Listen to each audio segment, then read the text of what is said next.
Here we go. No matter how much bootlicking you do, you still just a tether. No matter how much you mop the floor, you still just a tether. No matter how many whites women's you get, you still a tether. And no matter how much Skittles bagging you do, you still just a dusty, rusty, and always musty tether.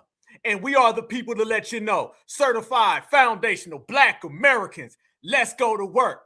Tupac, tell them something. I don't care what y'all think. If you whatever the fuck you think you are, and until we own some shit, I'ma call it like it is. How you gonna be a man and we starving? Go ahead. You know? And you can walk by 5 different houses, ain't a man in either one of them motherfuckers. How we gonna be a man? How we gonna be African Americans? And we out here dying. We thugs and we niggas until we set this shit right. Trust me when I tell you that shit.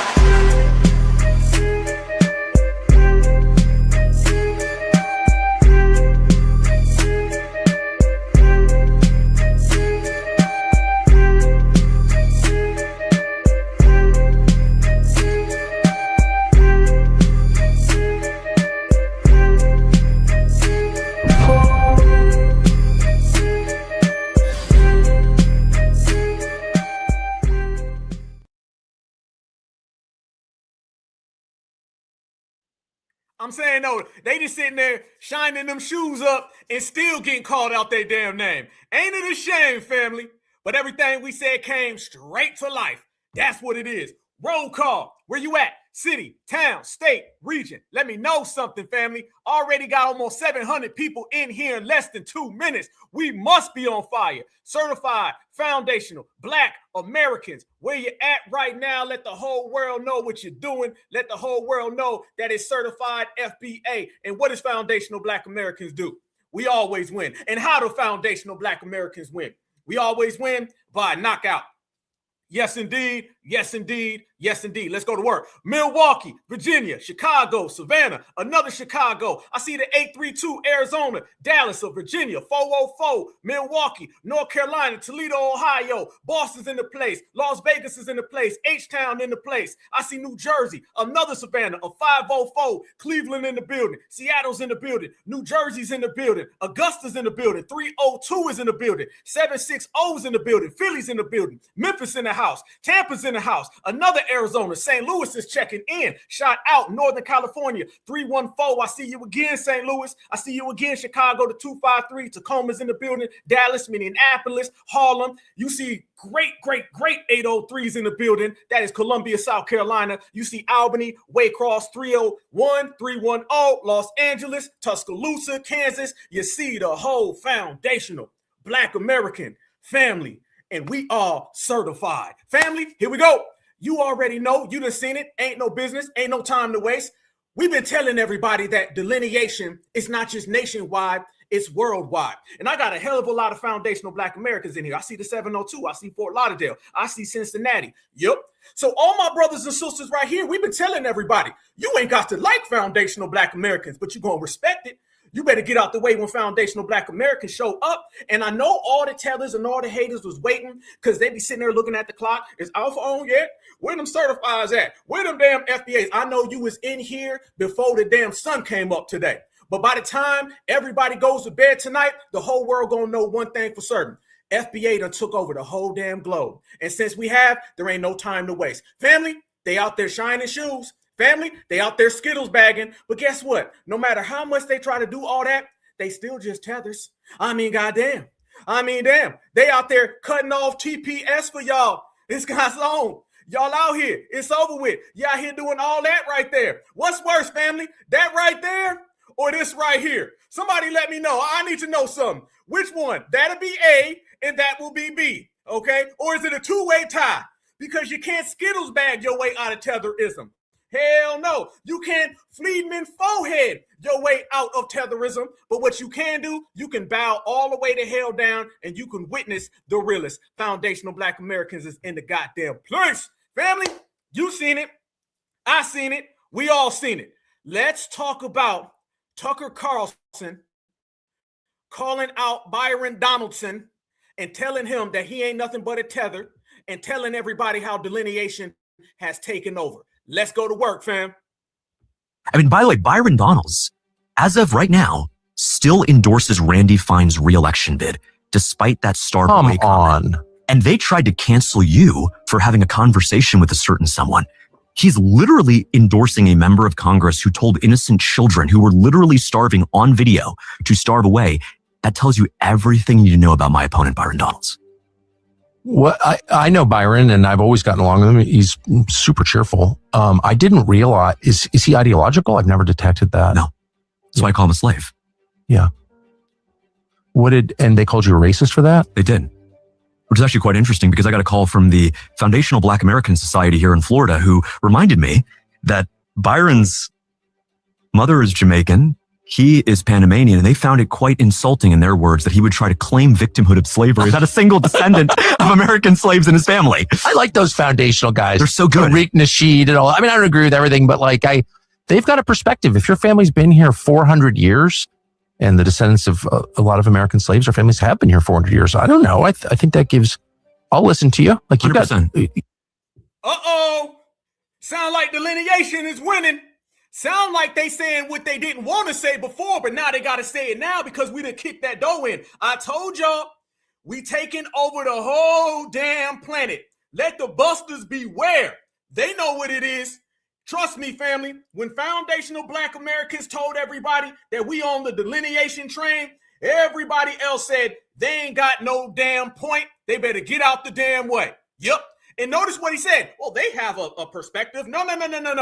We got facts. And our facts tell everybody that we are the originators. We 101. It starts with us. It's the middle with us. And it'll be the end with us. Foundational Black Americans we trust. Let's go. You know, you've got a point of view that is legitimate, I think. Yeah. And they're unequivocally heritage Americans. That's for sure. 100%. They're definitely heritage Americans, if anyone is. And, someone rolls in from Ghana and gets an MSNBC slot and starts speaking on behalf of Black people. It's like, shut up, honey. You've got nothing to do with this. Right. That's Literally. a fair perspective, right? I think.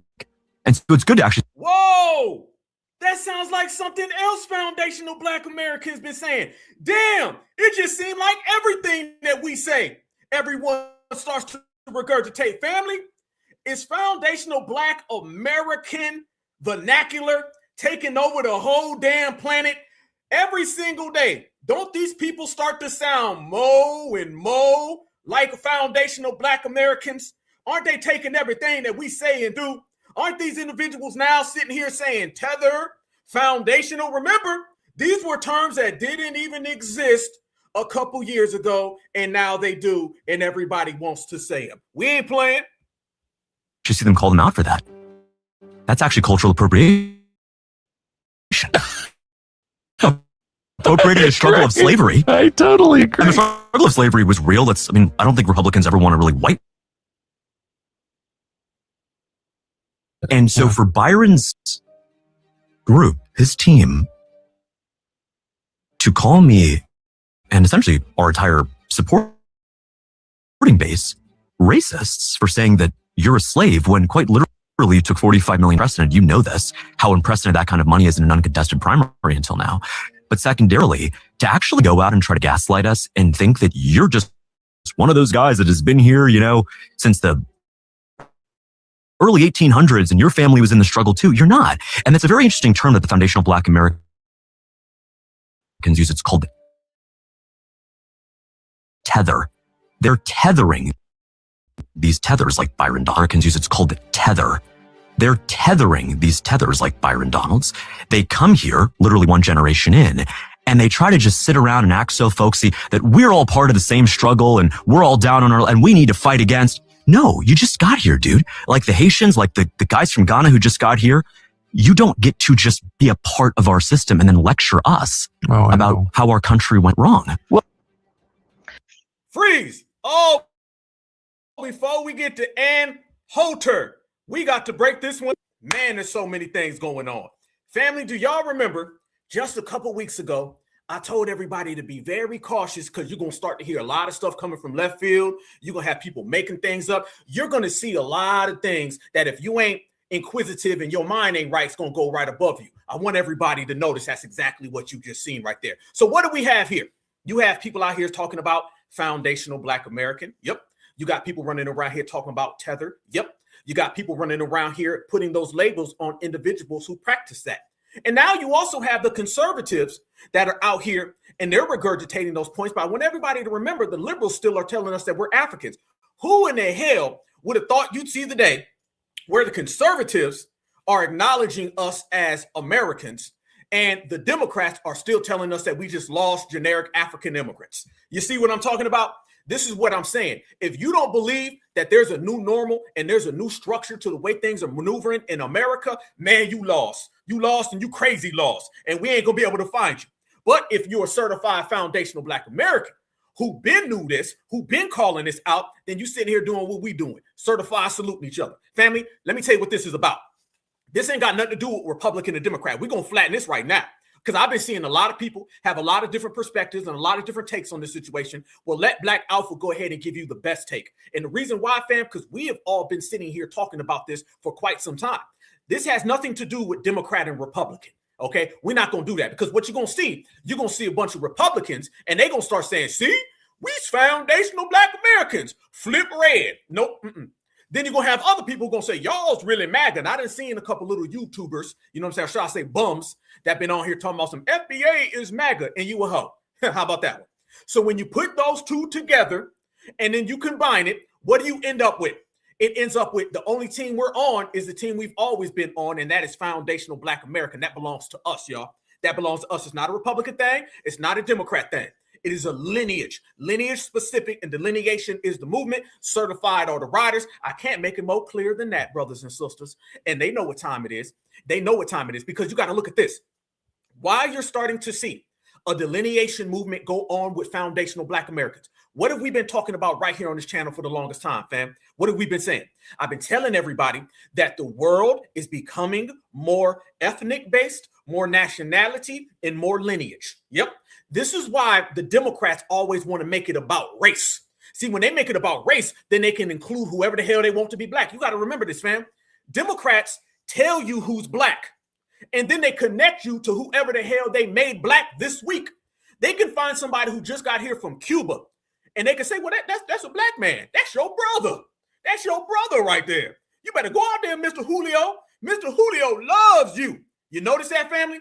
So what we've been doing is saying, what's race got to do with it? Y'all remember a time whenever we would bring up race, everybody would say, race has nothing to do with this. Okay, well, if race had nothing to do with this, when we were talking about all the injustices that go on with us, then race ain't got nothing to do with this when we start to talk about lineage. Let's be lineage all the way. Don't be halfway. It ain't going to be race when it's convenient and then lineage when it's convenient. No. It's going to be lineage all day. What's race got to do with this? We are pushing a lineage and we are delineating based upon that. Can't nobody tell us anything otherwise. And when I tell y'all sound like everybody's taking what we're saying, I seen somebody in the chat, they said, haven't they always done this? They never done this with things that empower us stuff. That's the difference. Understand that. It's not a matter of, did they always take our words? Yep. Taking my dance ain't the same as saying foundational. When foundational Black American empowers me, you taking my dance is just thievery. I'm not comparing this to somebody taking music from us, taking how we move, taking our slang. Family, this ain't no jacking of slang right here. This is giving us political currency. This is all based on us. Don't let nobody get this lost in the fray, family. Don't let nobody get this lost in the fray. This ain't just something. They always take our stuff. They've been taking our stuff for years. No, they've been taking your stuff, and then they've been naming you things that are things to belittle you. Now they have to acknowledge we came up with. Remember, identification and classification are two different things. Two different things. They have been classifying foundational Black Americans. Now what we're doing as foundational Black Americans, we classifying our damn self. So this is what's happening. Family, you never thought you would see the day where these individuals are forced to acknowledge foundational Black Americans. They are forced to acknowledge the term that we came up with. Let me tell you why this is very political. And I'm not just talking about Tucker Carlson. I'm not talking about this lip chick or whatever the hell his name is. No, again, it has nothing to do with these individuals. It has everything to do with us. I'm telling you right now, this is important because it's putting us in a position to where when we walk in the room as FBA, you can't pretend you don't know what FBA is no more. Remember that, fam? Well, what is FBA? What is FBA? FBA could mean any damn thing. Nope, now you know what it is. Yep. And this is why I say the delineation movement is very, very powerful. Let's proceed to give them what they need. Family, the streets is talking, and we're going to go through the streets, and we're going to break it all the way down. And if you're in here right now, smash the like button, fan, because we making FBA history. Let's go. Thought we would ever see the day when people like Tucker Carlson would understand and recognize foundational Black Americans. Who would have thought? Not only that, he gives props to Tariq Nasheed and foundational Black Americans across America. This is a trip. They called you a racist for that? They did. It was actually quite interesting because I got a call from the Foundational Black American Society here in Florida who reminded me that Byron's mother is Jamaican. He is Panamanian. They found it quite insulting, in their words, that he would try to claim victimhood of slavery. Not a single...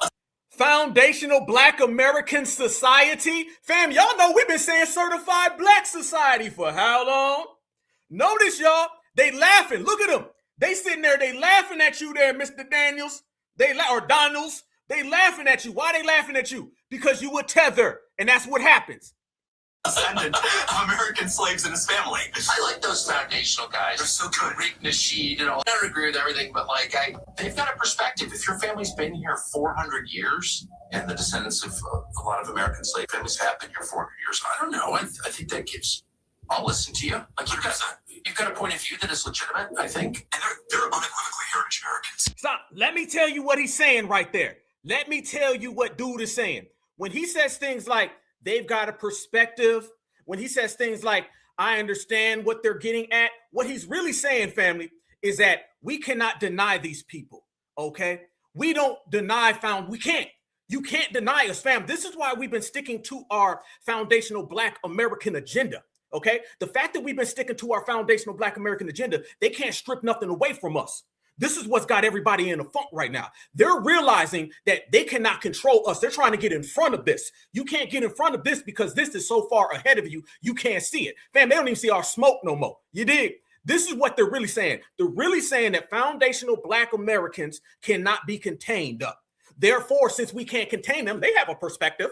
Yeah, I mean, I don't agree with everything, but, they have a perspective. Do you see what I'm talking about receipts? You know why he says they have a perspective? They're acknowledging that we have a perspective, not because they love us, not because we want to be friends with them. We ain't giving a damn about no friends. We ain't here to make no damn buddies. We're here to get paid. And let me tell you something about that. This is basically saying they said that they're the indigenous people. Well, God damn it, they got receipts. They said that they built this country. God damn it, they got receipts. They wish we didn't have these receipts. They wish we didn't have these facts.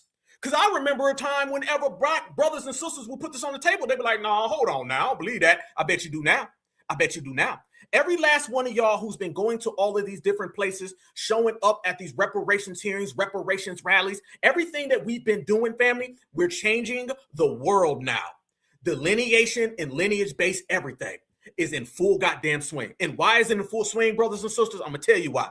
Because when you start dealing with delineation, regulating and separating, that's putting you in a position to where they cannot come out here and put nobody else on you. You think it's a coincidence at the same exact time they got all of these scammers, they got all of these immigrants, they got this heritage American movement. You think at the same exact time all that's coming on, these people are starting to say us. And let me say it. I'm going to say it straight up. I'm going to say it off rip. Y'all know what's next, right? Y'all know what's next, right? Let me tell you what's next. We here. Everybody smash that like button. Y'all know what's next? Absolutely. Keep delineating, family. What's next is Donald Trump is going to say foundational Black American in some way or form. In some way or form, he may twist this around, spin this around, but I bet the term foundational and Black and Americans come out of it. I bet it does. And Coulter says it. You don't think Donald Trump will? Tucker Carlson, Mr. Mayo supremacist, he says it. You don't think Donald Trump will? The next step of this is going to be Donald Trump saying foundational Black Americans. He already said that Black Americans built America. He already said that the immigrants are taking our jobs. He already said that we see a scam better than anybody. And the reason why he's saying that is because even Donald Trump, the president of the United States of America, has to follow our lead because we're FBA all damn day. And family, when I tell you it's FBA all damn day and delineation is making them afraid, let me tell you how afraid these individuals are. Oh, when the news came out, they were scared, y'all. Look at this woman. She says delineation is dangerous. She said, y'all black Americans is gonna mess it up for everybody. We came over here with our crooked wigs. We came over here not knowing what deodorant was. And now y'all want to talk about who built America when I couldn't build my homeland? Watch and enjoy, y'all. This is the delineation effect. Still haven't figured it out yet. Y'all still haven't figured it out yet. Y'all still haven't figured it out yet. The more you try to delineate, and this is for FBA, Black American, American Black, white European, Southern white, Texan whites, Africans, African American, Africans born here, immigrants there. The more you try to create your own space for your own people, is the more that is going to erupt and evolve and just look crazy. It's never, ever going to work out in that way. Never. The solution. Never? Are you sure about that? Because I don't see nobody on TV talking about scam Africanism. I don't see nobody on TV talking about we's all one. Whose message is going further? Whose message is dominating? Whose message is hitting the airwaves? Not yours. Is for us to be together. So the more people try to separate and create their own spaces is why we have war, trauma, issues, problems. This is why people love to say, all y'all whites, all y'all blacks, all y'all Africans. When nobody knows all the people in the entire world, you're just creating problems for yourself. But continue to be mad. Y'all still haven't figured it out yet. Family, I'll tell you what I figured out. I figured out that damn wig is leaning all the way to the damn side. And that's why you out there trying to cover. Look, she's trying to cover up the hairline and the forehead. Fam, hey, did I catch one? Did I catch one, family? Did I literally freeze frame it while this individual was trying to cover up the head? Did I catch it when this individual was trying to cover up the hairline? I be damned. Boy, I'm pretty good at this thing. But you see what they not good at? You got to understand, see, they came over here to America, and America changed when they got here. See, when they came to the United States of America, they thought it was going to be sweet because they was looking at America. They was looking at the open borders. Open borders was saying, come on in. They never thought that they would get over here and everybody over here would be going through a delineation process. That's why I tell you, we showed up at the exact correct time for us and the worst time for them. They did not come to America thinking that delineation was going to pop up. Nobody did. Family, you got to understand what you're doing is organic. It is God made, and we are all chosen to bring forth this for our lineage so we can do some serious regulating. Because, you know, regulating is a full-time job. And now you're starting to see the results come in. You got people out there, and some of the people are saying, y'all out here just happy because the white man acknowledged you? You mean the same one that we out here calling supremacists? See, what messes them up, fam, they want to give this thing like Black Americans are down with MAGA and Black Americans are down with the conservatives. But every time we call MAGA and the conservative supremacists, they go quiet, don't they? We be messing them up. They ain't got nowhere to go. Their excuses ain't working. They be saying, okay, let's call them MAGA. And then we say, oh, the right supremacists?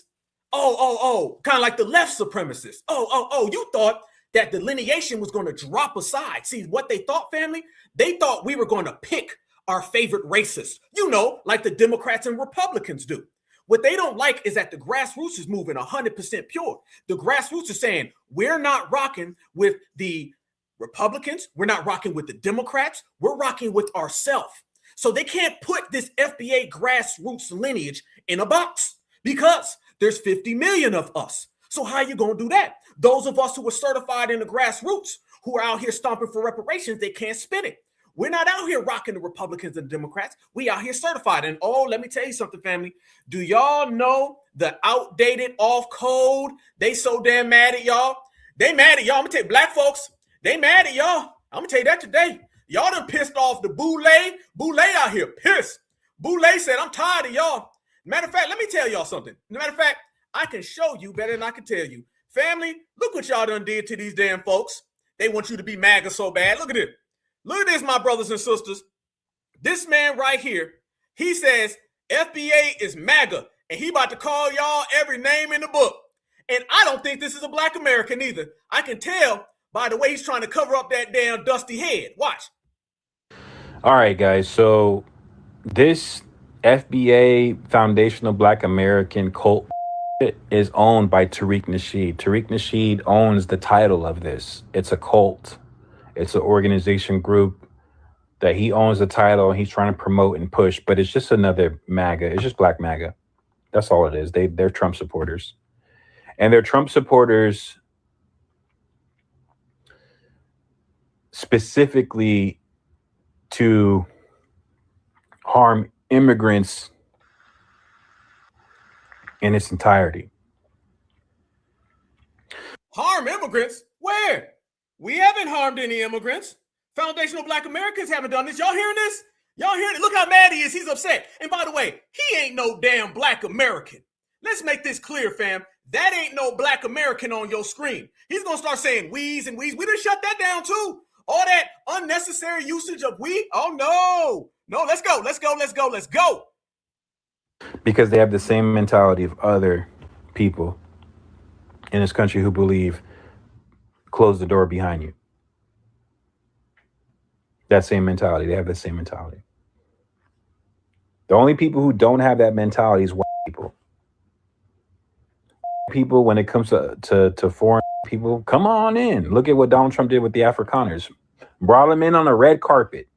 But you got nothing to say about that. I never heard one Black MAGA or FBA say a goddamn thing about the Afrikaners that just got a free pass and just got pushed in front of the line above you. Freeze. They ain't above me. What you talking? Fam, don't they love saying that? Them people come over here and they above y'all. They're not above foundational Black Americans. I don't know what world you living in. And then two, it's not my job to talk about all of that because I'm not an African. And again, trying to make foundational Black Americans African has backfired. Now you're in a position where you have to hold your own NUTs. And this is what it's really about. See, this man's mad because he has to hold the NUTs that he doesn't have. If he had NUTs, he wouldn't sit here and be so angry. But the fact is that he doesn't have a pair. And when you don't have a pair, you live in despair. And we don't care. So get the hell up out of here. This is FBA business, y'all. And we in here winning. Let's go. But you ain't got to that. Why? To say about that? Why? Because the president said it was okay? Because the president wrote him a letter? Because the president signed off on it? It's all good? If that's the case, then why the fuck are you going after legal migrants who got their documents? Why are they arresting American citizens? Why did this guy just get on TV and say, hey, now we're going to go after Americans?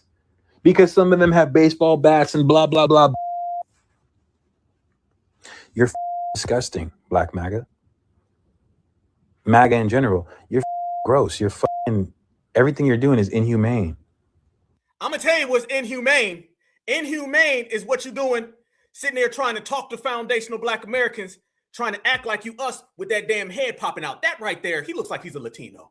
That's a Latino, fam. He's not a foundational Black American. He starts saying we and they and all that. No. You are a foreigner. And I want y'all to notice how he started off and then he immediately started to pivot into his problems with Donald Trump. Why are they always trying to make foundational Black Americans the face of their Donald Trump problems? If you got a problem with the immigration process in America, you go take that up with Donald Trump.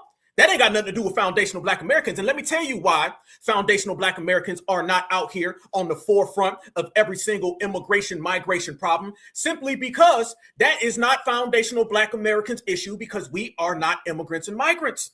We are non-deportable. Why the hell would the non-deportable be out here jumping in front of the line for all of the deportables, especially when the deportable people practice anti-Black racism themselves? So what have we done?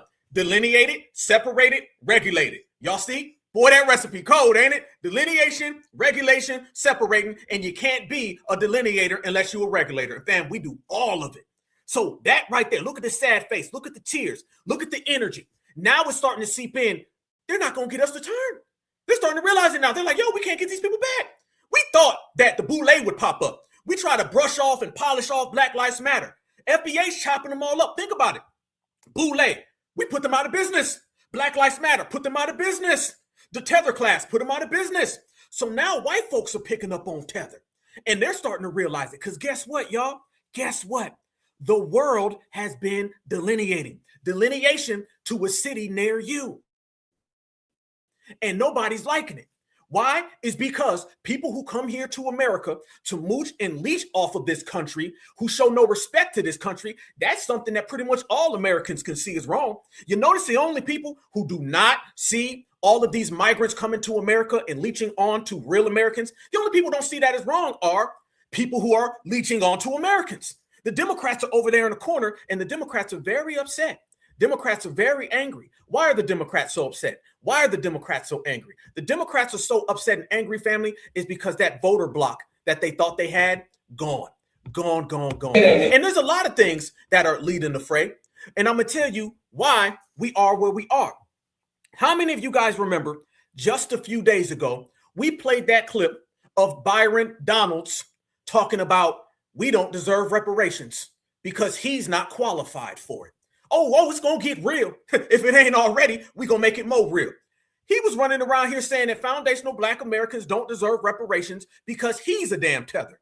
He woke up today and that tetherism's all over his face. And we've been the ones calling it out, ain't we? Y'all remember that? See, because these people been coming over here and they've been undercutting us. We've been saying what is real. And it's time that we ain't playing no games. They've been coming over here, getting dumped off into our communities, coming over here practicing anti-Black American hatred, coming over here latching themselves on to every single thing we do, latching themselves on to everything we accomplish, and at the same time trying to snuggle up next to their favorite white supremacists. Who loves white supremacy more than the tethers? The tethers get colonized by white supremacy in their homeland, and then the tethers come over here and then they jump on the NUTs of the supremacists. So FBA, we've been sitting there saying, hell no. Y'all was showing up at all of our reparations task force. Y'all were showing up at all of our reparations hearings. You were out there saying we don't deserve reparations. Fam, how in the hell do you have somebody who's on a reparations panel for Black Americans and they're not even a Black American? How in the hell do you have somebody who's on a reparations panel for Black Americans and they're against reparations? Don't get it twisted, y'all. These individuals were placed on our reparations hearings, our reparations task force, and they were against it. Have you guys ever seen somebody placed on an immigration panel who's against open borders? Never seen it. Have you ever seen somebody who's on a LGBTQ panel and they're against LGBTQ? Never seen it. You never see somebody who's anti being a representative of the people that they're supposed to represent. That only goes down with us. They'll say, here is Mr. Mutombo. He is a keynote speaker at the reparations task force, and he's against reparations. What the hell? Here is Mr. Fufu. He's on a reparations task force, and he says FBA shouldn't get shit. What? So when we stand up and we say, oh no, tether, dusty forehead, no deodorant, smelled your ass when you got out the car, forehead about that goddamn big, about that wide, hairline all the way back to Bermuda. You ain't no damn FBA, homeboy. You a hate group. You a tether. You xenophobic. You a tether. You ain't nothing but an online group. Yep, and you are a tether. So now what? Nothing. And family, remember, he was out here running his mouth, talking like this. Anybody who needs a little refreshing, let me go ahead and do it. He said we don't deserve reparations because his family couldn't qualify. The tail end of his life, he said, we're going to Washington to get our check. You understand? So now, what is your position on reparations? Thank you. Great question. Thank you. If we could all be quiet, let them answer. Thank you. Thank you. I'll be direct. Jim Crow. First of all, I'll be direct with you. I don't want to hear that. I'll be sorry. We don't want to hear the Jim Crow stuff. I'll be direct with you. I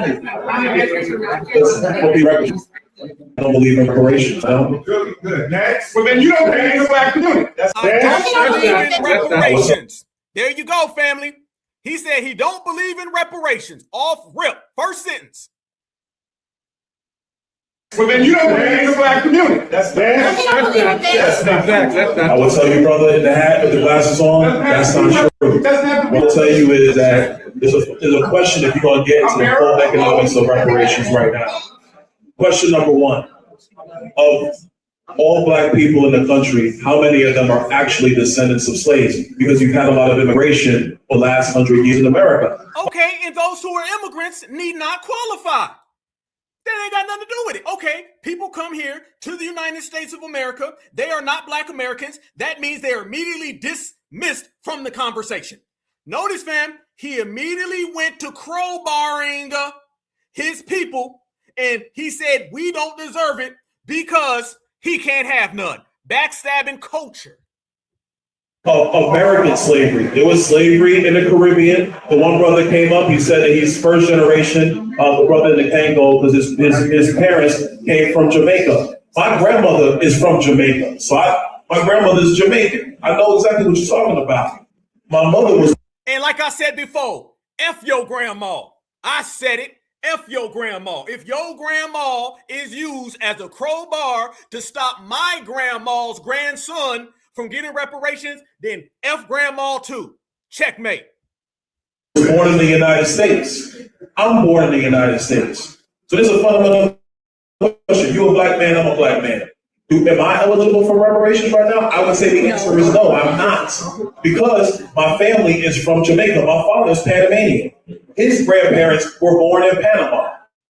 My father immigrated to the United States. So does that make me eligible? So you got to go through. Stop. Oh, no. Brothers, sisters, certified black society. We gonna talk about that.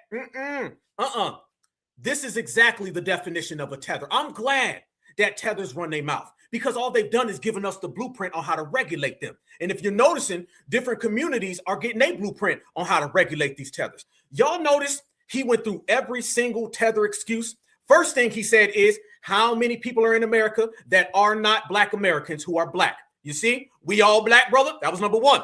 Number two was, I was born in America. Now he's trying to associate himself with us. Yep. Notice, family, when it came to foundational black American reparations, he said we shouldn't get none because it's going to leave out some people who are melanated. Then he said, well, I'm born here, so I'm kind of like y'all. He's creating a little fence to straddle to if we do get it, he can weasel on in. Then he started bringing up his grandmother, and he started bringing up his father. These are the tactics that we've been hearing for the last 5 to 10 years, brothers and sisters. Whenever we have our spaces and we roast people, where my sister Natural, I see you, sister Certified. When we be roasting these tethers, and there's always somebody saying, let them talk. We let them talk. And every time we let them talk, they undermine us. Every time we let them talk, they have all types of disdain for us. And they start bringing up grandmas and things that don't apply to the conversation. Family, so under his logic, if you are in America and you're a melanated person who comes from an immigrant background, and since you can't have reparations, real indigenous foundational black Americans are not allowed to, under that logic, Donald Trump, Joe Biden, Barack Obama, anybody, they shouldn't write laws for anyone. No law should be written because he's basically saying if other people do not fit into this, then all people shouldn't have it. Well, guess what then? Then illegals shouldn't get all them thousands of dollars on EBTs. Illegals shouldn't get 5-star hotels because remember, I'm not illegal. So since you're not a black American, so that means black Americans shouldn't get reparations, then I'm not an illegal immigrant, so legal immigrants shouldn't get EBT cards and 5-star hotels, since we're going by that logic. You see how they don't do that to anybody but us? You see, the whole, well, if some don't get it, nobody should get it. Okay, well, that same thing applies. If black Americans or any American can't get what illegal immigrants get, then illegal shouldn't get it. How about that one? But you wouldn't go there now, would you? This is why a lot of people have been saying things about folks coming to America and they shouldn't have positions in our government. This man is not an American. He does not know what it's like to be in America. I guarantee you he has no historical background or nature on America. Only thing he knows is what he studied about black American culture, and he didn't study it from the lens so he could contribute to us or to identify with us. He did it so he could thieve off of us. Remember, y'all, there's no black American experience unless you're a black American. MOPS need not apply. So if you're a melanated other person, then take your melanated other person to another country and get the hell out of mine. Watch as these people continue to run that gambit and watch how these people get regulated in the full-time process. This is what you call undermining black Americans. All of that. That's step one. Step number two, slavery under federal law was ended in 1865. era ended, obviously, with the 64 Civil Rights Act, the 65 Voting Rights, etc. The fundamental question is, you've now had 3 generations of black people come up in the United States. As a black kid today, does he get reparations? Third question. Hold on now. Third question. You got a lot of other people in the United States. Asians, are they responsible for the cost of the slave trade? No, because they're of Asian descent. People of Indian descent. People who are Hispanic in the United States, the largest growing population in the United States. And of course, the dominant population is still the white population. But even notice, family, he's going through every single immigrant group and he's using them as a reason why we don't deserve our reparations. He done went down the whole list. What about Asians? What about Arabs? What about hunchback? What about midgets? He done went down the whole list. If you ever want to know how these individuals weaponize immigration, weaponize immigrants, weaponize tethers against us, this is it 101. This is somebody who's purposely using other people who weren't here as a means to get our reparations check for things that they weren't even present for. This is why Delineation shut it down. And this is why when Tucker Carlson and whoever the hell calls them a tether, we say, damn right, always been. Even in that, it's not just Southern whites that were plantation owners from their grandfathers. So if you're going to talk about reparations today, what you're talking about is taking money from other Americans, which rightly the pain and the toil that did happen in America through slavery, through Jim Crow, but now you're asking Americans today and in the future to pay that bill. Is it that bill? Is it their bill, Americans today, to pay? I'll ask you a slightly different question. It's not reparations. It's about Joe Biden's student loan bailout. And I'm not going off, but it's a comparison point. 2/3 of the American people did not go to college. Is it okay for Joe Biden to say, well, we're going to forgive student loans, even though 2/3 did not go to college? Is it now the debt burden of the 2/3 of the American people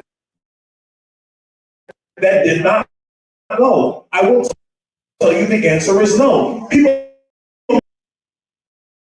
All of that, F y'all black Americans, damn y'all black Americans, no money for your black Americans, and then he ends it with, respectfully, because I understand the reparations argument, but we are now more than 150 years from the Emancipation Proclamation. We are easily 80 years from the end of the Jim Crow era.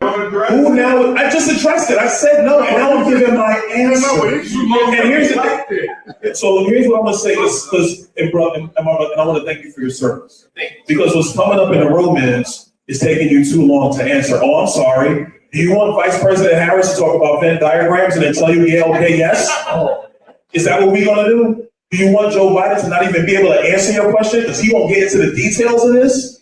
Stop. No, you have the same damn answer that Joe Biden had. Because remember, y'all, when it comes to being anti-Black American, you see that go on both sides of the fence. On the left, you see, well, y'all don't deserve it. We weren't all slaves.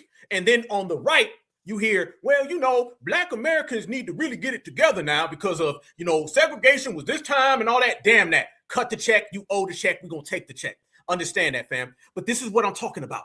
He went down the list and gave you every single excuse that you've ever heard about reparations because he's not there. But remember, tethers were put here on purpose to say things like that. Somebody said it best. He's reading off of a script.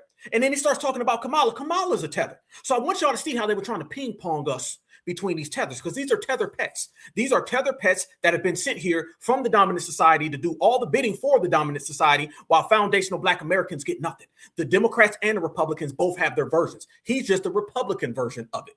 And Black Americans now, through delineation, we woke everybody up. Everybody talks about wake up, wake this up, fam. We done woke everybody up. Now, when he gets called a tether, he's sitting there saying, well, hold on now. I used to use all of that weaponizing against Black Americans. Don't use it against me. Damn right they're using it against you. And they enjoying using it against you. And I'm over here enjoying the fact that they're enjoying the fact. And I'm going to continue to enjoy the fact because guess what? When it all's done and we strip it all away, you ain't no Black American.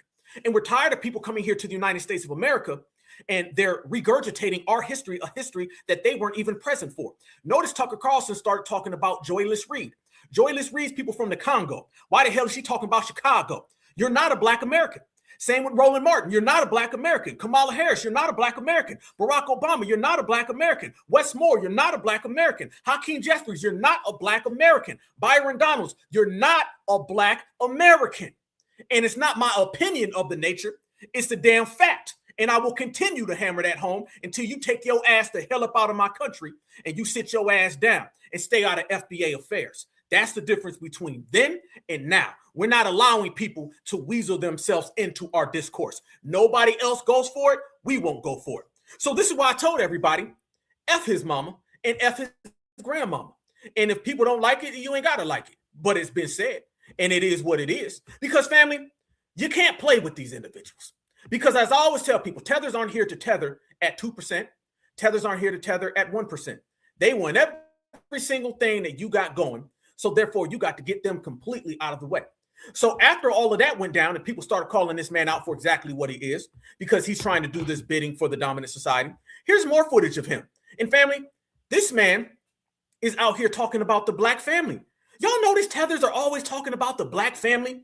Y'all notice that, fam? You name me an area of foundational black American business that these people do not weasel themselves into and then try to manipulate it. We're tired of having people who show up and look like mops, because when they show up and look like mops and they give us that mop verbiage, they always say things that aren't true. Watch him talking about the black family. And mind you, fam, the black family in which he's referring to, does that look like the black family right here, brothers and sisters? Do you see a black family with that right there? This is what you get when you get a tether, y'all. This is what you get when you get a tether. Does this look like he down for the crown, y'all? Huh? Is this a man who got any business talking about what go on with our family tree?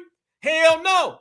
You better keep that to yourself. But watch, just like a tether, they got to start telling us about the black family. You see, during Jim Crow, the black family was together. That's right. During Jim Crow, more black people were not just conservative, because black people always have been conservative minded, but more black people voted conservatively. You see, during Jim Crow, the black family was together. That's right. During Jim Crow, more black people were not just conservative, because black people always have been conservative minded, but more black people voted conservatively. A Jim Crow in which your people weren't even here? A Jim Crow in which you weren't even present? Fam, why in the hell is a tether talking about what our people went through with Jim Crow? Why in the hell is a non-American talking about American business in the first place? Fam, a lot of this is just simple mathematics. You ain't a part of this family. Keep your mouth closed about this family. This is my business. Get your own business. See, the reason why they're always talking about our business is because they don't have no business back in their homeland. The man is sitting there talking about Jim Crow, the black family, and the first thing he does when he gets over here is he tries to slide up next to a W woman. You see what I'm saying, family? They'll talk all that blackity black stuff when it's convenient or when they're trying to down us. Then they turn around ASAP and then they go get them the nearest W that they can possibly find. You see what we're saying? These individuals are not qualified. And let me tell you what foundational black Americans have done. What foundational black Americans have done in this era, in this generation, is that we have enforced everything. There was a notion that we have made things clear. We have a perspective or we have an opinion. These are not opinions or perspectives. What is going on now has already been going on. We're just enforcing it. It's not me having an opinion to tell you that you ain't like us. I don't have to differentiate between me and somebody from Jamaica or Panama. I'm telling you it is what it is, and I'm enforcing that. And they don't like the fact that we've been enforcing it. So they come around here and they start trying to give us this whole tale. And everybody talks about how the dominant society, they don't do this to the Italians. They don't do this to the Germans. You know why? It's because people from Italy and people from Germany and people from England, they come over here and then they get behind white Americans because they understand this is white America's country, not theirs. And guess what? When white Americans go over to Italy, they get behind the Italian. And this is how it works everywhere on the planet, except for when you get to black Americans. If you go down to Mexico, you don't tell Mexicans their history. You don't claim a Mexican holiday, and you don't undermine them socially and politically. You don't do that in Cuba. You don't do that in Puerto Rico. You don't do that in Russia. You don't do that anywhere in Asia. You name it. Vietnam, Cambodia, Laos, Philippines, Japan. You don't do this anywhere except when you come here to America, people with 2% of melanin want to show up and start trying to tell us about the history we went through that they weren't even here for. A history in which they would not be here unless we went through what we went through. So do you see why regulating is shutting everybody down? And do you see why we sitting back and watching the dominant society start calling people tether and we laughing? That's exactly why. It's because somebody got to do the G checking. Somebody got to do the damn regulating, and I'm loving every second of both of them. And family, when I tell y'all it's getting real in the field, everybody understands it now. Oh, it's about to go to another level. Oh, fam, the levels are about to go fast. You're going to start to see more people from the dominant society use the term tether. Yeah, tether's in now. Oh, I'm telling you, I tell everybody for the longest amount of time, the best verbiage that we have created has been tether, foundational, certified, all of these terms that we come up with. These are terms that have power. Words have power. The great Neely Fuller always teaches us that you have to have words with power and they got to be clear. See, there's a lot of confusion and they love confusion. The fog of war. Notice, fam, America's not so foggy for us anymore. There's no longer this, are you an African American? Nope. Are you somebody who just came here? Nope. Are you an immigrant? Nope. Are you an African? Nope. Now everything is clear because delineation has cleared it up. And family, you're going to start hearing more and more people talking about tether because now the dominant society has picked up on it. And now everybody's starting to realize maybe these people are moochers.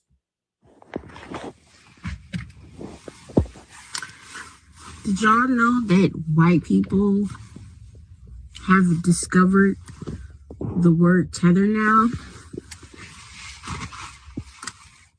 And they're starting to use it. What do you think that means?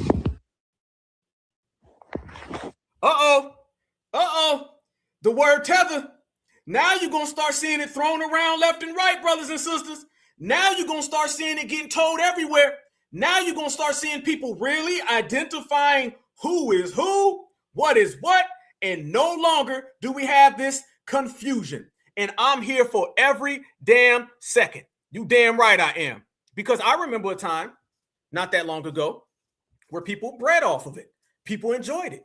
People love walking around here saying, well, you know, I'm going to be honest with you now. An African and a Jamaican and a Haitian, they all the same, knowing damn well we not all the same. And y'all ever notice how disingenuous these people have always been? Have y'all noticed that? It was always a bunch of disingenuous. Let me tell y'all something that nobody's going to talk about, but of course we're going to talk about it. Can I tell y'all something? I'm going to tell y'all something, man. I'm y'all brother. We in here rocking, right? Can I tell you something? Family, they know we're not African. Everybody knows we're not African. Everybody who's ever told you that you're an African, they know that you're not an African just as much as you know that you're not an African. It's just not socially or politically beneficial to them for them to tell you otherwise. It's not socially or beneficial to them so they can come out here and tell you the truth. They need you to believe you're an African so you can take your FBA money over to Africa. They need you to believe that you're a Jamaican so you can take your FBA money over to Jamaica. Just like right here in America, they know damn well we're the indigenous people. Every single battle that the Black American grassroots fights is not a battle to enlighten people. It is a battle to enforce what is already factual. Boy, we in here cooking. Goddamn, Black Alpha, you be doing it. Hell yeah, we in here teaching, reaching, and doing all the preaching. You feel me? It is not a battle of enlightening people. You're not trying to win people over. It's not about hearts and minds. It's about enforcing what they don't want to give away because the way that they have been doing it has been working in their favor because they've been using confusion and weaponized undermining tactics. So therefore, I say what I've always said. We're not here to teach anybody. We're here to enforce exactly what we already know. And they know it. And how do you know they know it, family? They know it simply based on the fact that they got to cover it up. Remember, y'all, the person who has to cover up the crime is a person who knows there's a crime. If not, there wouldn't be anything to cover up. They got to cover up the fact that they know FBA are indigenous. They got to cover up the fact that they know that we ain't African. And ain't that what they've been doing forever? They've always been trying to run that game. So the fact now that the dominant society has picked up on the term tether, I'm going to tell you why that's going to another level. Now we're going to kick into the next gear. You see them already talking about it. Now let's break down how it's going to go to another level. And this guy right here, this lip check guy, whatever the hell his name is, he's been running around here and he's been making all the rounds and he's been throwing tether around left and right. Y'all watch this. Oh, this is a challenging topic for people. However, I want people to be able to see how, unfortunately, when we have immigrants to come into our country, Americans can't do politics. We have to be able to do politics for our Americans. And this is something that we have to tackle. What are your thoughts about that? Well, that's right. And let's just be completely honest of what Byron Donalds is. Byron Donalds is a tether. He is not an American descendant. Wait a minute, James. Slaves. How do you know the term tether? He is a tether. Damn. This is just the first one, family. Get used to it. You're going to start hearing it left and right. Eventually, you're going to start seeing Mayos calling out all the tethers. Watch it. He is not an American descendant. Wait a minute. Well, that's right. And let's just be completely honest of what Byron Donalds is. Byron Donalds is a tether. He is not an American descendant. Wait a minute, James. How do you know the term tether? He is a tether. He is not an American descendant of slaves. So when Byron Donalds cries like he has over the last couple of weeks because I call him a slave to AIPAC, a slave to corporate interest, a slave to the pro-immigration lobby that has hurt every race of Americans, but has also hurt Black Americans who disproportionately work in food, hospitality, leisure, and customer service. What you mean, black jobs, Donald Trump? Remember, fam? Y'all remember that? Remember when they were saying, what black jobs supposed to mean? Black jobs, you see, everybody knows how these policies and tethers have undermined us. Everybody knows it. He is a tether. He is not an American descendant of slaves. So when Byron Donalds cries like he has over the last couple of weeks because I call him a slave to AIPAC, a slave to corporate interest, a slave to the pro-immigration lobby that has hurt every race of Americans, but has also hurt Black Americans who disproportionately work in food, hospitality, leisure, and customer service. He is in no position, has no right to be complaining about me calling him a slave when he has absolutely no direct descendant. Calling him a slave when he has absolutely no direct descendant, of slavery in his family. He's from Panama. He's from Belize. His dad. Damn. That's exactly what the hell we've been saying. And we've been saying it for how long, brothers and sisters? Byron Donalds is a tether who supports tetherism, and he uses his tetherism to undercut foundational Black Americans at every stop. And now they don't really like it so much because the dominant society is saying the same things about them that they've been saying about us. Didn't we tell these people, y'all? Didn't we tell these folks that the dominant society is looking at y'all in terrible regard? See, one thing about the Republicans is the Republicans ain't out here to play with these people. The Republicans, they want to practice supremacy with all supremacists. It be the Democrats with all that. We want human shields. We want some minions. Let's go get the tether class to do it. Do y'all think you would ever see a Republican tether? Let's take it this way. You think there'd ever be a Republican from the Congo that goes high and becomes a senator or vice president in America? You ever think that would ever happen if it's a Republican? You know how the Democrats will say, here, Kamala, here, Barack Obama, here you go, Hakeem Jeffries. Do you ever think a Republican would go for that? Hell no. Hell no. They're not having it. And the fact that they're not having it, and we automatically knew that's what they were on, now you're starting to see it all come back. And man, he been out here saying a hell of a lot of things. But I told y'all, what y'all think? Mr. Byron Donalds, he been out here doing all that Fruit Looping. He been Fruit Looping every time he turns around. He Fruit Looping. Got the lipstick on and all that. He thought that the boots and all the damn boot licking was going to help him out. Come to find out, the boot licking ain't giving you what you need. Nope. So family, these people now know for certain that there is a distinction. And what we have been out here, brothers and sisters, what we've been out here doing is that we've been looking at the distinction and we have been specifying and clarifying the distinction. And that distinction, quite frankly, is really what's got everybody upset. Now you're really starting to see the multi-million-dollar business that these people mooching off of us has always been. That's really what you're seeing at play here. And we're shutting that down systematically. But notice how you just seen a Republican talking like that, right? I want everybody to focus this. A Republican was just sitting there talking about you're not an American descendant of slavery. You're not from the United States of America. You have no relatives that partaked in anything that went on, and you're a tether. Y'all remember when Swollen Martin was talking like this? Notice the difference between the Democrats and the Republicans and how they view tethers. Roland Martin, he don't feel the same way. Trump and his minions, this is all tied together, a couple days ago, in their attack on migrants, they've been touting the 14th Amendment. And Trump goes out and he says that, that 14th Amendment, that was meant. That was meant only for formerly enslaved people of African descent. And that was music to the ears of the foundational Black Americans, the FBA, the freedmen, ADOS. Oh, they all on social media. See? It was only for us. That law was only for us. No law is only for one group of people. So there you go. Look at the difference in energy, y'all. Look who's undercutting you. Look what political party views you as a big ass immigrant. You see right there? And what you mean? No laws only for one group of people. What do you call gay marriage? What do you call DACA? What do you call TPS? That's a group of people that we don't belong to. We don't belong to the DACA community. We don't belong to the TPS community. So all that talk about, well, it only belongs to one person, that don't work in America. You see how one person is calling these non-Black Americans tethers?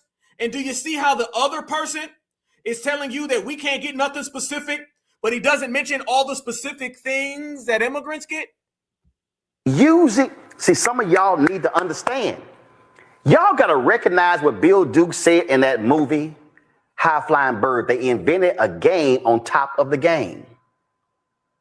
Trump is deliberately trying to play the wedge game because he knows there's a group of Black people who are so anti-immigrant and who think that they are so conscious that they are driving this messaging on social that's only for us. We only want to see laws for us. We only want to see bills for us.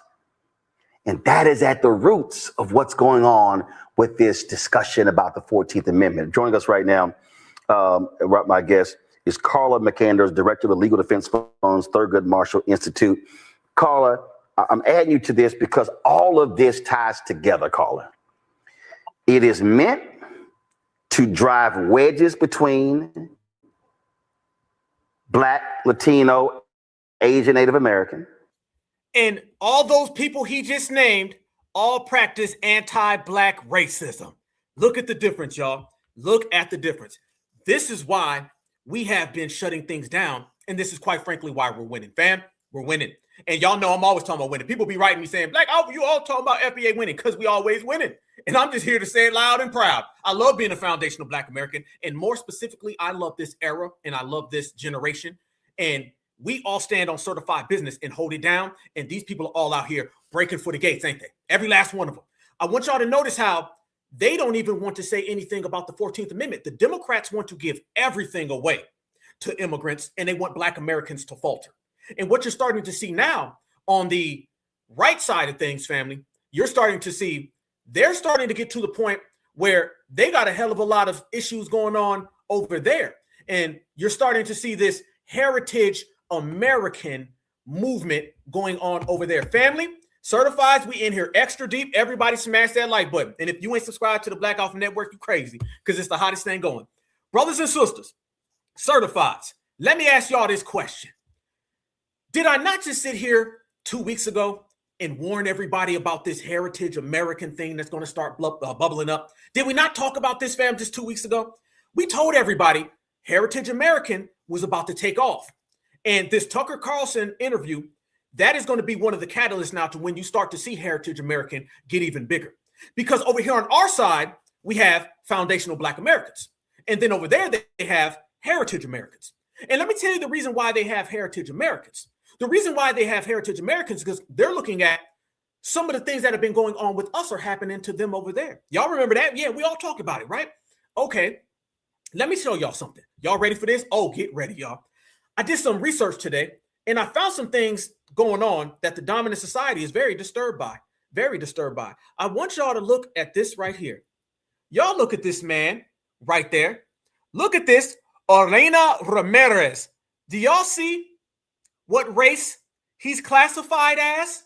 Y'all see that? This man goes by a damn W. This man is classified as white. This is a damn illegal. Family, this is an illegal immigrant who committed a crime, and he classifies himself as a white man. Oh yeah, look at this. They say that his race is white and he got blonde and strawberry hair.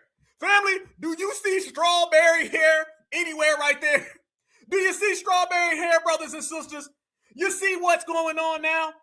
Now they're over there looking at everything going on and they're saying, well, wait a minute. A lot of our statistics are being screwed up because these individuals are classifying as white. A lot of our statistics are being elevated because these criminals are coming over here and they're classifying as white. And on top of all of that, we got these foundational Black Americans that are pointing out the crime statistics in our community. You can't have foundational Black Americans shutting down the per capita. By the way, per capita, RIP in 2025. They don't run that game no more because every time they bring up, well, Black Americans, y'all do this amount of crime. We say, well, y'all do this amount of crime. And then they get quiet. Whenever they say, well, proportionally, we say totality. So when we start looking at all their crime statistics and everything going on in their community, and you find out Mr. Blonde, strawberry hair, he classifying as white. A lot of white folks is looking at that situation and saying, damn, fam, we ain't done. We don't hire. We don't run. We ain't here. We on one, party ain't a party if we don't come. Y'all look at these people. All of them classify as what? They all classify as white. So is it safe to say the same exact thing that's been going on with our community of all of these tethers doing all types of egregious crimes and then putting it on the shoulders of foundational Black Americans? Is it safe to say the same exact thing is happening with the Mayo side of town? You damn right. That's what's happening on the Mayo side of town. And since that's happening on the Mayo side of town, then the next thing you know, you get this. Heritage Americans. Let's go. I don't know what a heritage American is, but from what I've gathered, a heritage American is scared of absolutely everything, including their own shadow. Labor continues to be bolstered by the day with this kind of propaganda, and it needs to be owned by people. It needs to be called out. So I'm going to continue to do that every single day that I see it. This recent post, one homeland, one people, one heritage. Remember who you are, American. Now, if this seems eerily familiar, there's good reasons to walk. Now, I'm a Spanish teacher. I don't speak German, so I'm not going to attempt to pronounce all of this, but it translates to one people, one realm, one leader. And you can see that here on this historical poster. This is accurate. This is real. And you can imagine who it is depicted behind me here, but I'm blocking him because we just don't need to see that right now. Yeah. And here's another one. Our Department of Labor and other pages of other parts of our federal government continue to post things like this daily, sometimes multiple times a day, using phrases like homeland and culture and protecting your people's future, saying things like real American or one nation. These stopped being dog whistles a long time ago. Stop. One homeland, one people, one heritage. Remember who you are, American. Family, that's from the Department of Labor. Oh, the whole Miracle Whip community is all down with this delineation. Fam, they over there delineating. Mayo said they not the same as Miracle Whip. They said they got their Miracle Whip from Alabama, not from Berlin. They said their Miracle Whip comes from Arkansas, not from Venezuela. You starting to see American-made Miracle Whip. They are proud to be American mayos. They not the same as Colombian mayos. They're not the same as Russian mayos. They're not the same as French mayos. Now you're starting to see delineation on their side. Proceed, tell us more. They are just blatant and in your face. When are we going to start acknowledging this for what it is? Or at what point are we just going to have to recognize that the people still supporting this actually want this? Either that's what they wanted all the way along, or now that they see it, they don't care to fight against it. We have to understand there are actually still people in this nation who are into this, which means they are a part of this, which means they agree with this, which means they're okay with being on that part of history. And we're going to have to stop pretending like they just don't see it and recognize that they're okay with it. Now let me get to the harder part. This is good. There's a different vision of American identity that's emergent in certain corridors of the online right. And it says that your identity as an American is based on your lineage. That how long you have been in the country, your lineage and your genetics tied to the blood and soil of the country determines how American you are. It is the idea of a heritage American. Family, you ain't seen Vivek Ramaswamy since he gave that speech, have you? You ain't seen him, huh? He done ducked off into hiding ever since because he thought he was going to get real lippy with the dominant society. Watch this guy. Christian speaking. This was exactly my concern when Vivek announced himself as a presidential candidate. There's a different vision of American identity that's emergent in certain corridors of the online right. And it says that your identity as an American is based on your lineage. That how long you have been in the country, your lineage and your genetics tied to the blood and soil of the country determines how American you are. It is the idea of a heritage American. I think the idea of a heritage American is about as loony as anything the woke left. Yes, Vivek, some of us are more American than others. Damn! I am more American than the Somalis who just... Damn! Whoa! Wait 1 minute, Mr. Appalachian. Wait one damn minute, hills have eyes. He said he more American than them. More American than others. I am more American than the Somalis who just arrived. I am more American than the illegal immigrants. Ohio, be careful. Damn. I don't know what a heritage American. Damn. There you go.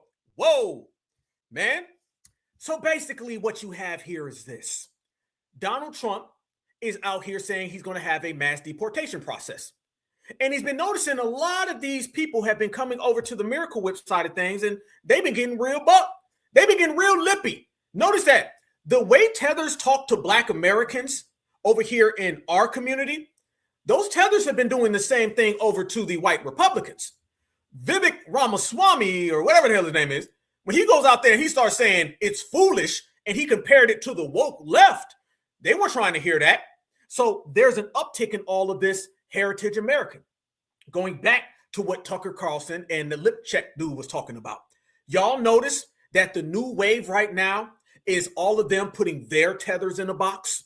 It was real quiet soon as Donald Trump ended up winning the election. I'm going to tell y'all somebody else who's not a heritage American by their definition that's kind of low-key disappeared.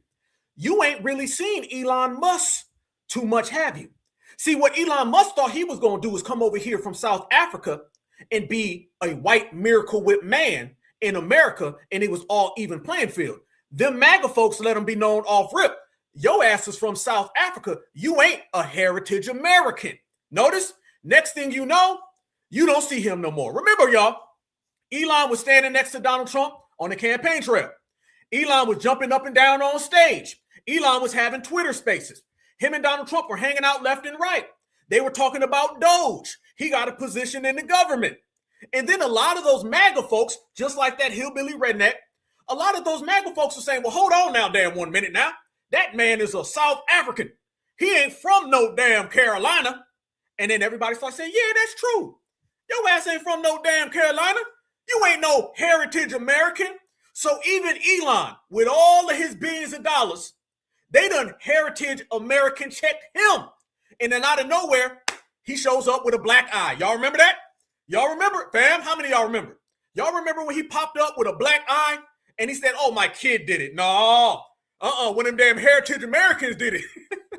Your ass done got heritage American clocked in your damn eye because you came to find out not all Miracle Whip is created equal. No. So it sounds like they doing the same delineating we've been doing. And then they started looking at Vivek and then what they go after, the H-1B visas. They said, nope, we got to shut that down as well. Because Donald Trump, he was getting a lot of smoke from your average everyday Mayo, your average everyday Mayo Miracle Whip MAGA. They were calling out Donald Trump. And they were saying, hold on, Trump, you need to knock this off. You're giving way too many of these Indians jobs that belong to America. Then Donald Trump low-key hit a pivot. And they start saying, yeah, we're going to go ahead and knock that off. We're going to come down with some of them H-1B visas. Remember when Donald Trump was saying, well, we don't mind if they come into America. Man, Mr. Mayo, maggot in the trailer, he wasn't having that. Because they've been delineating from other white folks. The same way J.D. Vance went over to Europe, and the first thing he told people in Europe is, y'all need to ease back on some of these open borders. Same way Donald Trump went over there and said, ease back on some of these open borders. So, family, delineation is a full-time thing, and we were the first ones to kick it off. Fam, I'm going to tell you guys how certified we all are. And I'm going to tell you now, a lot of you guys in the chat have been on the forefront of this monumentous movement that's been going on of delineation. I'm going to tell you why. We were all noticing that the world was starting to shift off of we all one big Negro. Everybody's still talking Pan-Africanism. They're hitting you with an old, outdated ideology that just doesn't go anymore. You can't run around here and start talking we all one race. White folks ain't even doing that, and they all practice white supremacy. So what they're delineating, and they need to maintain whiteness. Think about this, y'all. White people need to maintain whiteness so they can maintain supremacy, but yet they're still divvying up whiteness over in their own little world. FBA were the first ones who seen the way things were going, and we said, no. Done with all of this, we all one big Negro, one big Pan-African, because now we got to marry they problems. This is why Donald Trump said the same exact thing about Europe. He said, I'm pulling us out of all these open initiatives. Because remember, y'all, when Europe has open border policies at the UN, that affects America. So he heritage American his way out. When Europe has these open, communications apparatuses where everybody could just flow inside of countries, that affect America. So he pulled himself out. So they've been over there doing the same exact thing, getting super mad, super angry, and foundational Black Americans have been doing what, y'all? We've been enjoying the ride because we were the first ones on delineation. Let's make this clear. You're going to see a lot of people coming out here talking about delineation, but let's make this ultra clear, y'all. FBA, we were the first ones. We were the very first ones. And man, it's got a lot of people angry. A lot of people are upset. And you know, it would not be a party without the older, want-to-be's. And these people are very, very upset. Let me show y'all this right here. This man said he don't get FBA. He said he got a problem with FBA. He want to talk to FBA. Watch this. You know, America, I don't like this FBA stuff, this foundation, Black American stuff. Because, the foundation is the lowest part of the building. It's the structure. And then... Stop. Did this man just tell us the foundation is the lowest part of the building? Did he just say, I don't like this foundational Black American stuff because technically a foundation is the lowest part of the building. That's why you don't like it? No, wait. No, I hate to do this to the elder. I'm sorry. I got to get this guy. Y'all bear with me for 2 seconds now. I got to get him. Did he just say that, family? Can't you come up with something better? Can you come up with something better than that? You don't like foundational Black Americans because the term foundation is the bottom of the building. Yeah, and guess what the strongest part is? Okay, that's why it's called a foundation. What's the strongest part of a tree, fool? It's the foundation. So this man right here is talking exactly what we already knew, what these people always do, what they will continue to do, and that is to make excuses every corner that they turn. I'm going to get back to Mr. Old Man in a minute. Mr. Magoo, I'm going to catch you in a minute, Mr. Magoo. Okay. Let me tell you something else, how these people have been disrupted by what we're talking about. I'm going to get to Mr. Magoo in a minute, okay? All right, he lost me with the foundation thing, but let me tell you where we at with it. You see a lot of people having a hell of a lot of different opinions, and I want y'all to notice this is how delineation has been affecting people. Watch this woman right here. Okay, please hear me as I say this. And I'm going to say this, and just know this is not an open door to make xenophobic comments in my comment section. I have blocked and will continue to block people that do that. But listen to what I'm saying, please. I get comments like this a lot from people who have flags in their bios in addition to an American flag. So what you're saying is that we are all Black people. If we are all Black people under the umbrella of Black American, then why do you have these different flags in your bio? Because you are also wanting to attach yourself to the identity and culture of these different countries, right? I need y'all to understand that what these people that are clinging or not clinging, that are being drawn to the FBA movement, they are doing the same thing. They are essentially putting a flag in their bio and wanting to attach themselves to the history, culture of this ethnic group, which sometimes gets lost under the umbrella of Blackness in America. America was like, okay, y'all all Black. Okay, we have new immigrants, y'all all Black. And what you see are Black people who are the descendants of enslaved people trying to point out that distinction. I hope that makes sense. But whenever, I kid you not, it's always people that have flags in their bios that are saying this. And I'm like, you have so much pride in your country of origin, your ethnic group. Why don't you understand that that is at the heart of what these people are talking about? And so I always caution people from being too dismissive of this movement, because a core piece of this movement, the xenophobia, immigration aside, is wanting to highlight and show pride in the Black American ethnic group. And I think some people that have come here in later generations, they feel frustrated because they feel like they are a part of that as well. And they are. I'm not saying they're not. But you have to recognize this distinction, this history. There's a stop. Boy, she all over the place, ain't she? Ain't she, fam? She not all over the place. You have to understand that what we did, we came from a place that was at a place that kind of wasn't there. No. What she's doing, family, is she's trying to make it look like we're practicing what the immigrants practice.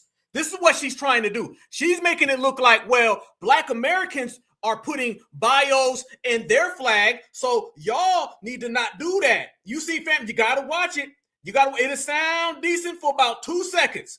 2 seconds, it'll sound good, and then family, they'll start hitting you with every damn okie doke in the damn book. That right there is them trying to connect FBA to everybody who ain't FBA. I want you to understand that. Understand that, brothers and sisters. That right there is a hustle. It's a scam in which they're trying to run with. And I know what she's trying to do. This is why I told everybody a few weeks ago. You're going to hear a bunch of different things come out from a bunch of different ways. You're going to have people saying things, sort of, kind of, straddling fences. These are all telltale signs of desperation. This would not be going on if there wasn't desperation amongst these people. She doesn't have a plan for delineation. Fam, can I say this? These people don't have a plan for delineation because they never expected delineation. You got to understand, man, when you've been living in this country your whole life, and you always heard African American, or you heard we all Black, brother, or you heard Black Americans was from Africa. You weren't used to no Black American popping up and shutting all that stuff down. Hell no. You weren't used to that. You didn't expect that. You weren't prepared for that. Well, guess what? Now you got to deal with that. So we've been shutting down what these people been coming up with, because quite frankly, what they're coming up with is trash. They're not coming up with anything that's solid, certified, or anything that's really going to move the needle. And this is what I mean when I tell y'all that these individuals are in full desperation mode, and we're winning right now. FBA is winning right now. The delineation movement is nationwide, worldwide. We done took our game on the road. Everybody can do their little version of delineation or whatever the hell they want to call it. But let me tell you this right now. Foundational Black Americans are on the forefront, and we above and beyond everybody that you look. Watch this right here. This is what I mean, fam. She turns around and she starts trying to use this game of we're being xenophobic. with me, friends. I'm going to play a clip. No, you just got here, dude. Like the Haitians, like the guys from Ghana who just got here, you don't get to. All right, I should have started with this. I do not tolerate xenophobic comments in my comments. You'll get blocked, deleted, embarrassed, whatever I feel like in the moment. On the flip side, I also do not tolerate slick comments about the African American ethnic group. I'm a member of that ethnic group. I don't tolerate that. And a lot of you all. Red flag family come out the gate talking about African American. We ain't no African Americans, fam. Here we go. Are using this moment to get off little jabs at us, and I'm gonna eat you up on that every single time. You can ask the people that be in my lives. I don't play about that, because I do think there is something, you dismiss this movement at your peril. This movement has attached itself to, it's an alt-right pipeline for damn sure. It's attached itself to conservative talking points, especially around immigration, which I think is a huge fail and a huge misstep for this movement. That's just my opinion. But there is something at the core of the movement that talks about erasure, recognition for the contributions of this particular ethnic group, that I think if you dismiss that, that's a problem. And I think when you do that, you also prove their point. So we can have conversations about the issues with this group without going there. And if you go there, I'm gonna go there with you. I'm going to hell with you. Okay. Anywho, Byron deserves this. Byron deserves this, because during Kamala Harris' campaign, there was this whole thing about Kamala Harris not being Black. And this is kind of a semantics kind of thing. People from this movement believe the term Black came from us as people in America, that we created this term Black, and that it's been kind of pushed around the world, but it's our term. So when they say freeze, family, let's go ahead and answer that. Is Blackness a foundational Black American thing? Listen to what she's saying. Oh, she going there, fam. Oh yeah, she said Kamala Black. She mad at y'all. This is a 92%er. This is a 92%er, y'all. She's not mad at Byron Donalds. She's mad that Kamala met the same fate that Byron Donalds is meeting now. All the tethers are being exposed. We got the spotlight on all of them. All the roaches is trying to run, family. So does Blackness belong to us? Because she's trying to say Blackness for everybody. She said everybody can be Black. Watch it now. Say Black, so then they think the word Black means African Americans who are descendants of enslaved people. And so that's where that comes from. So when you start having people like Ann Coulter, Donald Trump, and also Byron Donalds saying that Kamala Harris isn't Black, we got a problem. And I know somebody who follows this movement, which is very much a path to the alt-right. It's an alt-right pipeline for doggone sure. I remember when that clip came out, I said, now look at here. You got Ann Coulter, you got all these white people, and Byron, who, according to y'all, is also not Black, based off these rules that y'all made. You have them all saying that Kamala Harris ain't Black. I feel like we've lost the plot, have we not? Have we not lost the plot? The plot was lost. Now, also be very careful there. They are pretending as though, yeah, we believe they have a claim to heritage Americans. But when the chances are, when there's opportunities to establish that, they gonna skip right over us. Like, don't get too comfortable with people like that saying that. When he talks about how we don't want to whitewash slavery, but y'all do, especially in this current administration. Y'all do, and y'all don't call that out. Y'all sit over there in your privilege. What have the Democrats called out? What did the Democrats call? Joe Biden said that this country was built by illegals. So don't tell me about y'all want to whitewash Black history. You don't whitewash Black history more than saying that this country was built by an illegal immigrant. He didn't even say illegal immigrant. He said illegal. You notice, fam, what happened is that the Democrats are afraid of this delineation movement, and they're starting to see that the Republicans are starting to acknowledge it. So they're sending out all these massive foreheads to do all the damn talking. Kamala Harris is not Black. Barack Obama is not Black. They are melanated other people. In the same way that Byron Donalds can get the smoke is the same exact way that Hakeem Jeffries to get the smoke. All the tethers is getting lined up. And sit back and are shocked when we are calling it out. There's an extreme whitewashing of slavery, the civil rights movement, all of that happening right now. The other thing, this isn't a defense of Byron. It's more so just correcting history here, their ahistorical take.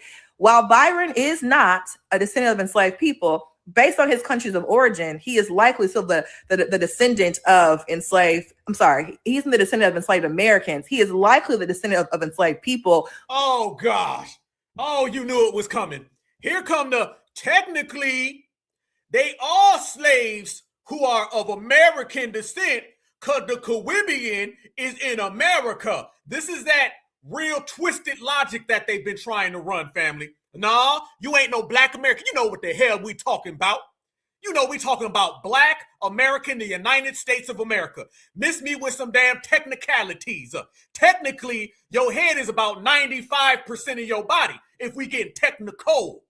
But now you see these individuals trying to spin everybody into our movement.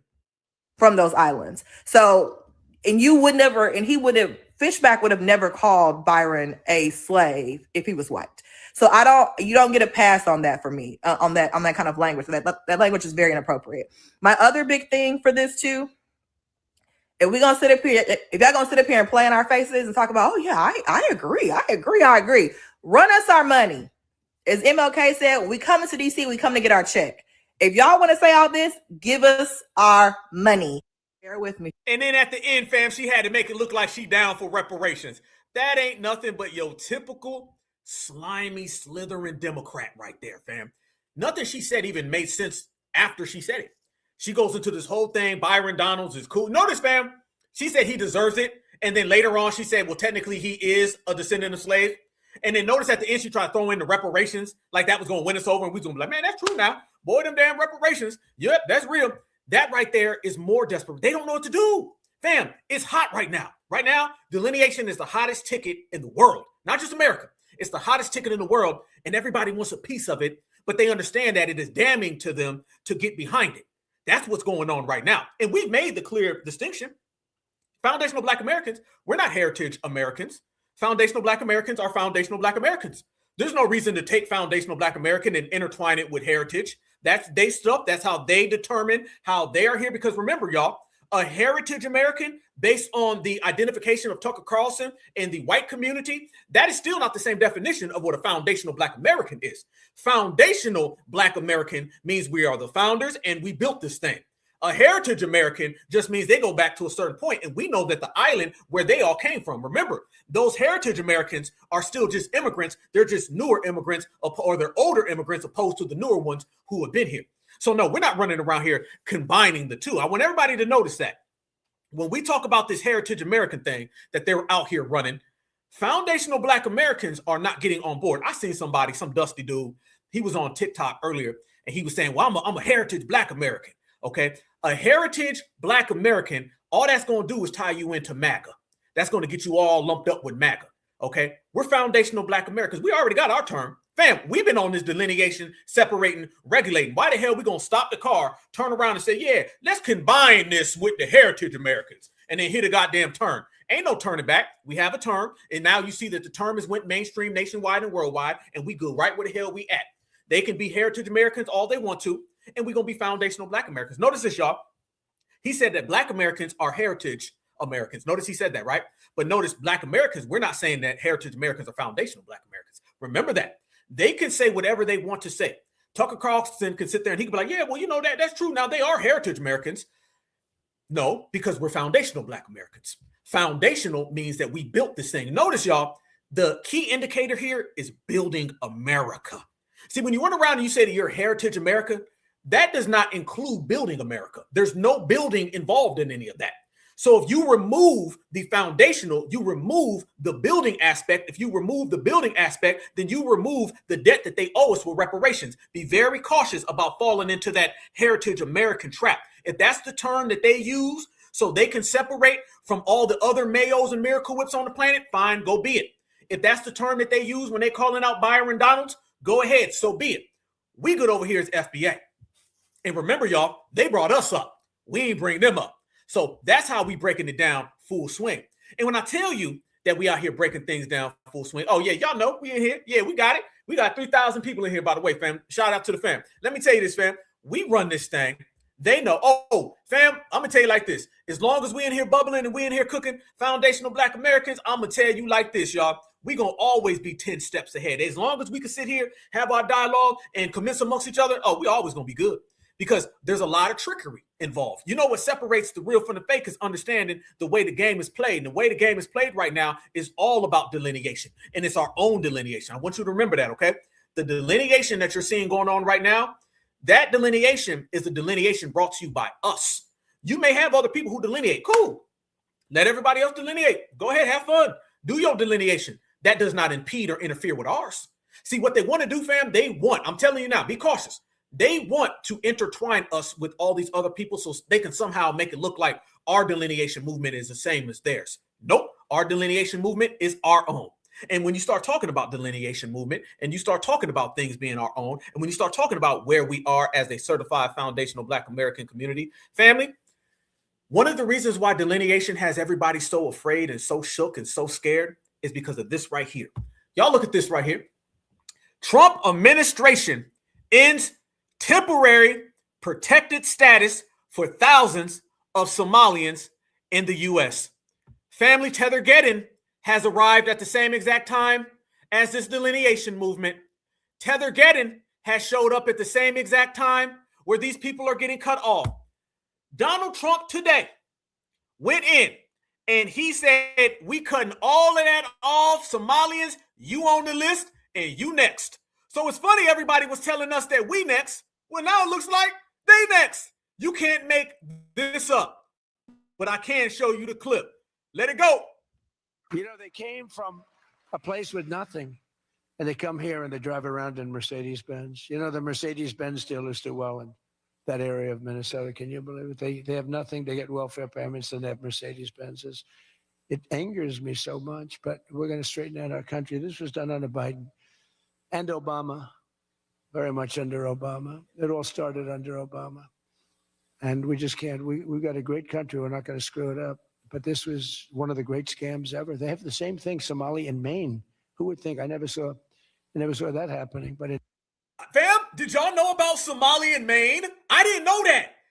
Fam, this literally is the first time I've ever heard this. I'm watching this as y'all watching this live, fam. This was him earlier today at 2:51 p.m. Eastern time zone. Family, we're approximately about 10:16, 10:17. I didn't ever hear this. Are you sure they have a Somali in Maine? Didn't we say that the dominant society is watching all of these people? And these people are going from place to place to place? And all them hillbillies and rednecks is like, hell no. Damn. Sounds like Maine is going to get a visit from ICE and from the National Guard as well. News to me. Let's go.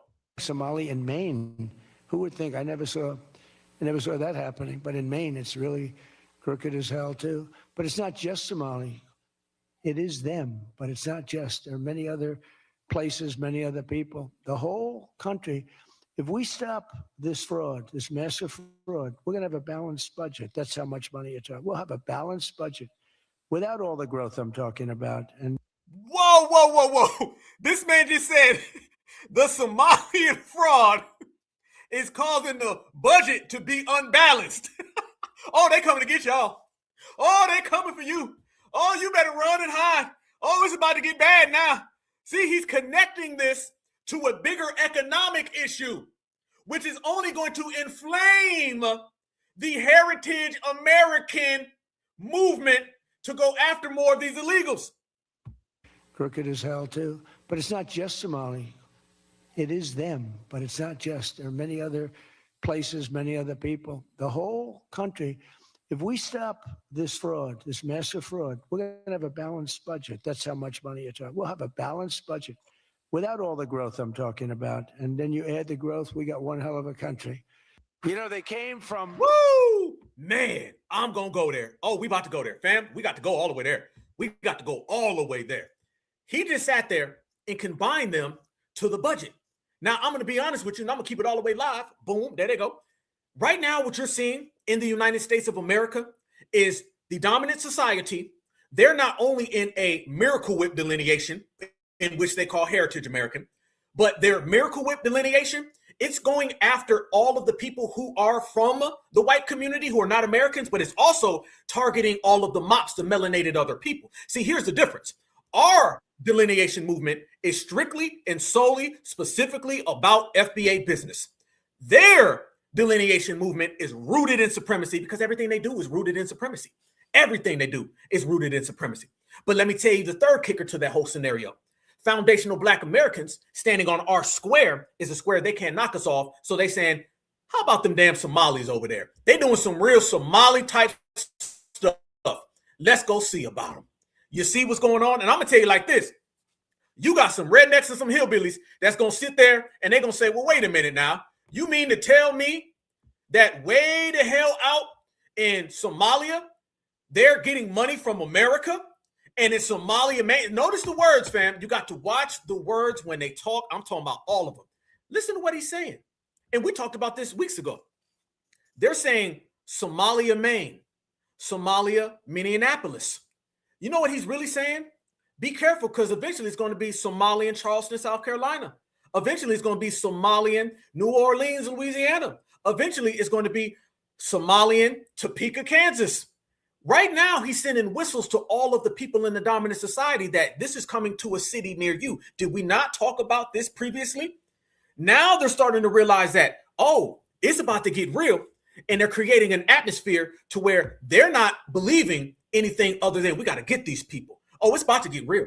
And family, let me show you the ins and outs of how he broke all of this down and how everybody broke all of this down in the process.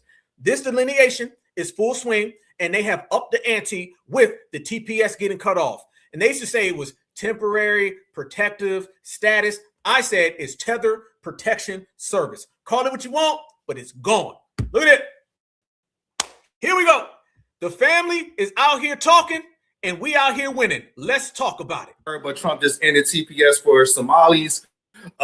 They got till March 17th to figure it out, y'all. They could either self-deport, which Trump always encouraged because it comes with incentives. I could only imagine how much 1,000 USD could take you in Somalia. You could probably buy a couple of goats. I don't know what they buy out there, but yeah, I know spaghetti and bananas. That's an infinite spaghetti and banana glitch, you know. But 3,900, about 3,900 of them is impacted by this decision. Yeah, 2,500 with the status, that's going to end. And then there were like maybe 1,400 applications pending, which will be voided because it doesn't make sense to end TPS, but then think about the pending applications, right?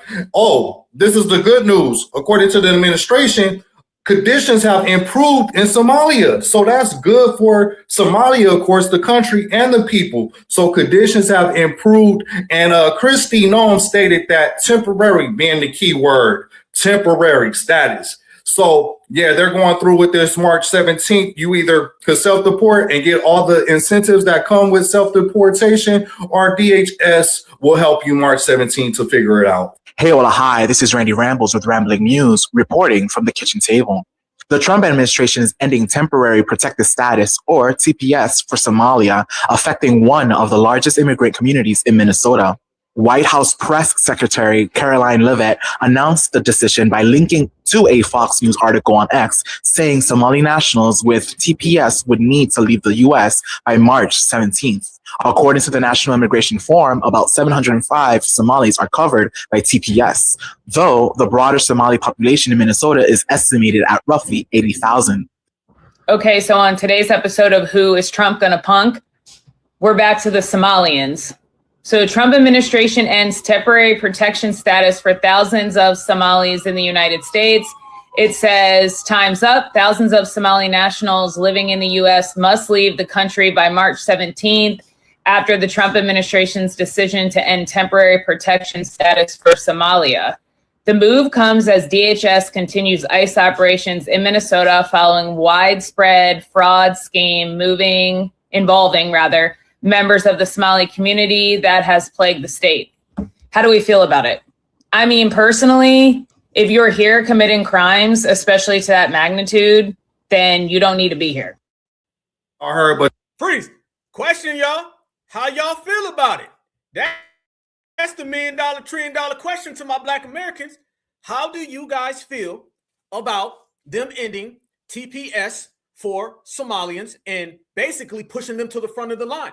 Because, fam, you didn't really hear much about the Somalians with the TPS. You heard about the Haitians and the Venezuelans and all that, but notice, y'all, now it's immediately on to them. So I asked this question to my good, beautiful, foundational Black American brothers and sisters. How much do you guys feel empathy or sympathy or any type of emotions for the Somalians who are being sent home right now? Process, get your bags. My brothers and sisters said, you feel good. You feel good. G-double-O-D good. Somebody said, I don't feel nothing. I like that. Somebody said, hey, it is what it is. You good with it. I'm all for it. Man, I think we all on the same page with that one. But I want everybody to notice how quick this moved. This moved very quickly. See, Donald Trump ended up bringing this up, and notice how all the policies go down. Think about this, y'all. He says that there was a crime that ended up occurring. Think about it. Go back to Thanksgiving. Thanksgiving, that guy unalives that National Guard person. The next day you wake up, reverse migration, immigration pause. Then go ahead to Christmas. Christmas, he said, hey, we got to get these people out of Nigeria. Boom, bomb Nigeria. Then he says, we're going to bomb these cartels in Venezuela. Next thing you know, they're getting a Venezuelan president. Now he's so focused on Somalia. He's so focused on Minneapolis. He's so focused on now Maine. And he said, okay, TPS for them. It looks like these policies of bringing these people to justice are moving very, very fast. And we just came off of a president before who said that they can't do nothing. How many of you guys remember all the we can't do nothings that came from the Democrats? Remember Kamala Harris said they can't do nothing about open borders. Remember Joe Biden said they can't do nothing about open borders. Barack Obama even said they can't do nothing about it, even though he deported a lot of people. But mysteriously, he can't do nothing about it. Nobody can do anything. Donald Trump seems to come on in and he just knows how to do everything. Laws are getting passed, things are getting done, and Delineation is out here whooping they ass sideways. So he goes out here and he gives this whole speech and he starts going in on all these different people. He starts talking about auditing the country. He starts talking about going after all these illegal immigrants. And the one thing that you ended up seeing, fam, is that FBA standing on FBA Square, not giving a damn, is winning. And it's winning in full speed and full time. And there's nothing anybody can do about it. But he wasn't done. Hell no. He's got his eyes set solely on Mrs. Omar. And Mrs. Omar, I don't know how this ends any good for you. Look at this, fam. In a speech earlier today, the same speech, okay? This is at 2:54 p.m. So this is 3 minutes after the last statement. He said that he wants to get Omar the hell out of America. Watch this. About our Constitution. I have a constitutional right to rip off the country. I guess she's a total scam artist. Anybody knows it. How do you let her get away with it? AOC +3. She was one of the three. They're all scammers. They're so bad for our country. They're so bad for our country. Our ICE operation administered about our Constitution. I have a constitution. Fam, and look at this. They done pissed Trump off. Let me tell y'all, did y'all see Donald Trump flicking the guy off earlier today? Watch this. Somebody started yelling at Trump, and Trump ended up flicking this person off. Watch this.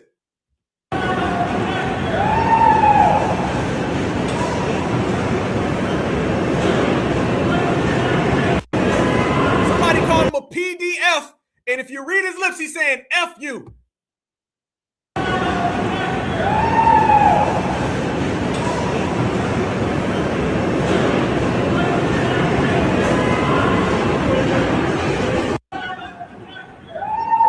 There you go. Right there. Freeze frame, freeze frame, freeze frame. Look at him. He's telling them right there, F you. People calling him out, fam. All of this smoke is going to end up coming down on the illegals. And he's already got his sights set on them. He already knows exactly who. He knows exactly how he wants to do it. They done pissed this man off. This man said, we about to get these people the hell out of America, and there ain't nothing anybody can do about it. And you know what? I mean, it is what it is. That boy's mad. He said, F you, pal. You know, when they start saying, pal, wait one damn minute there, that's when they mad. And family, a lot of them are mad. And the reason why they're mad is simply because they put themselves in a position where you can't run the FBA. Understand this, y'all. They can't run to foundational Black Americans for anything. Nobody can. And since nobody can run to us, they're operating in a world that is very unfamiliar to them. They don't know what it's like to have to do things on their own. We're always talking about that. These people who don't know how to get it on their own, now you're watching these people not be able to get it on their own. This is how you know what's going on. So you see Trump talking about going after Omar, talking about deporting her. He's talking about a city near you. He said Somalian fraud is the reason why we can't balance the budget. I don't necessarily believe that. However, it is what it is. It's not my problem. The only thing that we're out here doing is standing on certified time and certified business. However, you also got to watch for the cosplayers. So when you start seeing this go on, everybody's talking about delineation. Everybody's talking about separating. Everybody's talking about going in their own areas. Do you know one of the main refuge that the tethers are going to have is that they're going to start sliding over to Black Americans and saying things like, we, brother, need to not go into these fights? Do you know you've got full tethers with full accents and they're saying that black people need to stay out of the ICE protests. Is he saying that because they want to stay out of the ICE protests, or are they saying that simply because they know that's what we're saying? Now the thievery of our talking points is popping off. Fam, y'all tell me, what is strange about this individual right here? Y'all tell me this. And I know y'all certified, so y'all gonna catch it in the first 2 seconds. Tell me what stands out to you the most about this guy. He's gonna tell us that we need to stay out of the ICE protests. Y'all let me know. Is he a black American? See how the media are portraying the white lady was shot dead by the ICE agent? This is why I want all black Americans to stay out of ICE business. I'm gonna repeat it again. This is not our business. Please stay out of ICE business. Okay? We did not vote for this. This is how they treat one of their own. Imagine if that was a black person. What? Excuse me, Mr. Joloff? Family, is this what they doing now? Are they coming out here and talking like they're us on our behalf? Oh, the tethering don't went to the maximum now, y'all. The tethering is out of control. Did this man just show up and start talking like he's us? Black Americans. We, black Americans. This man is tripping over his accent. This man got Joloff on his breath. And he thinks we're going to fall for that one? Fam, you might as well just use AI. He should have just did AI and be like, black Americans need to stay out of this fight because we did not vote for this. I would have believed in AI audio more than I believe you. Nobody thinks that you're a black American, Mr. Fufu. Nobody does. And family, does the man have on a hat and a scarf? We done seen the tethers cover up their foreheads. Are they covering up their necks now? Are you trying to hide your Fleetman forehead, tether hairline, and your giraffe neck? I don't know. Wait till the facts come out. But I got one fact for you. This man ain't no damn black American. And he needs to knock off all of that we talk. See how the media are portraying the white lady was shot dead by the ICE agent? This is why I want all black Americans to stay out of ICE business. I'm gonna repeat it again. This is not our business. Please stay out of ICE business. Okay? We did not vote for this. This is how they treat one of their own. Imagine if that was a black person. The outrage would have been much different. What the See how the was that? Family, you done seen it all now, ain't you? Boy, I'm telling you, boy. Damn. Okay, so what do we have here? We have Tucker Carlson talking about he likes foundational black Americans. You've got the lip check guy, and he's talking about black Americans are heritage Americans, and he's calling Byron Donalds a tether. And now you got Mr. Joloff right there, and he's saying that all of us black Americans need to stay out of the ICE protests. Everybody, everywhere you turn, everywhere you look, is using foundational black American talking points, using foundational black American narratives, and just straight up using our terminology. Fam, you've already seen 5 white supremacists and 17 tethers all talking like they foundational black Americans. Who run it? We run it. That's what you get right there. And people was calling them out. Even some, fam, it's going to get really weird. I don't even know how to say this. Let me just show y'all. This is going to be strange as hell, but I'm sure my brothers and sisters are going to catch this. I go through a lot of the different things, and I see a lot of different people talking. Look at this right here. Hold on. I'm going to pull it up for you. Here we go. We in here. Let me show y'all how deranged this world is getting, how deranged it's becoming. These people are out here using so much FBA terminology and thinking that it's all good and all dandy. No, you can't use FBA terminology. Did y'all see this one right here? Look at that. Look at this, family. 3 teens arrested for burglary targeting Hispanic restaurants in Beaufort County. Family, look at those last names. Do you believe any of those are foundational black Americans, brothers and sisters? Do you think any of those are FBA? Look at these names, fam. Somebody said it looked like it's the same guy with 3 different expressions. But look now, they are out here targeting the Latinos. So wait, hold up, wait one damn minute. You mean to tell me now Mr. Fufu is going after Mr. Belgrande? You see why the whole world is delineating? Do you see why everybody is pointing the finger and FBA is just over here doing our thing? These individuals are truly clashing with each other, truly breaking down. You got Mr. Fufu going after Mr. Burrito. Mr. Burrito's going after Mrs. and Mr. Jollof. I mean, damn. None of these people can find any common ground. So they don't need to be lecturing FBA about a damn thing. Sound like they need to be talking to each other because they the ones who are out here feuding and fighting and fussing. And FBA, we out here standing on real certified business. Damn. That shows you right there, though, fam. That shows you clear as day. These people don't know what. You got them right there. You got that right there. And you got this right here. And all of those are a bunch of identity crisis that are going on.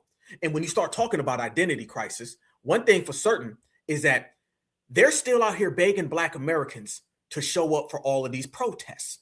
So in the midst of what you have going on with foundational Black Americans and Tether and all of that, you also have the Tethers out here and they having meltdowns. You want to see a Tether meltdown? That guy I showed y'all a couple of days ago when he was running around here talking about we all need to fight and it's over if we don't fight. Man, let me tell you something. The brothers and sisters on social media lit his ass up and he ran back to social media to leave a message. He said, if it's not our fight, then we need to leave him alone. Family, watch how disgruntled these Tethers are. No possible. Black people, if you're saying that this is not our fight and you don't want to fight and you're saying, well, you go out there and you do this and you do that, then get the out my comments.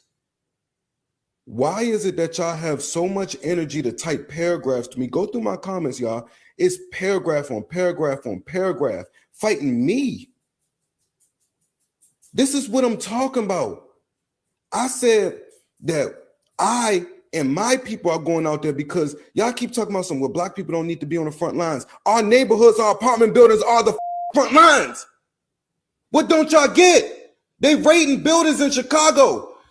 I don't get why that damn do-rag is sideways. I don't get why one is covering up your right eyebrow and the other one is covering up your left ear. I don't understand what the hell is going on with that damn do-rag. That's what I don't get. But why you mad, Tether? You mad? Don't be upset. Where Black people don't need to be on the front lines. Our neighborhoods, our apartment buildings are the front lines. What don't y'all get?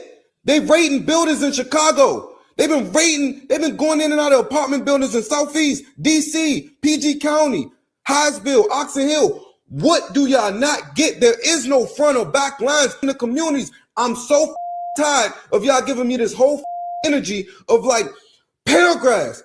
Get the off my page. Why would you type paragraphs to me? Boy, is he melting down, family? Is he melting down? Is he hurt?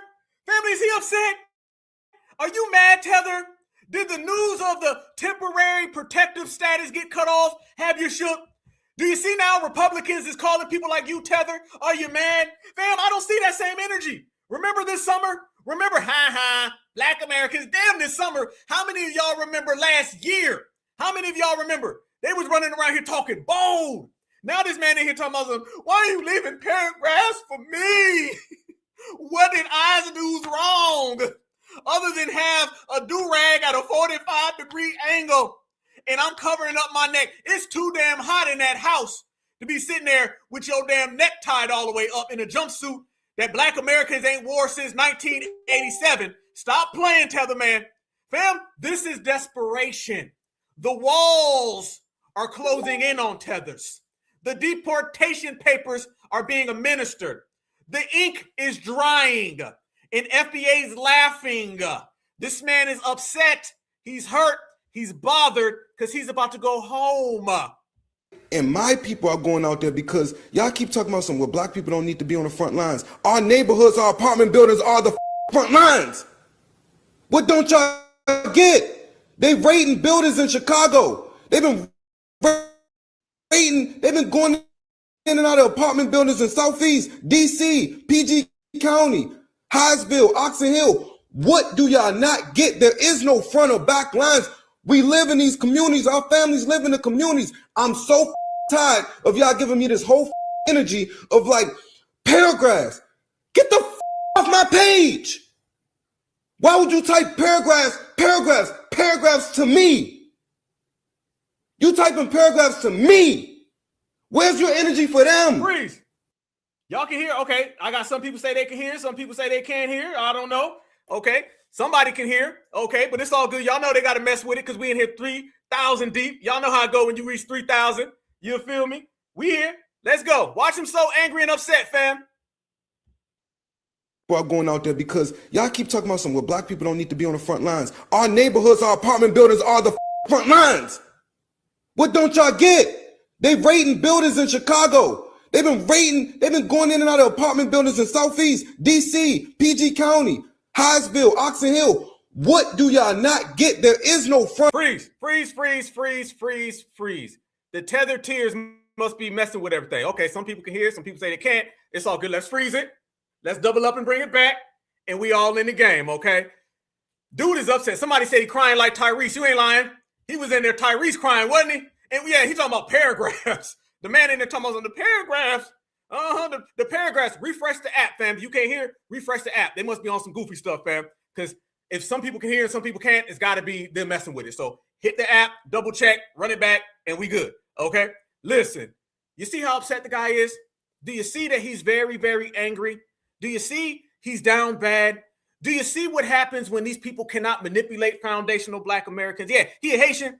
Okay, exactly. Okay, that's what I'm talking about. So you see how upset he was. Fam, they weren't making these videos before. These are all a direct reflection of these individuals with nowhere to go. There's nowhere to go. The walls are closing in, and that's just what it is. So if you see now these people are breaking down, then, you know, it's their own problem. It's their own problem. Yeah, dude talking about paragraphs. You know, who says that? You writing paragraphs? Like, who gets mad and be like, you wrote a paragraph about me?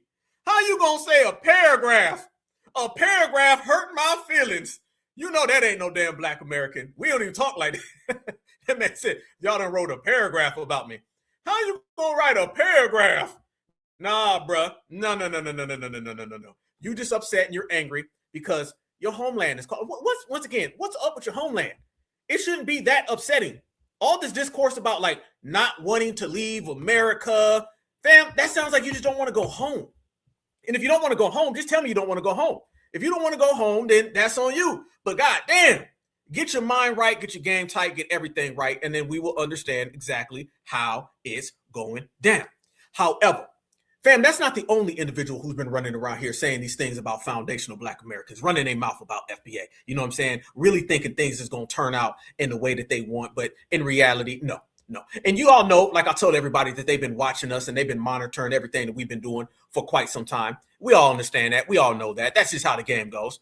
But family, there's been a lot of things that have been coming to our attention as foundational Black Americans, certifieds, and it's easy work. Listen, if you can't hear, leave and come right on back. Okay, because a lot of people can hear and some people saying they can't hear. Okay, so just refresh your app, come on back, bring it down, and we'll get it all to the point. Okay, because y'all know they be out here hating. That's what happens when you get 3,000 people in the building in the place. They be upset, they be mad. So just come on back through and we'll get it all going again, family. You already know. But let me show y'all something. Let me show y'all this. This is what I mean when I say that these people are crashing out full time, full speed, and they don't really give a damn. That's all they know how to do is crash out. The crash out community has been out here on one, and it's a terrible, terrible thing. And let me tell y'all why. These people right here, and these individuals know what it is. Look at this. This guy right here, fam. I want y'all to see how they always give out misinformation about foundational Black Americans. They always say things that just isn't true about us. And it's because they're afraid. If you think the last guy was afraid, I want y'all to see how afraid this guy is. All right, you say we good? All right, much respect, family. Here we go. Y'all check this out right here. Tell me how afraid these people are about FBA.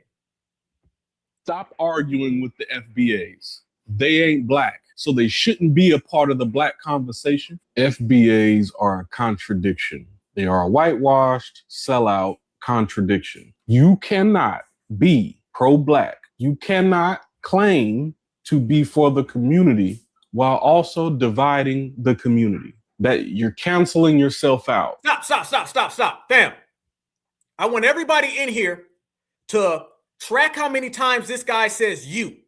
Listen to how many times he says you. He says, you people. What do you mean, you people? You FBAs, you folks, watch, count. I'm gonna start it back. Tell me how many times you catch this dude saying you. With the FBAs. They ain't black, so they shouldn't be a part of the black conversation. FBAs are a contradiction. They are a whitewashed, sellout contradiction. You cannot be pro-black. You cannot claim to be for the community while also dividing the community. That you're canceling yourself out.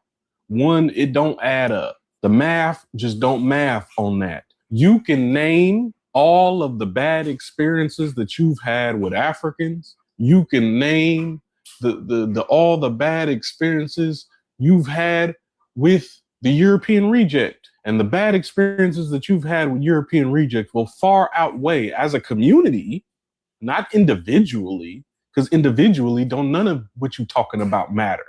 Everything is about the bigger picture, the larger scale. But you can't seem to comprehend the bigger picture or the larger scale because you're too saturated and too obsessed with your own self-hatred, Stockholm syndrome, and trauma from these selective moments that you've had with a group of people that you don't want to like anyway. So because you don't want to like them anyway, you have to believe this certain narrative and be obsessed with this certain narrative that automatically cancels you out from the pro-black conversation because there are aspects. It cancels us out from the pro-black conversation. Homeboy, we created pro-black. The very term pro-black is a black American thing. Y'all notice he think he got some power. He think he got some power. This man over here got 327 likes. We got 3,000 people in here on a Tuesday night. You see what we're saying, fam? They don't like the fact we run the yard. You people and y'alls, and you canceled out, you ain't got the power to make those type of declarations. All you are is a tether babbling. Straight up, somebody said he looked hungry as hell. Yeah, somebody get this man a damn RB sandwich, okay? Somebody get him the whole damn menu at Hardee's because he looked like he eat Hardee's. He ain't got enough money to afford nothing else. And take that damn hat off, fam. They don't make that many damn hats, all right? I'm tired of seeing these damn tethers with hats. How come whenever I see Africa, I don't see all these damn hats? When I see Jamaica, I don't see all these damn hats. It's only when they come here, I see all these damn hats. I right now can look all across the damn country and I will not see anybody with no hat on in any country in Africa. Soon as they asses get here to America, they start getting every hat you can find. They want the big hat, the little hat, the dusty hat. They want the ashy hat. They want the musty hat. They want the bushmeat hat. They want it to the back, to the front, to the side. They want all the hats that you can find so they can cover up their hairline. Let's go. Aspects of your movement that directly help and aid Klan members. And if there are aspects of your movement that directly help the actual enemy, you have disqualified yourself from the pro-black conversation. You hate yourself so much that you want to commandeer somebody else's culture. And you love us so much that you got to make TikTok videos about being a foundational black American when you ain't a foundational black American because your forehead is too big to be one of us. And commandeer, this man out here talking about commandeer, like we done took somebody's car. Y'all want to commandeer? Now he's saying we're commandeering people's culture. Man, these tethers is babbling all over the goddamn place. Fam, the tether delusion syndrome is in full swing. This man just making stuff up. Now FBA is out here aligning ourselves with the Klan and commandeering someone else's code. You done commandeered the whole goddamn menu at Applebee's. That's your damn problem. You done commandeered the whole goddamn kitchen at Longhorn Steakhouse. That's what the hell. You need to commandeer a damn woman is what you need to do. But I don't think no woman wants to be commandeered by you. How about that one? Checkmate, checkmate. homie. That you want to commandeer somebody else's culture. You hate yourself so much that you want to rewrite history. Who does that sound like to you? Does that sound like what black people do? No, that sounds like what a European reject do. And you are taking on the same tactics. As a black person, we are the original people. We were the first to migrate. So although, yes, all life on Earth began in Africa, it wouldn't surprise me if when Columbus showed up, we were here already, but we were here already because we migrated first before everybody else, not because we were just here already. Y'all. Okay, then under that logic, then you go tell white people that they're African. Oh, they don't like when we hit them with that one. Oh, y'all notice that? They don't like, boy, this man all over the place, ain't he? That man all over the damn place. He just talking. He like, then they tried, and what they wanted to do was tell us a lie. You need to go ahead and sit down. Okay, straight up, down, sit your ass down. Y'all notice they don't like whenever they start talking about we are all African and we all come from Africa. And then we simply say, well, if we all come from Africa, then go make your TikTok videos about white people. Go tell Donald Trump he's African. Because remember, we all come from Africa. You go tell Stephen Miller that he's an African. Because remember, we all come from Africa. And then while you're doing that, go tell Christy Nome, go tell the whole KKK. Since you're talking about KKK so much, go tell them that they's alls from Africa. See, we done shut down the whole alls from Africa. Now they have to acknowledge foundational Black Americans are specific lineage, heritage, culture. They got to acknowledge that foundational Black Americans are one of one. Because anytime you start talking about everybody's from Africa, I could just simply tell you, then that applies to all the Germans. Yes, it does. So you see the tether delusion. Now he's to the point, he's just making up stuff. He's just saying, well, I'm that, no, get a girl. All right, get a woman. All right, that's what you need to do. You need to focus all 2026 on getting you a woman. That's the problem with these damn tether men. They ain't never got no woman. Y'all ever notice there ain't no women in these damn videos with them? Y'all ever notice that? You ever notice you don't ever see these damn videos with a tether man and he's with a tether woman? They're always men in the damn car by themselves with a hat on in the dark. If you got rid of the hat, cut some goddamn, I know you're not used to having lights in your homeland anyway, so you always got the lights off, okay? We have power and electricity here in the United States of America. You should use it, utilize it, okay? But goddamn, why is there ever a woman? Fam, you ever notice you never see a tether and a tether woman, like they're never together. You never see a tether woman and a tether man. You just don't ever see it. You never see it, fam. There's two dogs in my neighborhood, okay? And it's two pit bulls. It's a girl pit bull and it's a boy pit bull. And they're together. I see a couple with the damn pit bulls more than I see with the damn tethers. Tether men are always by themselves. No woman around them. I done see more flies on them than women. So this is what it is. It is tether delusion. It's a I can't get a woman. No woman wants to be around me. I told you, he needs to get commandeered by a woman and stop getting commandeered by men. And you wouldn't have to worry about FBA and TikTok. Easy work. Fam, this is what I'm talking about. They know damn well what it is. I'm trying to stop, fam. I'm trying. They got me going. They got me pushing. But this is the kicker. Every single thing that they're saying, it holds no weight. Nothing they're saying adds up. They can't find a position to try to stifle what FBA is out here doing because, quite frankly, y'all, nothing could be remixed, nothing could be spun, nothing could be twisted, all right? What they have to do, quite frankly, now is just accept it. Okay, I want everybody to realize this. What we're seeing with Tucker Carlson, with the other guy, and them using the term tether, and with the delineation movement, these terms are eventually going to get said and spoken on a higher level. Y'all remember when they told us FBA was just an online thing? How many of y'all remember? Okay, and you notice that he was making those videos very, very declarating, and he was trying to make it look like y'all is this. What they're doing, y'all, is that they're having to come to grips with, oh, damn, this movement is strong. And I'm talking about the delineation movement. Remember, FBA is the lineage. Delineation is the movement certified or the riders in the grassroots. Now they sitting here looking and thinking, God damn, we can't control it. Fam, the world is watching right now. I expect here in the next few days, Roland Martin's going to have a video about Tucker Carlson. Yep, trust me. You're going to see Angela Cry. She's going to have a video. You might even see, what's that dude's name? Bakari Sellers. He's going to pop out, or Bussy Sellers. He's going to have a video. The Democrats are going to start sending out all of their little Democratic shills, fam. They're going to send them all out because now they're looking and saying, damn, we can't contain it. You got to remember, they've spent the last 5 years trying to contain foundational Black Americans. Now they just can't do it no more. That term is reign supreme. Notice nobody's saying ADOS. Nobody's running around here saying that terminology. Everybody's saying foundational Black American because they understand where it's come from. Let me show y'all this right here. This was another clip that I ended up seeing on TikTok, and somebody had pointed out this guy right here. He starts mentioning foundational Black American. You just start seeing FBA pop up everywhere. Watch. I can stand here and understand that there's such a thing as a heritage American. Yes. Inclusive of foundational Black Americans. Okay. You know, and it's like, bitch, we're all postmodern. I can stand here and understand that there's such a thing as a heritage American. Yes. Inclusive of foundational Black Americans. Okay. I can understand that and acknowledge that. And it's like, bitch, we're all postmodern. I can stand here and understand that there's such a thing as a heritage American. Yes. Inclusive of foundational Black Americans. Uh-oh. Uh-oh. Watch it now.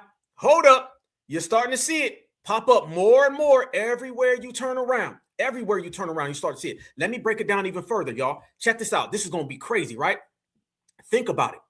What are you starting to hear more and what are you starting to hear less? You want to start off with what you're hearing more? Cool. Foundational Black American. You're starting to see it everywhere. On all the airwaves, you're hearing foundational Black American. Nationwide, worldwide, everybody's talking about FBA. They're talking about us on all social media. They're talking about us on all their podcasts. And you're even starting to hear it on nationally syndicated television. What are you hearing less? African American. Notice FBA up, African American away. And eventually it's going to go into obscurity and you won't ever hear it again. Why is that? That's because of us. Delineation. We made it that way. I told everybody we're not convincing. We're not having perspectives or opinions. We're enforcing. Everything that we're doing right now is enforcing. Tucker Carlson said FBA, and he said he likes the FBA. He doesn't, but he understands that he got to deal with FBA, and he's got to acknowledge FBA because we enforced that we're FBA. Everybody out there talking about delineation, everybody out there talking about heritage American, everybody out there talking about foundational, they're only saying that because of us. There would be no heritage American if there wasn't a foundational Black American. That is them watching our blueprint of delineation in which we were in the forefront, above, and ahead of everybody else, and them coming up with their version of it. Because just like a good copycat, you're supposed to follow who? The leader. Well, damn it, we the leaders. That's why everybody else is behind us. So you're not hearing African American no more. You're not hearing flat Blackness no more. You're hearing specific, direct, and exclusive foundational Black Americans. And that is brought to you by the grassroots. All of you guys are made, all of you guys, and I'm not leaving out nobody, all of you guys have made that possible. It's because we were out here in the street stomping. We were going to these committees. We were talking to these individuals. We was getting our game up. And now they got to realize it. They got to see it. As a matter of fact, I'm one of the main ones that was out there on the front line. How many of you guys remember when I talked to Cornel West? You guys remember that? About, I don't know, a year and a half ago, I sat down and I had a meeting or an interview with Cornel West. And I was the first person to tell him what foundational Black American was. And then out of nowhere, he started talking about we need reparations. You see what happens, family? I sat down and talked to him. Y'all look at that. It's on my channel. I gave a whole breakdown to him. I told him that we ain't nobody who just came here last night. We ain't fly here. We reside here. We ain't flew here. We grew here. I gave him the whole rundown that we run down all the time. I sat down and talked to him, and I put him on game with foundational Black Americans. And remember, Cornel West ran for president. He ran for the president of the United States, and I sat down and I talked to him, and I'm the one who put him on game about FBA. Trust me, he didn't know what FBA was until we all sat down and spoke. He may have heard it, but he never heard it articulated directly to him specifically from somebody like me. And I gave it to him real. I know a lot of people at the time, they was like, get him, Alpha. I wasn't out there to get him. That's the thing. A lot of folks out there want me to beat them up. That's not the game we on. We are political, just businessmen and women. We sit down. I'm not sitting down with Cornel West, and I'm going to start just ripping them up and saying everything because that don't accomplish nothing. He going to rip that damn mic off. He going to leave. However, I sat him down and I intellectually sparred with him and intellectually defeated him because I am a verbal wordsmith. However, I sat down and I articulated the foundational Black American points in a very professional manner. And then he was like, you know what? That's true now. That's true. He went from disagreeing, not wanting to hear what I was saying, to sitting there going like this. That's true. But watch this all on. I got it up because I was telling everybody from the beginning. I knew exactly where this movement was heading. I knew that we would be right here talking about delineation. I knew these people would start bringing it up. These people all watch my brother Tariq Nasheed. They all watch my brother Tariq. And when Tariq starts telling everybody FBA is a lineage, it is a lineage specific. There is no foundational Black American group. There's no foundational Black American organization. Shout out to my brother Tariq. He was very specific. It's a lineage. Shout out to all of you guys. Very specific. It's a lineage. Now we are being addressed as such, fam. Somebody only going to call you out your name for so long. And eventually they're going to start calling you by your real damn name. And hasn't foundational Black Americans been doing that? We've been making these individuals call us by our name. Now the fact that they got to call us by our name, do you see the type of aftershocks and effects that it's having on the whole damn planet? Do you now that everybody's out there and everybody's watching? You damn right they watching. And you better enjoy the show because, family, you're not going to get this show too many damn times. This show going to come once and it's going to come good. And let me tell you this as well.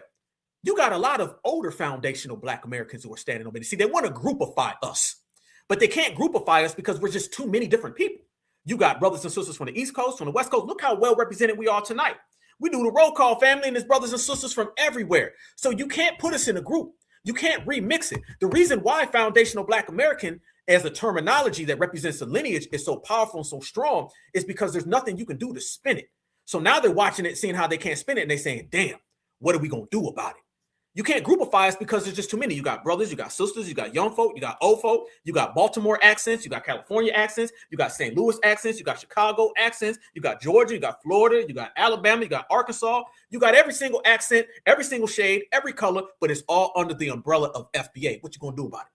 Applaud to yourself because we made it that way. Let me tell you how certified we are, family. You know it's real when grandma out here and grandma saying we not getting in that fight going on with immigration. Look at this, fam. Certified salute to all the troops. How you gonna try to groupify us when so many of us are on code? Watch this. I have had a few of y'all in my comment section saying this is our fight. I don't even know who our daddies are. I know who my daddy is and where he's buried. Explain to me how protecting illegal aliens that cross the border illegally our fight. Now explain, how is that our fight? I'll wait. Fam, I'm just saying though, I'm just keeping it a buck. How many more times, y'all? Let's go. I have had a few of y'all in my comment section saying this is our fight. Explain to me how protecting Somalians who said we don't even know who our daddies are. I know who my daddy is and where he's buried. Explain to me how protecting illegal aliens that cross the border illegally our fight. Now explain, how is that our fight? I'll wait. Tell it how it is. Tell it how it is. Tell it how it go. Man, you gotta love it. You gotta love it. You gotta love it. You gotta love it. You gotta love it. Okay, here we go. Y'all can hear? Okay, everybody can hear? No sound, some sound. Here we go. Tell me y'all can hear me. Y'all can hear me? Let's go. Let's keep going, fam. Fam, this is what I'm talking about. This is what I'm saying. They know what it is. They know how we run it. Some people can hear it. Some people can't. Okay. My sister, okay. Natural, okay. Some people, okay. If you can't hear, come out, come back. We can't stop the show. We're going. Boom. Family, you see what I'm talking about. You see what I'm saying when I tell y'all that these individuals now are watching us. Let me tell you what's next, though. I'm going to tell y'all what's next. What's next, fam, is now it's going to go from foundational Black America. You got to understand. Follow me now. You can hear everything that's going on with foundational Black Americans, and they start using foundational Black American in the term and the delineation. Here's the next step, though, fam. They're going to start coming. Y'all can hear me. I think some people saying they can't hear me. I think they're in here trolling, but it's all gravy, baby. Check this out. They're going to start using a lot of the talking points that we say is foundational Black Americans. That's going to end up being the next thing. So it's going to go from FBA, and then they're going to delineate, and they're going to start using telling family. If they're saying tether, then I'm telling you right now, they're going to eventually start saying things like that fight ain't our fight, that ain't us, this ain't on us, all those different things, fam. So you already see what's going on all the way across the board, all the way through. They're watching everything the FBA is doing, and they're examining our culture, and our culture is just prevailing to the maximum. You understand what I'm saying? So watch now. What you're going to start to hear is a bunch of people who are going to come out And these individuals are going to start saying things along the lines of, that ain't our fight. This ain't for us. That has nothing to do with us. And everybody's going to be on their own little page trying to get whatever they can get, however they can get it, because they see that there's a free flow. And the flow is going from FBA to everyone else. Hold on, where we at? Let me see all that. Boom. Okay, there we go. Yes. So that's showing you exactly what it is, and everyone's watching it, and now you see. Check this out, fam. Furthermore, what I'm saying with these individuals, you see how they come out. Check this out. Tucker Carlson, and they talking about Black Americans or this and Black Americans or that. Let me tell you something. Tucker Carlson, we understand, is a supremacist. I'm going to go ahead and say something that's going to mess him up. I'm going to say something that's going to mess the whole thing they got going on. Tucker Carlson has always been against reparations, and he's always been against foundational Black Americans. So the fact that they try to connect us to MAGA when simply we denounce everything that's going on with the anti-Black American racism from all sides. They don't like that we do that, family. See, what they want to do is get us in a situation where we're going along with it. Everything's cool. We all friends. No, foundational Black Americans are calling out everything. We're not running around here talking about Tucker Carlson is like us. We're not running around here saying Tucker Carlson is down with us. No, he's representing the supremacist aspect. Okay. And since he's representing the supremacist aspect, we denounce everything that he's got going. Don't be mad. The very fact that you can't pin MAGA on Black Americans. Y'all notice that's really what it is? They can't pin MAGA on Black Americans, so they real upset by it. That's got them real afraid because they're sitting here looking and they're saying, well, how can we pin MAGA on them? But they can't, as long as we sit here and say things like, I believe Tucker Carlson's a white supremacist and we don't rock with him nor white supremacy. There you go, case closed. I won. Nice try. I got you, didn't I? You thought you had Black Americans, didn't you? You thought you was going to try to tie us into something that we denounce. We denounce white supremacy, and we denounce people who are suspected white supremacists. So therefore, don't be mad at me the fact that they see what we say is true. Don't be mad at me that they know that delineation is in full swing. Don't be mad at me because they know that foundational Black Americans are the true indigenous, number one, lineage, heritage, and culture in America. What you going to do about it? You see, fam? See, you're dealing with some very highly intelligent, highly motivated Black Americans who aren't to be played and aren't to be fooled with. I got them right where I want to. See what they want to do. I seen people making little videos trying to connect Black Americans to MAGA. How you going to do that when I just told you that foundational Black Americans and the certified grassroots? First off, there's 50 million of us. Fam, you're going to have some foundational Black Americans who are MAGA, and you also have foundational Black Americans who are Democrats. You can't put a lineage on a political party. Notice that, family? You ever notice that? James Clyburn, he's a foundational Black American. He's a doc, a domestic off-code COON. But you can't put any type of group on us. So the tactics of slandering and trying to smear us, quite frankly, isn't working. And it simply isn't working just by me saying something along the lines of we denounce it. So the fact that we've denounced it, the fact that we've owned it, the fact that we've called it all out, it's making everybody absolutely afraid because they're looking at this FBA grassroots delineation movement and they're saying these individuals are stronger than ever and these individuals is out here putting in work. And family, when I tell y'all we out here doing a lot of things that are powerful, let me go ahead and run it back a slight way. Y'all remember we was breaking down the whole IShowSpeed situation, right? It was getting a lot of people mad, boy. They was mad, boy. They was like, y'all Black Americans and all that.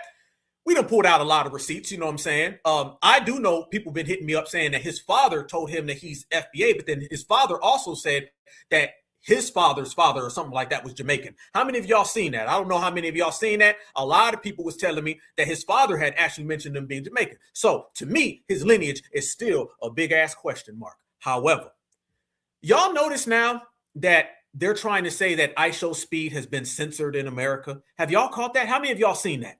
Now there's this whole thing and a lot of people are saying, well, you know, he's been censored in America. You know what it really is, brothers and sisters? What it really is that Black Americans weren't really rocking with it. And no offense, it ain't. Let me tell you something, fam. And I'm going to make this clear for a lot of people in the back. Okay, people texting me. Shout out to the family. Shout out to everybody texting me. One love, one love, one love. Let me show y'all something. Now they're out here trying to say that, oh, he was censored and all that. This ain't about IShowSpeed. It's about the fact that they try to tether in Pan-Africanness. It's either two things. It's either these individuals have to come up off of foundational Black Americans, or it is that foundational Black Americans is running the yard. I say it's both of them at the same damn time, fam. They need FBA, but they can't see FBA. Okay. And FBA's out here truly, genuinely making it happen. So there's a lot of people coming out and they're saying that he's been censored. And I'll be honest with you, I don't believe that. What I believe is that people just didn't give a damn. Matter of fact, let me ask this question. How many of y'all had ever even heard of him before we did our broadcast? Because a lot of people like, I don't even know who the hell this dude is. I don't know who he is. Okay. So a lot of people's out there saying they don't know this dude. So I'm gonna go ahead and make it clear. FBA wasn't rocking at all, and it's been shut down. Look at this. Here we go. Check this out, fam. I'm gonna show y'all how we shut down the propaganda. Look at this.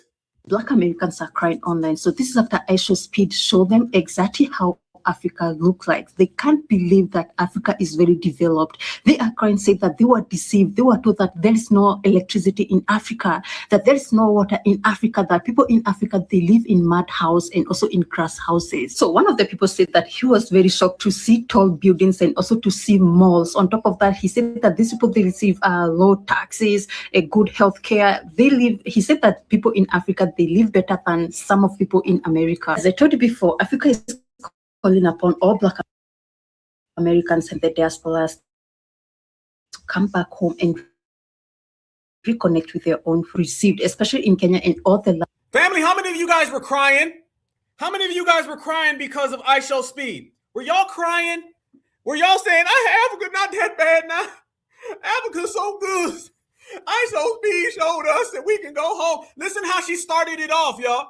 She started it off by saying that we were crying. Black Americans are crying online. So this is after Black Americans are crying online. So Black Americans are crying online. So this was y'all crying online? How many of my certifieds was crying? How many of y'all was upset saying I can't handle all of this Black love out here? Nope. But family, look how that right there easily turned into this right here. Watch it. I think they're censoring the iShowSpeed tour, right? Because when he was in Europe, I seen that joint every day. Like, you couldn't scroll without seeing him doing something random in Europe, right? And when he was in Asia, you couldn't scroll without seeing it.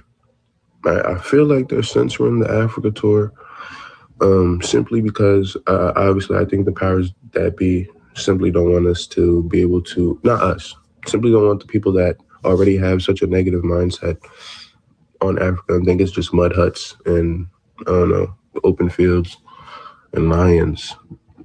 They don't want them to see that Africa actually has humans, right? With cultures, and these people have homes, cars, Wi-Fi, water, same things we have, right? And it's just like every other continent. There are good parts, there are bad parts, right?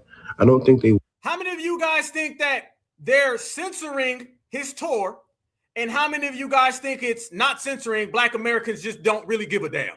How about that one? Want people to realize this, and I think that's why they're censoring the tour. Because they've really been censoring the fuck out of iShowSpeed's Africa tour, and I don't know it's because of the good Africa PR or the fact that Speed has not been experienced no type of racism ever since he's been to Africa. But I feel like I have barely seen any clips of his tour so far. Like, I don't know if CA is working overtime or what, but nobody expected Africa to be as beautiful as the way that it is. And nonetheless, they probably didn't expect Speed to be showing how Africa really is, because for some reason, the US wants everybody and their mother to believe that Africa is this low, poor ass country, that you're better off not going over there, and that if you do go over there, you experience a lot of racism, especially tourists. So like, now that Speed's fucking tour is showing like that all that shit is not true, I think that TikTok is doing their like best to not put out any of Speed's fucking content. No. Nice try. No. I don't go for that at all, fam. Y'all don't believe that one, do y'all? Y'all can tell y'all don't. I can tell y'all don't give a damn. Y'all like, nope, Fam, you see what they're trying to do? Let's be honest with you. Ain't nobody censoring that. Black Americans really just didn't care. Look at the energy of like white people and Africans, and then look at the energy with FBA. Black Americans really didn't give a damn. And it was no problem. You know what I'm saying? Our issue really wasn't with iShowSpeed. Our issue was with people trying to spin it and use it against Black Americans. That's really where it came from. And we just didn't give a damn. Matter of fact, half of y'all didn't even know who the hell dude was. I seen y'all was like, who the hell is he? I don't know this dude. Y'all was like, I don't know, this is the first time I ever seen him, Alpha. Y'all said this was the first time y'all had ever seen dude. So let's be honest, y'all. Either y'all was trying to use a quote-unquote black American to come up, or y'all was trying to use this against FBA. Man, it's been a terrible week for Tethers. Tethers was trying to use iShowSpeed, found out that black Americans, quite frankly, didn't really give a damn. So now they saying, we was being censored. Y'all was censoring us. No, nobody was censoring you. We just didn't give a damn. And then on top of that, now you got W's calling y'all Tethers. What the hell is going real? What's going on? See, what it really is, fam, is these individuals know damn well they can't use us for whatever they're trying to use us to come up off of. That's what it is. They're upset because that iShowSpeed thing was supposed to be this unifying thing. All the things that they talked about, all the narratives that they were trying to push off, that's what they were trying to push to get foundational black Americans to believe that we were wrong. They used this dude as a means to try to smear the FBA delineation. That's really what it was, y'all. They was trying to smear delineation. Like if we just talk down on FBA and make it look that way. Now they out there waving that white flag. And guess what? He's going to be on to the next place, and to the next place, and to the next place. And these people are still just going to be dusty ass tellers. I mean, damn. Dusty, rusty, and always musty. I'm just being honest, y'all. And let me tell y'all something else that's been going on out there. Did you guys notice that they kept making these videos? And in these videos, they kept saying things along the lines of black Americans think that they're all living in huts, and black Americans think that they're all in the jungle. No, the hell we don't. No, we don't. No, we don't. As a matter of fact, do you know the people that I seen that were making those jokes about the jungles and making jokes about, I thought Africa was underdeveloped. It was actually W's that were saying that about iShowSpeed's tour. Black Americans weren't saying that. Black Americans were never out here talking about, I can't believe that they got actual running water. You see how they were trying to dump that off onto us? This iShowSpeed situation was all a scam African play. I seen video after video after video of Rebecca, Becky, Matthew. They were all out here making jokes about Africa. Dissing Africa. They was clowning the hell out of Africa. I can't believe that y'all actually got running water. Tell the hyena I said, what's up now? And just like Tethers, they jumped over all of that. And then they start trying to put that off on foundational black Americans. Fam, I want y'all to see this dude right here. This dude looked like he is from G Unit. Okay, family. I don't, maybe it's the thing over there. I don't know. But there's a guy, and he has a message for all foundational black Americans. And his message is about iShowSpeed. And he wants all of you guys to pack your stuff and go on over there. Let me show you. Here we go. Y'all check this out right here. This man says, shout out to all the black Americans. Y'all need to come back to Africa. Watch. Shout out to all my black people in America, especially our brother Speed. Shout out to you, brother, because I see that you are changing the game, you know, showing the world that Africa is not what they used to tell y'all on TV. So now the real truth is, Africa is modern like everywhere else. You see this beautiful, and especially the weather, you know, tangor bu neex with Africa. But yeah, you know, so whenever you come to Senegal, pull up, brother, pull up and welcome. You know, you talk about le ceebu jën, you know, our. Fam, y'all see the upside down American flag? I know y'all seeing that. Yeah. Y'all know y'all seeing that. This dude got the upside down American flag. I don't really know where this is going. I don't know where this is going. Is this like some type of y'all need to come to Africa, need to get on the same page? I don't know where the hell this one is at, fam. But this right here is a dude with the upside down flag telling us that we need to come on over there. Our good food, our famous dish. You know, man, big A. Shout out to you, Speed. You know, pull up, brother, pull up. This is your country, and to all the black people in America, we love y'all. They did divide to conquer. They used to tell us that you guys are worse gangsters, you know, killing each other, hating.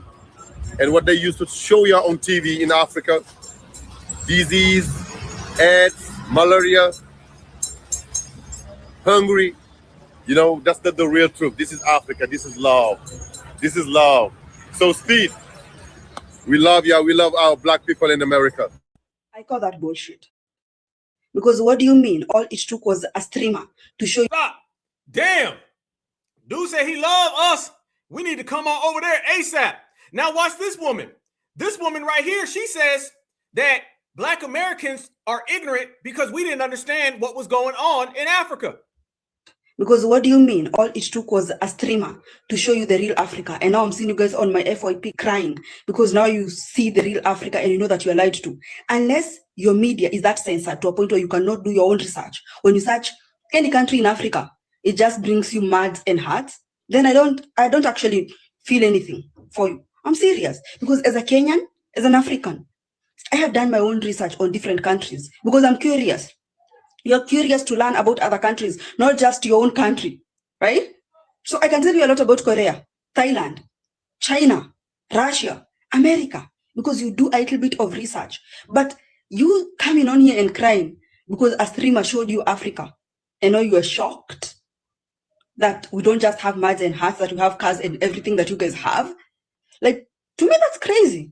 As much as you're telling us that you're not taught anything in your books, and I get that.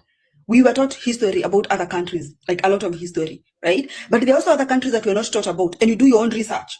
I get on social media, I see a Korean woman talking about something. Maybe it's something I'm interested in, right? And I do a little bit of research. Like, it's that easy. Shout out to all my black people in America. Shout out to you too, man. Shout out to you in the whole place where you come from. Listen, notice this, y'all. Notice this. Notice. You notice how she sat there and she started talking about Black Americans, and she started to say these things like, we don't know Africa. Family, aren't they the main ones who tell us all the time that they didn't know that they were Black until they got here? You ever notice that? She just sat there and tried to make it look like we're wrong. Fam, I'm telling you, it wasn't Black Americans that were out there saying that about Africa. It was all the W's. They were making all types of jokes on the internet. But y'all know they don't never see what the W's do wrong to them, okay?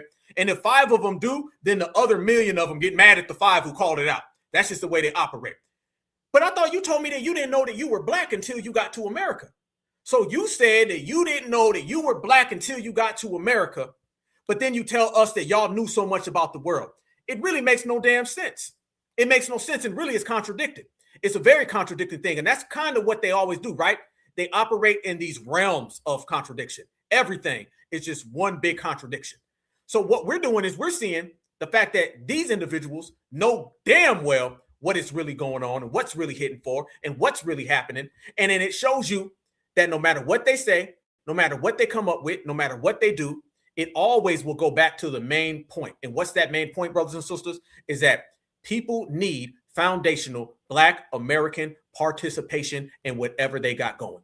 And if they cannot find foundational Black American participation, they quite literally crash the hell out.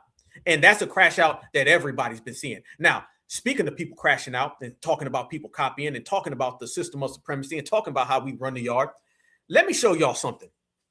Y'all notice that these people are using our talking points and they're using our statements. I want you to think about everything that we do, right? Foundational Black American, they're starting to use that. They're using the term tether now, right? You've already heard them use certified. They use that a lot. And people are trying to remix certified. They're trying to say authentic and realistic, all these type of BS ass things. There's only one certified, right? Also notice, fam, that you're starting to have these other people pop up and say, well, Black Americans are the true indigenous people. They are the real ones. What do y'all believe? Do you guys believe that these individuals are saying that we're the true indigenous now all of a sudden? Do you think they're saying that because they're forced to say it and they're just trying to save face? Or do you think they're saying that so they can get on our good side and perhaps manipulate us to go get involved in one of their skirmishes or whatever they got going on this week? Because when you start looking at Tucker Carlson saying foundational, and the other guy said he got a call from the Foundational Black American Society, and he started using tether, it's going to be a run on all of our talking points and narratives. It's not just going to be words, it's going to be whole phrases.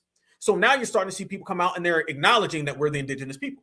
And you're also on top of that seeing people come out and say things like, well, Black Americans, why don't you question where they're from? So what hustle scam do you think? Do you think it's all of the above? Because typically in the system of supremacy, it is.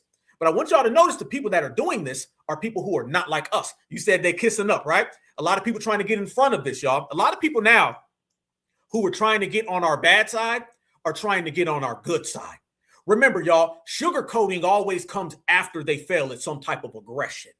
whenever there's an aggression, the civil rights era, slavery, bombing our affluent functioning areas, they always come back after and say, we friends though, right? Want to throw an arm over you, right? Look at this woman right here.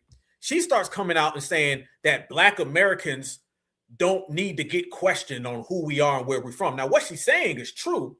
I just question the source because I don't believe ish, but my foundational Black American family. Look at this right here. Tell me how y'all feel about this. First off, this is Mrs. Selena Ramirez Pedro Gomez. Okay? I don't believe nothing she's about to say. Watch this.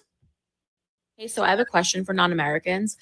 How come only Black Americans owe you an explanation of where they're really from? How come Black Jamaicans don't owe you an explanation of where they're really from?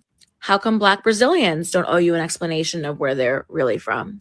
How come Black Colombians and Black Panamanians and Black anybody else, how come they don't owe you an explanation of where they're really from? How come when people from any other country who are Black tell you, I'm from Panama, I'm from Brazil, I'm from Dominican Republic, wherever it is, how come you take them for what they say when they say it, but when a Black American says, I'm American, you ask them, okay, but where are you really from? Why are you always calling Americans dumb when you don't understand the transatlantic slave trade and you don't understand that all these people came on the same boats, just on different stops? And on top of that, how come a Black American who— Stop.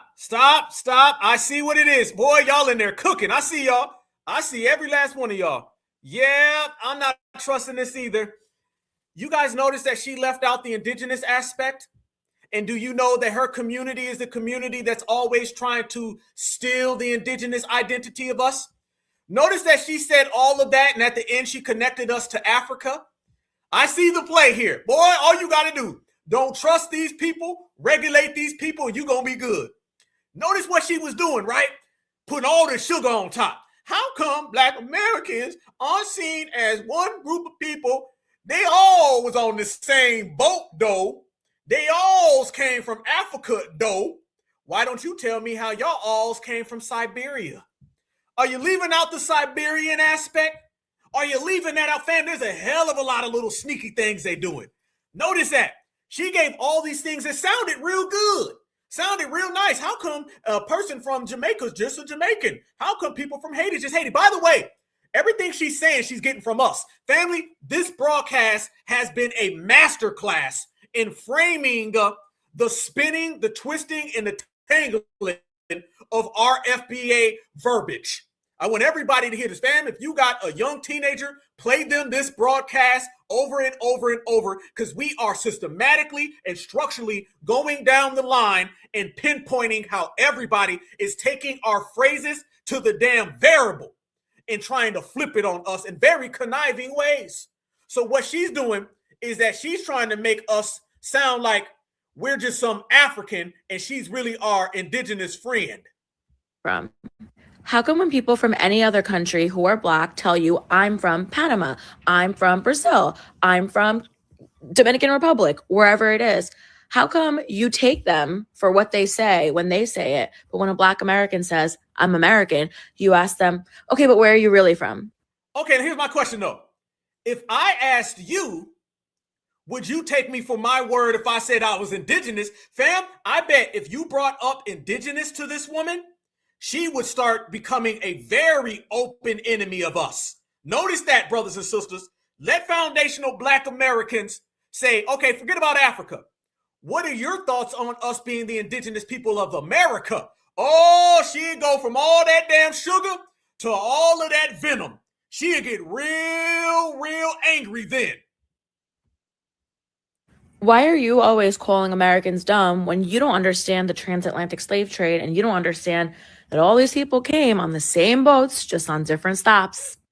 And on top of that, how come a Black American who has been here since, I don't know, the 1500s, how come they have to be from somewhere else in Africa?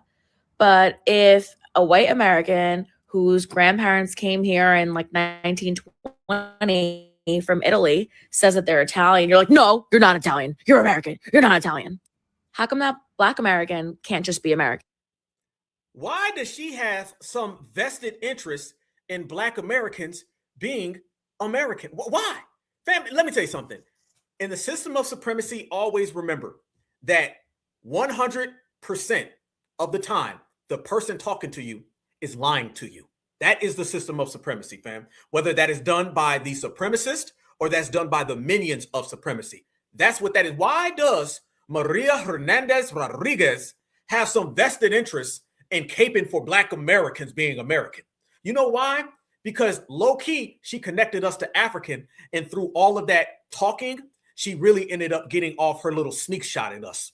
I guarantee you, if you asked her off rip about the indigenous status, she would flip-flop immediately. She'd be like, whoa, wait a minute now.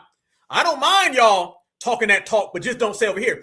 Sounded like she was clearing everything. She was saying the Africans are all African, the white folks are all from Europe, but my people is indigenous. Do you see how we're everywhere? Do you notice that we pop up everywhere you go, literally, verbatim? Everywhere you turn around, people are talking about foundational Black Americans. You can't make this up. Don't get mad at us. Fam, it's to the point now, it's clear. FBA has taken over. Foundational Black Americans have taken over the whole damn world. Everywhere you turn, it's FBA. They hoped, they prayed that FBA would stay in some small pocket. We never was in no damn small pocket. We came out the gate, fam. We went from high school straight to the pros, all-star. How you gonna get mad at FBA when we're only being ourselves? That's what's really got them mad. They're mad right now because we're being us and we molly whopping all these damn people. Let me show y'all this as well. When I tell y'all these individuals literally got us on the brain 24/7, 365, family, that's exactly what the hell I mean. Let me show y'all this big, when I say big, I'm talking about Rhinoceros Rebecca. She starts talking about FBA. We're going to go down the line. I showed you all of the mops talking about FBA. Then I just showed you Ramira Miranda. She talks about FBA. Now let me show y'all Rhinoceros Rebecca. She says she wants to know what the foundational Blacks are. Fam, the world is starting to get acquainted with this FBA G-check and shit, and it's in full swing. Look at it. Here we go. Watch Rhinoceros Rebecca. It might be, I'm not sure, fam, this is Rhinoceros Rebecca, okay? It also might be Manatee, okay? But Manatee wants to know what's up with this FBA thing. I don't want to wade into a conversation that I have no expertise on. And the simple fact of the matter is that when it comes to conversations that are happening in the Black community and the African community and the entire diaspora, I have been listening and trying to understand as best as I can, but not a lot of people, there's not a lot of information talking about like what Black foundational is. And somebody made a comment on a video, and I really don't think that I'm understanding that, the nuance of everything, and I really don't want to put my foot in my mouth. There are conversations that I intentionally don't. That wouldn't be the only thing you've been putting in your mouth. I'm sorry, family. Go ahead, Manatee Melissa. That, the nuance of everything, and I really don't want to put my foot in my mouth. There are conversations that I intentionally don't enter into because it's not for me to decide anything. My responsibility is to listen and to support, but I can't do that if I don't understand. And that is one thing that is really difficult as a white person with so much information being like changed and hidden. So if anybody knows like an expert in that they trust, I would love to learn today. So all right, T-Rex Tracy. T-Rex Tracy says she wants to know more about this FBA thing. She wants to know what foundational Black American is. She got to understand how in the world can any of this be something that is prominent. You see what I'm saying, though? They all starting to get a grip. They all starting to realize it. They all starting to see it. They like, damn, these people got motion, heavy motion, right? Super motion. Yeah, absolutely. Good point in the chat. Good damn point. Too damn late.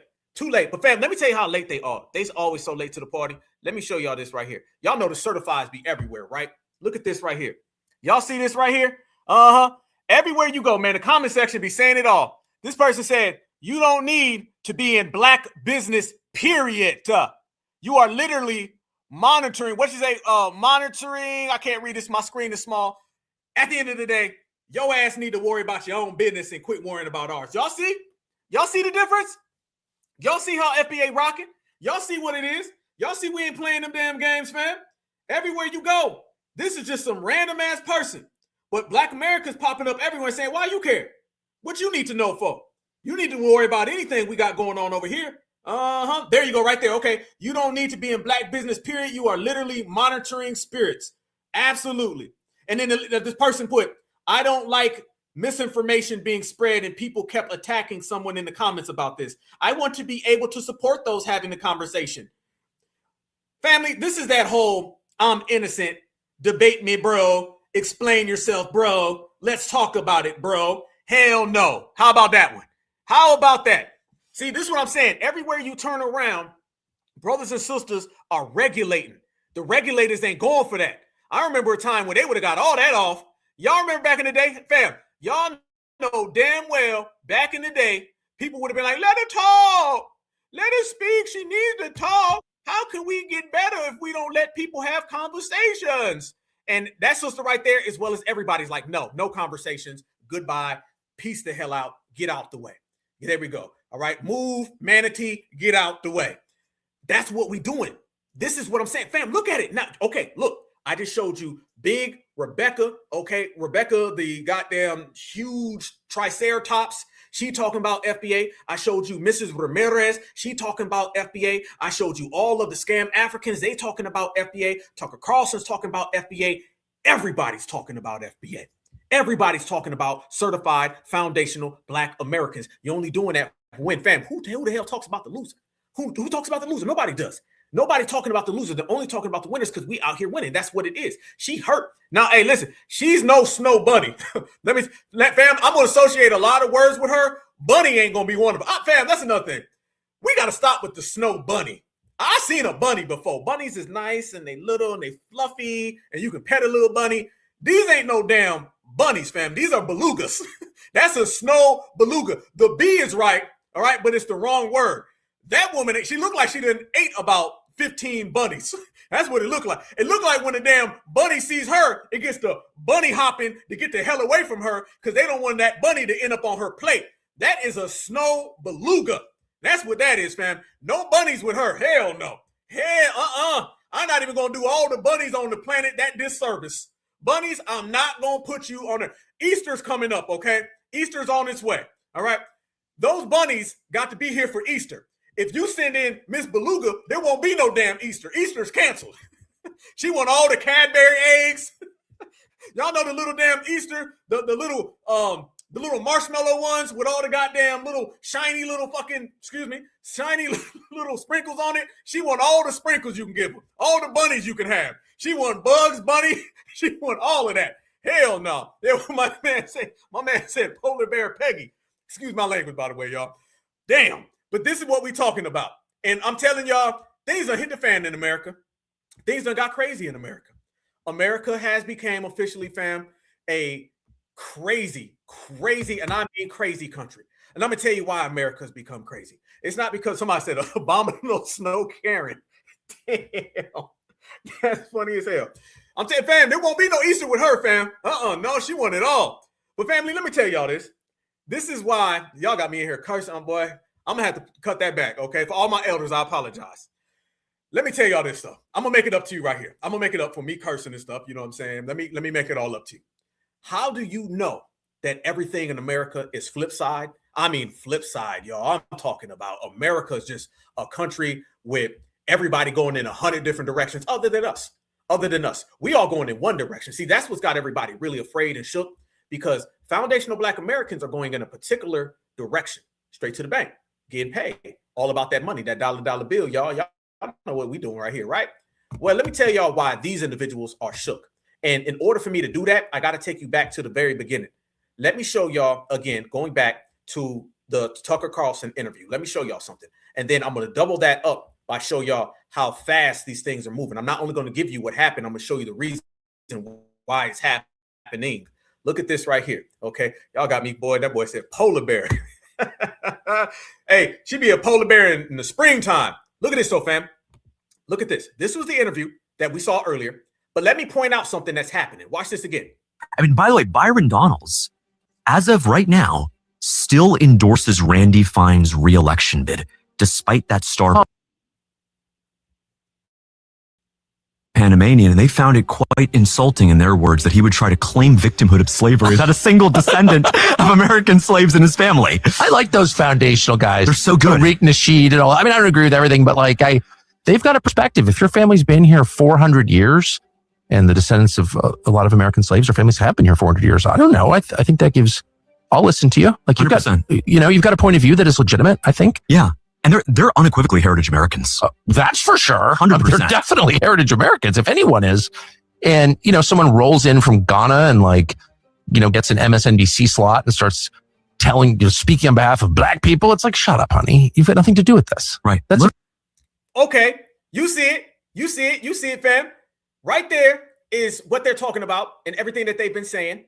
And they've been calling out our buddy. And by the way, somewhere right now, I heard that Byron is out there still Skittles bagging it up. You know what I'm saying? He's still out there trying to get that Skittles bag love. That's just what he does. That's the only thing he's good at, family. That's the only thing he's good at. But the reason why you seen that interview right there, to show everybody how delineation is a powerful thing and why they're talking about heritage Americans. Family, they're talking about heritage Americans for a lot of reasons. One of the main reasons why they're talking about heritage Americans is because of this right here. Y'all look at your screen. Do you know delineation, as we say, is in a full-time swing, and delineation is on its way to all communities? Watch this. The reason why Heritage American was created, it was created for situations, not just that situation, it was created for situations like this woman right here. Watch her talk about she's got to delineate from other white people because they're starting to put this on census. Watch. Look at this. Why the hell is the FAFSA asking what type of white I am? I don't think I have ever been asked what type of white person I am ever before. I mean, this isn't a bad thing. I'm just like, when did this start happening? Because you know what I mean? Usually you just hit white and then you move on with your day. They don't have any other questions. Usually, I don't know who they is. I'm thinking all the other forms I've ever filled out. Usually you just hit white and move on. Girl, my dad's adopted. I don't even know. Look at this. Why the hell is the FAFSA asking what type? Whoa! Hold up. German, Irish, English, Italian, Polish. What type of white are you? Family, you never saw this before. You never seen this. This is all brand new. This is all straight front forward to the table as of now. Are you meaning to tell me that these people are starting to have to delineate what type of white they are? She said she don't know why. She don't know who. She don't know who they is. I know who they is. They is the section and sector of white supremacy that wants to delineate amongst other white people. There you go with your heritage Americans. There you go right there. Yep, the Ellis Island folks. Damn good. Here you go, one more back. Type of white I am? I don't think I have ever been asked what type of white person I am ever before. I mean, this isn't a bad thing. I'm just like, when did this start happening? Because you know what I mean? Usually you just hit white and then you move on with your day. Happening. Because start happening. Because you know what I mean? Usually you just hit white and then you move on with your day. They don't have any other questions. Usually, I don't know who they is. I'm thinking all the other forms I've ever filled out. Usually you just hit white and move on. Until FBA showed up. Now foundational Black Americans got these folks delineating amongst themselves. You see what we talking about, y'all? You see everything that we say comes to light. Every single thing that we say is 100% factual. Every single thing that we say, everybody watches and witnesses and understands it. You ain't gotten that for just no reason. She needs to delineate from the meth pipe. I'm just saying. However, do you see, fam, that now these individuals got their own little issues? They got their own little things where they're separating. This all goes back to what we've been doing. We kicked it off. What am I always telling people? I said foundational Black Americans, we were the first people that started to push this immigration spotlight. We were the ones talking about how these people come to our communities, get dumped off in our communities. Fam, think about this now.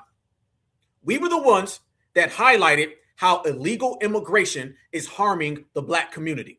And then eventually the rest of this country started to say, yeah, illegal immigration harms all of our communities.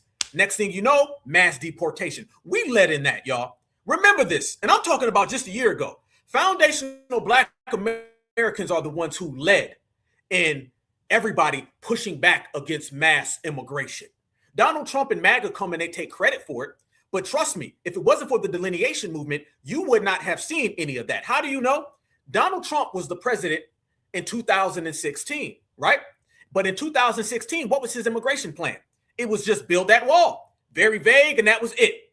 Y'all notice they quit screaming, build that wall, soon as they started to watch our delineation movement and they start to see us highlight how immigration was harming America. It started off with us. Everything goes back to the foundation, and we're the foundation.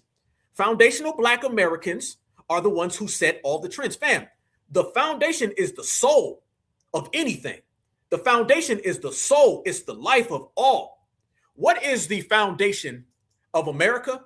Black Americans. Who watches Black Americans? All Americans. Who watches all Americans watch Black Americans? The whole damn planet. Do you see layer for layer for layer? You end up always seeing Black Americans in the middle. So what ended up happening afterwards, fam? Soon as foundational Black Americans started talking about immigration, remember, we exposed the EBT cards. Boy, we was on the Biden administration's bumper. We exposed Kamala Harris. We exposed Barack Obama. We were the ones talking about high-rise hotels. All of these people like Nick Shirley going to Minnesota and talking about all the Somalis, going to Ohio. Fam, they only doing that because Black Americans was out there doing this. How many of y'all remember the brothers and sisters in Chicago, the brothers and sisters in New York City, the brothers and sisters even down here in Atlanta? They were the ones filming everything saying, look at all these people dumped in our communities. Trump took it and ran with it after we did. It's the same thing they're doing now with delineation. I say all that to say this. I took you out in the ocean to bring you back to shore, fam. The same way they watched our foundational Black American exposure of mass immigration, and then they ended up taking it for their own. It's the same exact way they're watching our foundational Black American delineation, and now they're taking that for their own. Foundational Black Americans exposing all of these immigrants getting dumped in our community, that led to Donald Trump doing the mass deportation, and foundational Black Americans delineating with the term foundational led to them talking about heritage American and actually deciphering things. The days of we're all just one big race is over with. That does not work in 2000 anything. To be honest with you, it's a very, very old, outdated antiquity type of thought process to sit there and say, well, we're all this color, so we're all the same. Nobody's on that anymore. Now everybody's watching and saying, okay, beyond all that, we get it. Somebody may be from India. Somebody may be from Africa. Somebody may have high melanin content. What the hell that got to do when you live on the other side of the ocean? It never made any sense, y'all. It never made no sense. Because what that ended up doing was became a weapon that worked against us. The African American, the scam African, the tether, we all Black. I showed you Byron Donalds, and what was he doing earlier? He went through every single goddamn how to build a tether. He just went from tether talking point to tether talking point to tether talking point. My grandma, Jamaica, Panama, do I get reparations? We all Black. All of that stuff been shut down because we regulated it and got it out the paint, swatted it. That's how you get down. So now their community is out here and their community is falling. I told everybody how delineation saved Black America. That's what it is. And let me tell you why delineation is such a powerful thing. Because y'all seen what's going on out there in the streets where they're out there with all these protests, all these ICE protests and everything. We talked about it the other day about the brother that was unalived by the off-duty ICE agent. Let me go ahead and address this right now, family. Okay, there's a buster out there named Benjamin Chump. Have y'all noticed that Benjamin Crump now is starting to pivot off of Black Americans because we checked his ass, and now he's starting to run his same ambulance chasing on illegal immigrants? This is good. This is good, fam. Regulating all damn day. Regulating full speed. Y'all notice that now? Go to Benjamin Chump's social media, and it's Julio, it's Romero, it's Rodriguez, it's Pedro, it's everything other than Black folks. Because we have rendered him useless because we exposed him. We ran his ass out the paint. Benjamin Trump done completely got checked. He's out there right now trying to post all of these things on social media talking about, well, you know, what they doing out there to the Black folks is so wrong. They don't need to do that. Nah, bruh. You're not going to combine us. So the brother that was unalived in Los Angeles, California, I believe it was LA, the brother that was unalived by the off-duty ICE agent, y'all notice how much they're trying to tie that in to Black Americans?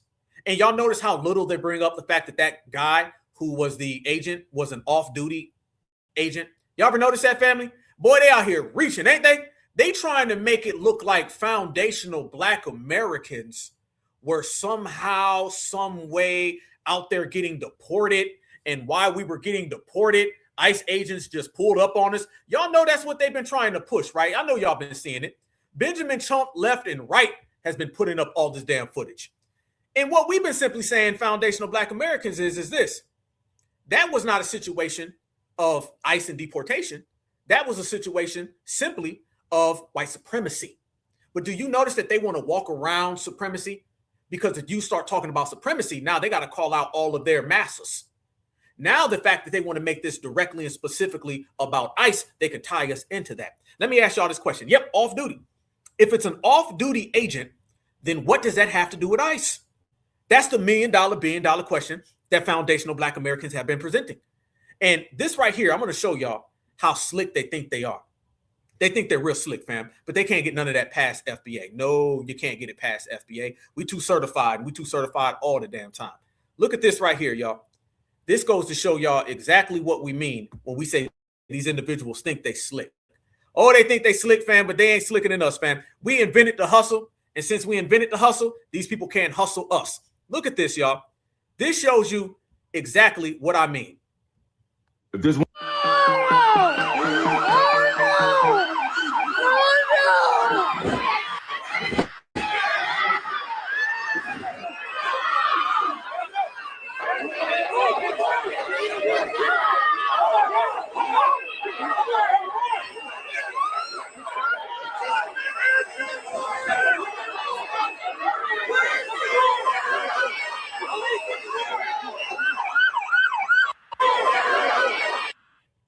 Despite the fatal unaliving of Renee Good, which happened after 2,000 federal agents were deployed. Watch this.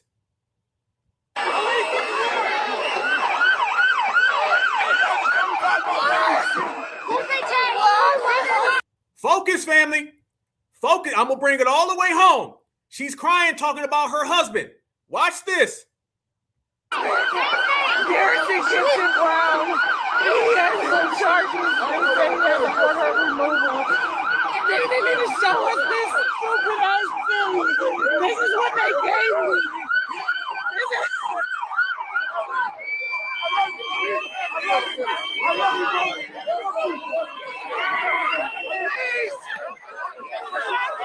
Oh, no. Read the headlines, fam. The headlines are where the truth is. The Trump administration says there have been more than 2,000 arrests since the operation in Minneapolis began.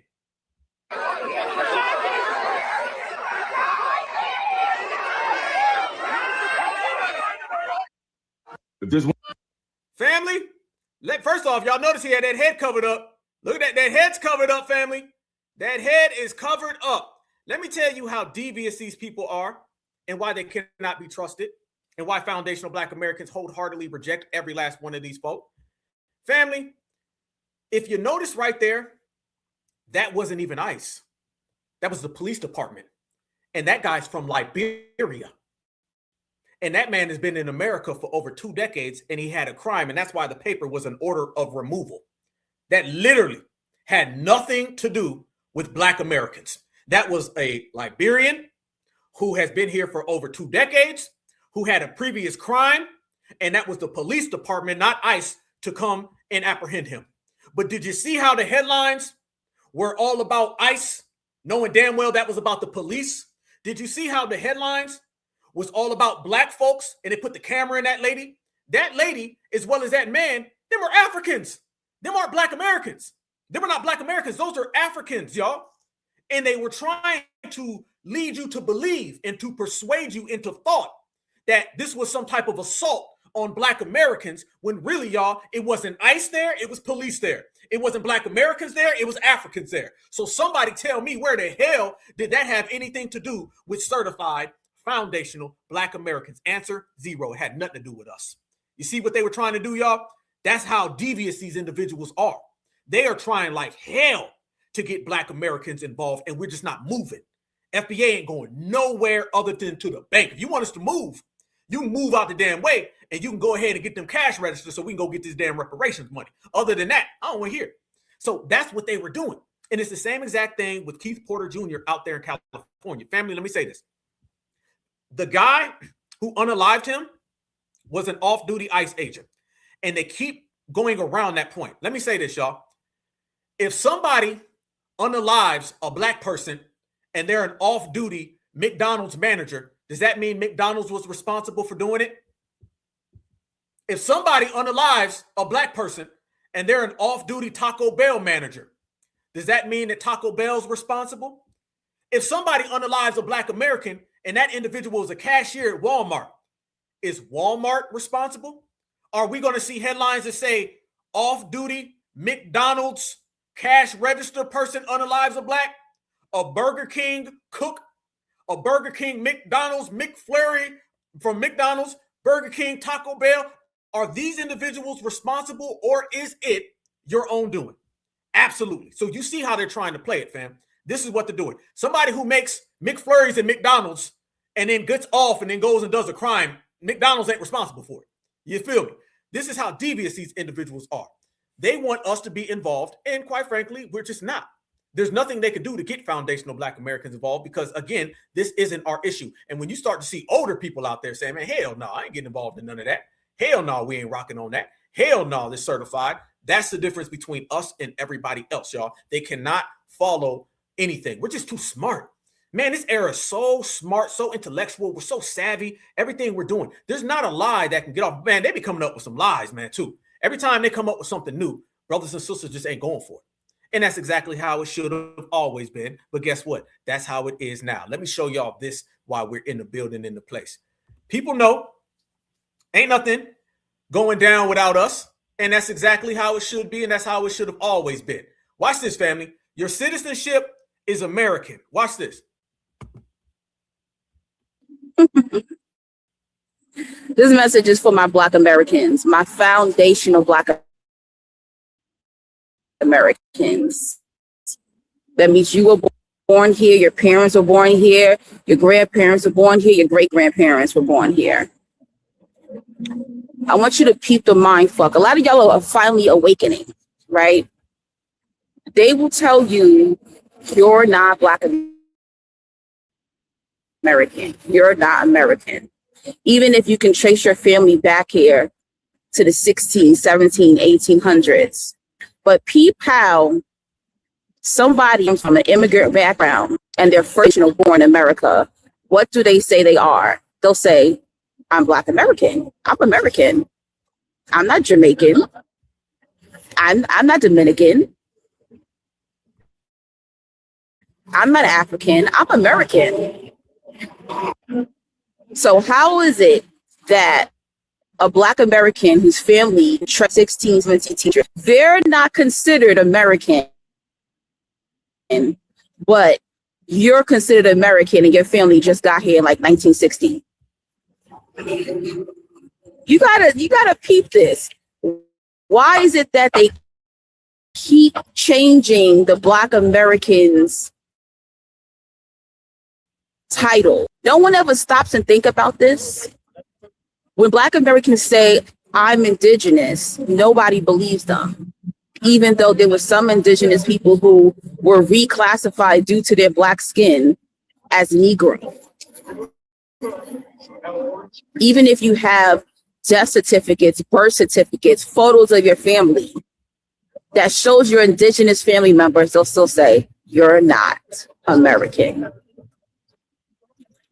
So how did you just get here, but you're American, but my family has been here for centuries and I'm not American? I was born in the 80s, grew up in the 90s, and my whole childhood, I was told by all my African friends, West Indian friends, and Hispanic friends, I'm not Black, I'm West Indian. I'm not Black, I'm African. I'm not Black. I'm Hispanic. I'm not Black. I'm Latino. That's what I heard my whole life. Now I'm catching people pretending to be ethnically Black American. I had to block a friend because she pretended she was ethnically Black American. The whole time she was West Indian. And you got to listen to these people when you talk to. Freeze. What kind of world we living in where you got to block somebody for pretending to be a part of a ethnicity that they're not from? I told you, ethnicity, lineage, heritage, all of that is taking over the world. Watch it. Them, they don't know who our heroes are. They don't know our music artists. They don't know our history. They don't know our recipes. They don't know our lingo. They don't know our stories, our folk tales. They don't know our struggles. You gotta listen to when people are speaking. Just as other ethnicities talk and share things. These people saying I'm Black American, they don't know anything about Black American culture.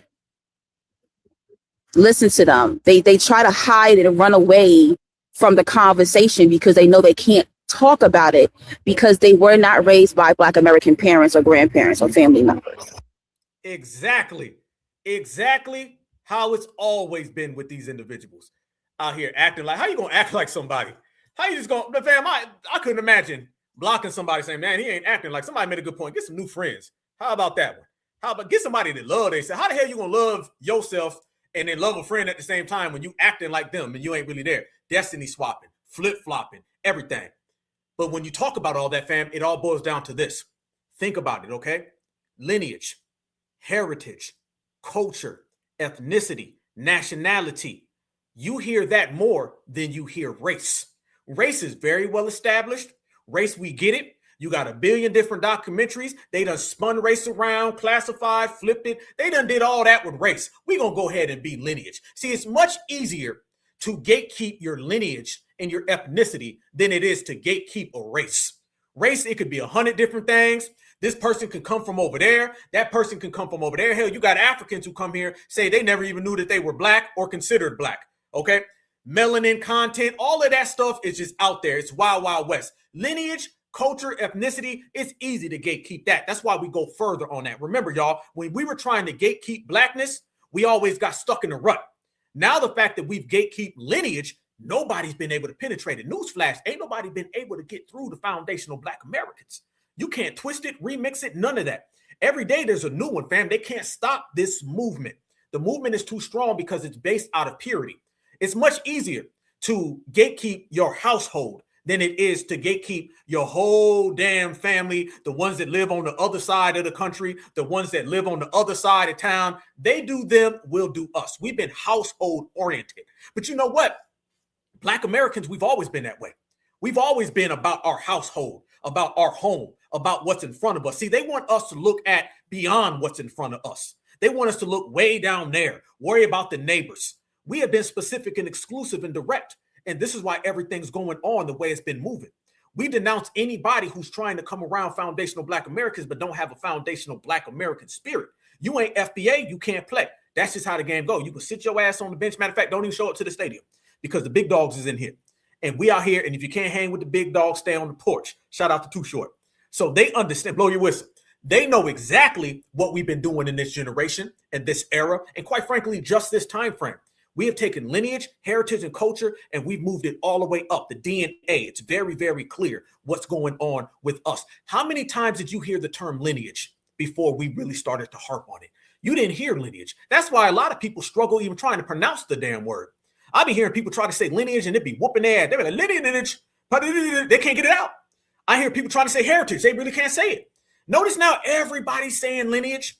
Everybody's saying heritage. Everybody's saying ethnicity. None of these people were using those terms before. Now everybody's using it. If you cannot see the global impact of foundational Black Americans, and I'm not just talking about foundational Black Americans throughout our whole existence, you clearly see how we've impacted the world because, you know, we are number one.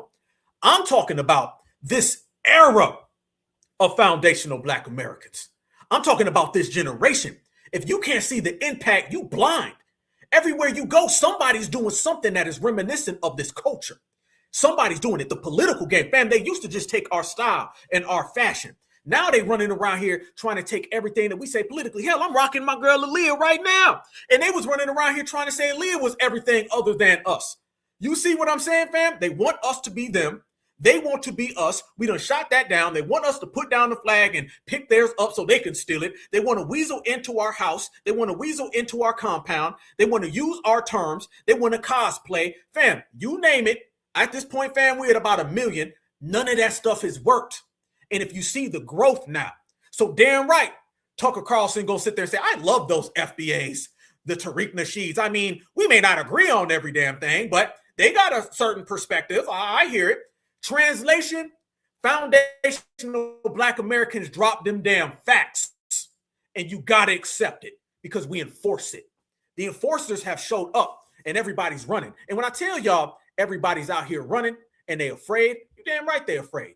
Damn right they're afraid. Family, you would be afraid too if you seen that every day you looked in the mirror. Family, the mirror is not too comfortable to you when you're looking at that. The mirror is not too comfortable for you when you've been running around America portraying to be an American, but in reality, we find out that you're an anti-American. Yeah, I'd be in a situation right now too if I was you, but guess what? I'm not. So foundational Black Americans for the billionth time, our problems are not your problems. Family, she been running for the last 2 months. Woke up this morning, she's still running. Immigration fraud. Are you at all worried about a formal investigation that could perhaps lead to your deportation? Oh, you're one of those people. I don't know what that means, but are you at all concerned? Do I look concerned? I guess not. Okay. All right. What about the Minnesota fraud hearing? You didn't show up for that. Do you think you should have? Why should I have? Well, it happened in your state. Don't you want to defend your position? There were people from my state that were there. Okay, but why not you? I mean, there's allegations that you're complicit in the fraud. Wouldn't you want to show up? Why would there be an allegation that I'm complicit? How would I be complicit? Well, what about Tim You Walz? just ask stupid questions. Is this your thing? I'm curious to get your thoughts. I mean, there's a lot of controversy around the issue. $9 billion in fraud in the state of Minnesota. $9 billion? You don't think so? Really? Yeah, and counting. Probably more, honestly. You think that's fake news or what? That is more than half of the resources that are allocated. Okay. So you genuinely, like, your brain has told you that it is possible for half of the resources. I'm just going off of what for the our public service to like half disappear is what you're saying. countless Minnesota state representatives, whistleblowers have come listen forward. to yourself though. I'm Like, trying just to think about that for a second. Maybe if you showed up at the hearing, you would Just- know that just think whistleblowers about are that being for a second. retaliated against for exposing the fraud. Why is that? Boy, it's getting hot and heavy. Uh-oh, family. You got the Karen versus the I want to be a Karen. Oh, they getting angry, fam.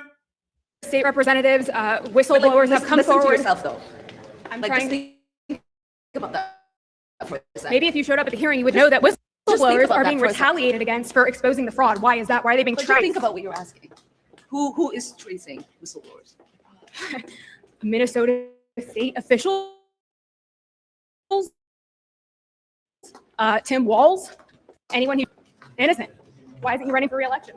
Because he's had 8 years to serve as our great governor. He was going to be vice president of the United States if Kamala won. Yes, and he would have been an excellent vice But president. now he's stepping much down. better than the person we have. Family, man, oh man, y'all notice they don't ever tell these people not to press this woman because them W's are getting on code. Look at this right here. I don't know if that's fam, whatever this person is. Notice though, this Karen ain't stopping this Karen from coming after this mop because this Karen and this Karen are supremacist relatives. So if it boils down to a conservative and it goes to a liberal versus a mop, they always gonna pick each other. Notice that, family. You ain't seen not near one of these Karens stop their fellow Karen from coming after Mrs. Mop Omar. Out against the government. Tim Walz is doing something to Yeah, whistleblowers? why is Tim Walz stepping down if he's, innocent? Why isn't he running for re-election?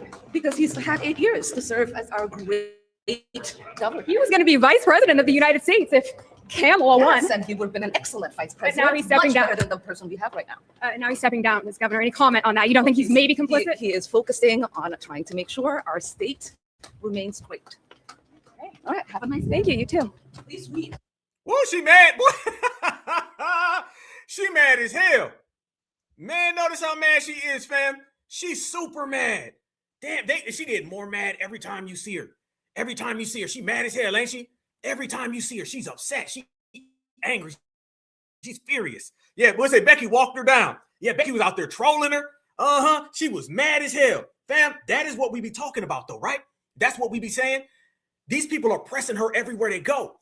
I told everyone right now, clear as day, y'all, everybody's going in on tethers. I don't want to hear no more people talking about FBA talking about these tethers. The tethers right now are getting exposed by everybody. Hell, you got tethers throwing tethers under the bus. You can't be mad at FBA. We're not going to wear this whole damn thing when y'all out there pressing people. All we doing is saying, stay the hell out of our business and take that damn hat off because I know your forehead is about the size of an abandoned building. That's okay. You got a warehouse forehead? That's fine. Y'all getting ran up on by Becky. You had Beluga. You had the Manatee. You had the meth pipe. All of them is coming after the tethers, so the tethers got to focus and quit worrying about what we over here doing. That was funny. I'm telling you right now, that was too funny. And the reason why it was funny simply is, fam, is they know damn well what's happening in the United States of America, just they can't stop it. They can't stop it, y'all. I mean, I'm going to say this. We have never been in a more political savvy, political advantageous position than we are now. These are all the ramifications of being on code, brothers and sisters. And we're only getting more and more on code. And I mean this for everybody. And it only occurs if we're all moving as a collective unit. All of us are moving as a collective unit. There's so much love amongst us right now that people can't stop that. Y'all remember, as a matter of fact, let me tell y'all something else they don't say no more. Because I'm accelerating my own thoughts. When was the last time y'all heard that whole, what's about blacks on black crime? Y'all's kills each other's the most. You don't really hear that anymore, do you? You don't really hear people talking about black on black violence. Because how the hell are you going to portray an image of black people don't get along in the middle of a foundational black American renaissance based on self-community love? Do you see what Delineation has done? Let's talk about Delineation, family, a little further than just running Uber drivers the hell out the way. Do you see how much love and passion that we have for each other? See, when you have a delineation movement, it brings you together even more with your brother and sister. Now we're sitting back and looking at all the great things that we've done. We're rooting each other on. We've always done this anyway. But what we've done now is that we have framed it and we've made it airtight. You don't hear people talking that talk no more about all that black on black crime. As a matter of fact, the same exact time that they're talking about us and we're delineating and having a renaissance, look at them. What about Charlie Kirk and the violence in your community? What about Renee Good? Or should I say Renee wasn't acting so good? What about the violence in your community? Your violence is at an all-time high. 2 of your people, I'm talking about man and woman Miracle Whip, both were snuffed live on television. Black folks was nowhere around. 2 of your people were out there getting their TVs turned off. Black folks was nowhere around. So how can you kick a violent black on black message when your Miracle Whip on Miracle Whip is live on Broad Street? You see what I'm talking about? And while y'all doing that, we over here shining like new money. We over there rooting each other on, business savvy, political savvy, delineation, closing the gates, representing. Delineation has brought us together. Because I tell people all the time, what do I say, y'all? A family that delineates together stays together. You see the difference? Back in the old days, it was a family that prays together, stays together. Much love to prayer. But who was you praying to? John F. Kennedy? Bill Clinton saxophone? Yes, we can, and Barack Obama? Now we said, okay, cool. Praying is cool. Now we're going to delineate. Okay? There's a time and a place for everything. Praying is cool when you're by yourself. Praying is cool when you're in your thoughts. Praying is cool at the church. Delineation goes everywhere. I'm going to delineate when I'm by myself. I'm going to delineate in the church. Matter of fact, if you delineated in the church, there wouldn't be no damn Dylan Roof. Our way of doing things is what's changing this world. Our way of doing things have been shown to be effective.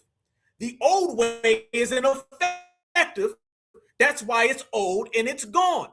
And this has nothing to do with your age. It has everything to do with On Code family. Wait a minute. Are you meaning to tell me we have come up with a lineage-based renaissance in conjunction with a delineation movement, in conjunction with reparations, in conjunction with full-time regulating.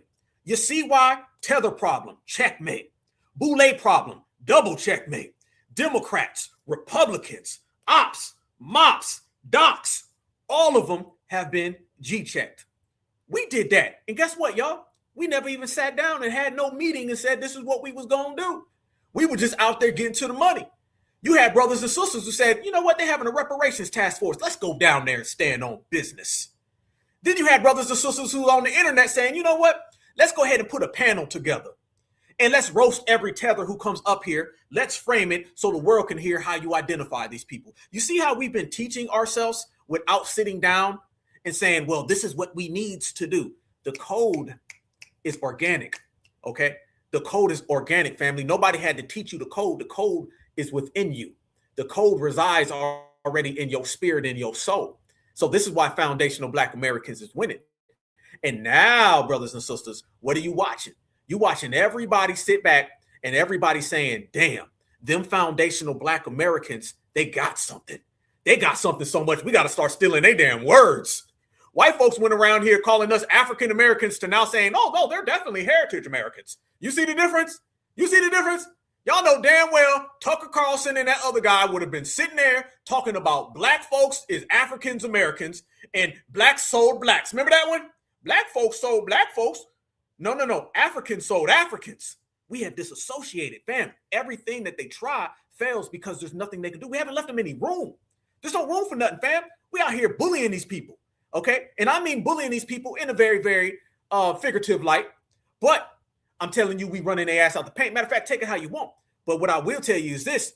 We're only doing in response to what people have done to us, and we're doing it in a very just means fashionable way.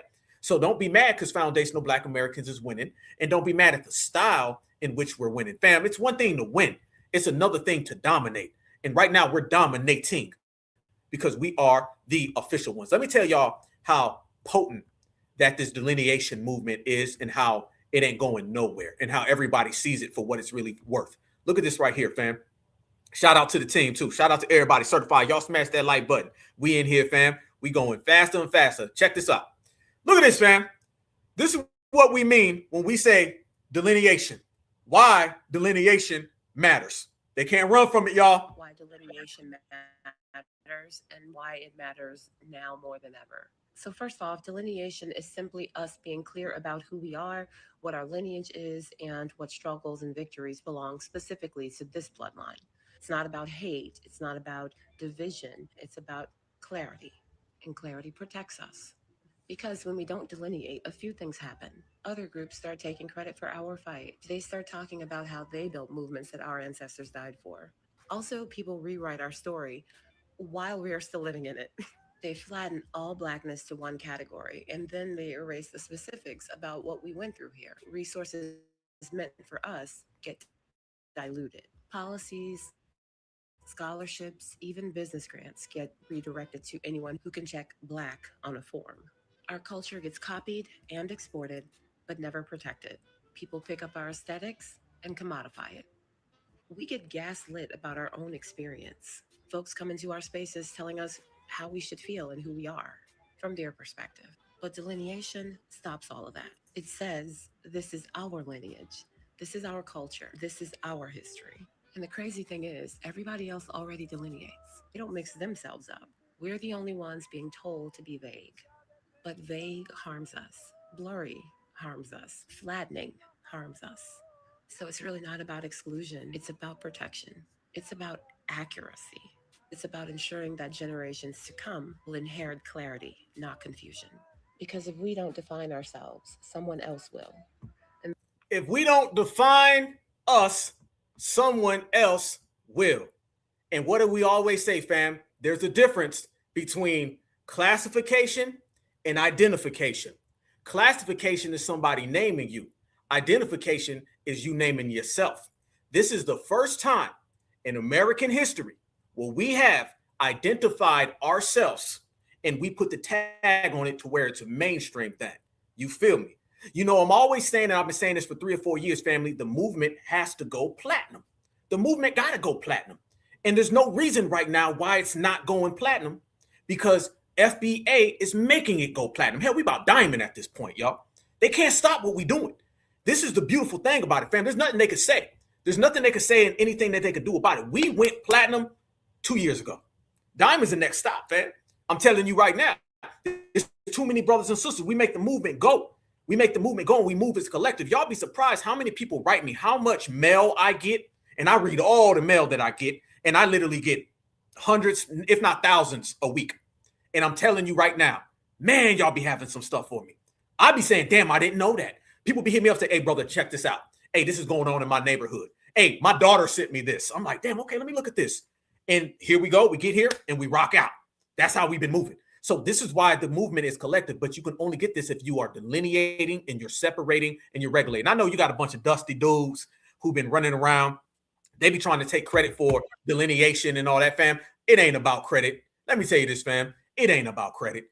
Okay, it belongs to the lineage. What we doing with delineation, regulating, and separating, ain't nobody bigger than the program. Nobody bigger than the program, family. We all move as one, okay? Anybody who wants to be the person who gets all the acknowledgement for something that the whole family did, that person is easily dismissed anyway. It's just a loser, all right? So FBA, we moving collectively as one. It ain't about one person. It's about one lineage. And let me tell y'all how afraid they are. I showed you afraid Karens. I showed y'all afraid Julios. I showed y'all afraid Ramirez and Amigos. Let me show y'all this individual and how afraid this individual is, okay? And remember, y'all, we all play a role in this foundational Black American Renaissance. I think this is why everybody loves it. We all play a role. Your expertise, your thoughts, your wherewithal, your background, your walk of life, your family, your DNA, your bloodline, it all ties in to the main source. That's why it's so cool and it's fun. It's fun, y'all, because we all play a role. The jokes, the roasting, everything we do, it all plays one big role, fam. Everybody's involved. This isn't a time frame where you look back and say there was 5 people who did everything and everybody else is just quiet. No, this is one when they look back and they're going to say, damn, how the hell you get 50 million people to move? That's because we got the soul. Look at this. Family, I want y'all to see this individual. And she mad at y'all, Black Americans. She said, y'all need to stop saying that ICE isn't your fight. And I want to know how y'all feel about what this woman says. All this ICE stuff is going on right now. I keep seeing some Black people say this ain't our fight.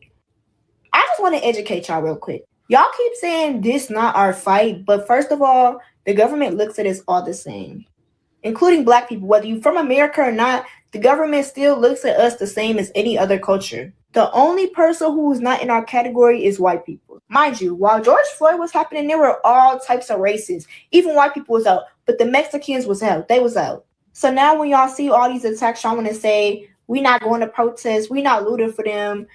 But when it came to us, y'all wanted everybody else to help us loot. Y'all wanted everybody else to help us protest. Now y'all don't want to help them protest. So we can't come on this bitch no more and say Black Lives Matter because we not even trying to support other races. ICE is still police brutality. It's literally the same thing. ICE officers are federal government officers. They still police officers at the end of the day. So I'm really just not understanding. Like, y'all just be ignorant as fuck. And also, Africans are getting deported too. Every Black person is inherited from Africa. Y'all like to argue and say all the time that we not, but it's literally called African American furry. Thank you. This ain't no damn Black American. Baby, she ain't no Black American, no. She ain't no Black American. Y'all didn't need to stop now. Yeah, you hear the accent? I'm seeing y'all, man. Yeah, you ain't no Black American. You ain't no Black American, none whatsoever. Stop playing with me. Stop playing. You almost as worse as the guy earlier. Fam, how many of these tethers are talking like us? Notice, this is a tether telling us to go get involved. The other guy was a tether telling us not to get involved because he wants to steal our words. And they feel if they can talk like FBA, somehow they can stop FBA, but you can't stop FBA because FBA is unstoppable. Damn. But while she was saying all of that, all of this was happening. Shout out to the team. Jonathan Aguilar Garcia. I'm literally a U.S. citizen. We work here. No! Give me your hands!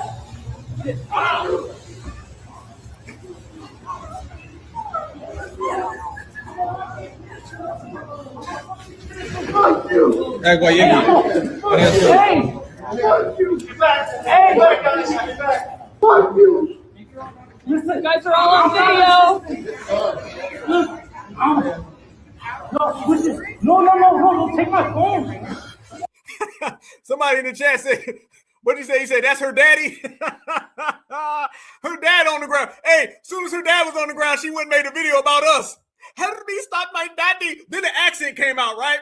She went from y'all's and Africans, Americans, and we's and all of us together. Then as soon as this happened, she was like, no, daddy. No, please, daddy. Get off of my dad. He had one too many chalupas. He was not trying to take the chalupa. We was in this together. No, your ass in it together with the ground. And you better get it together now. Hey, you got my phone. Where is the paperwork for that? Where's the? They do it on Target. They do it on Target. Hey, go. Stand up. Where are the authorities? Hey, I'm a worker. Anybody else going to ask where the fuck the warrants are? You guys don't have the right. What's your name? What's your name? Jonathan Aguilar Garcia. I'm not a U.S. citizen. I'm not a U.S. citizen. Leave me alone. Get the fuck out of here. Why you kidnapping? Wow. Why are you? Damn. They do it on Target. They do it on Target.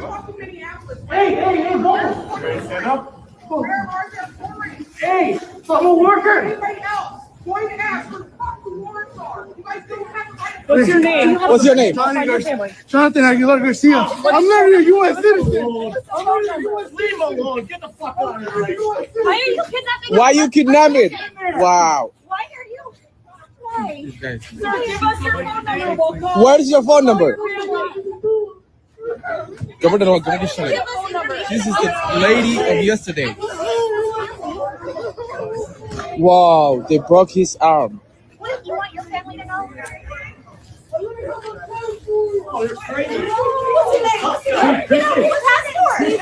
Yeah. What's your name? Damn. Man, oh man. Hold on, fam. Hold on. Y'all know.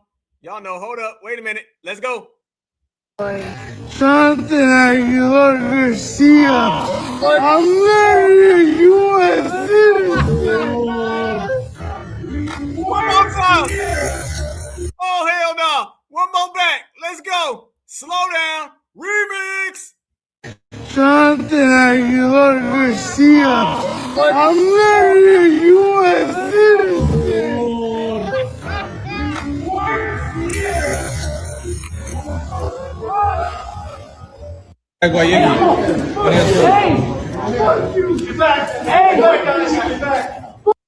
Lady of yesterday. Wow, they broke his arm. You want your family to know?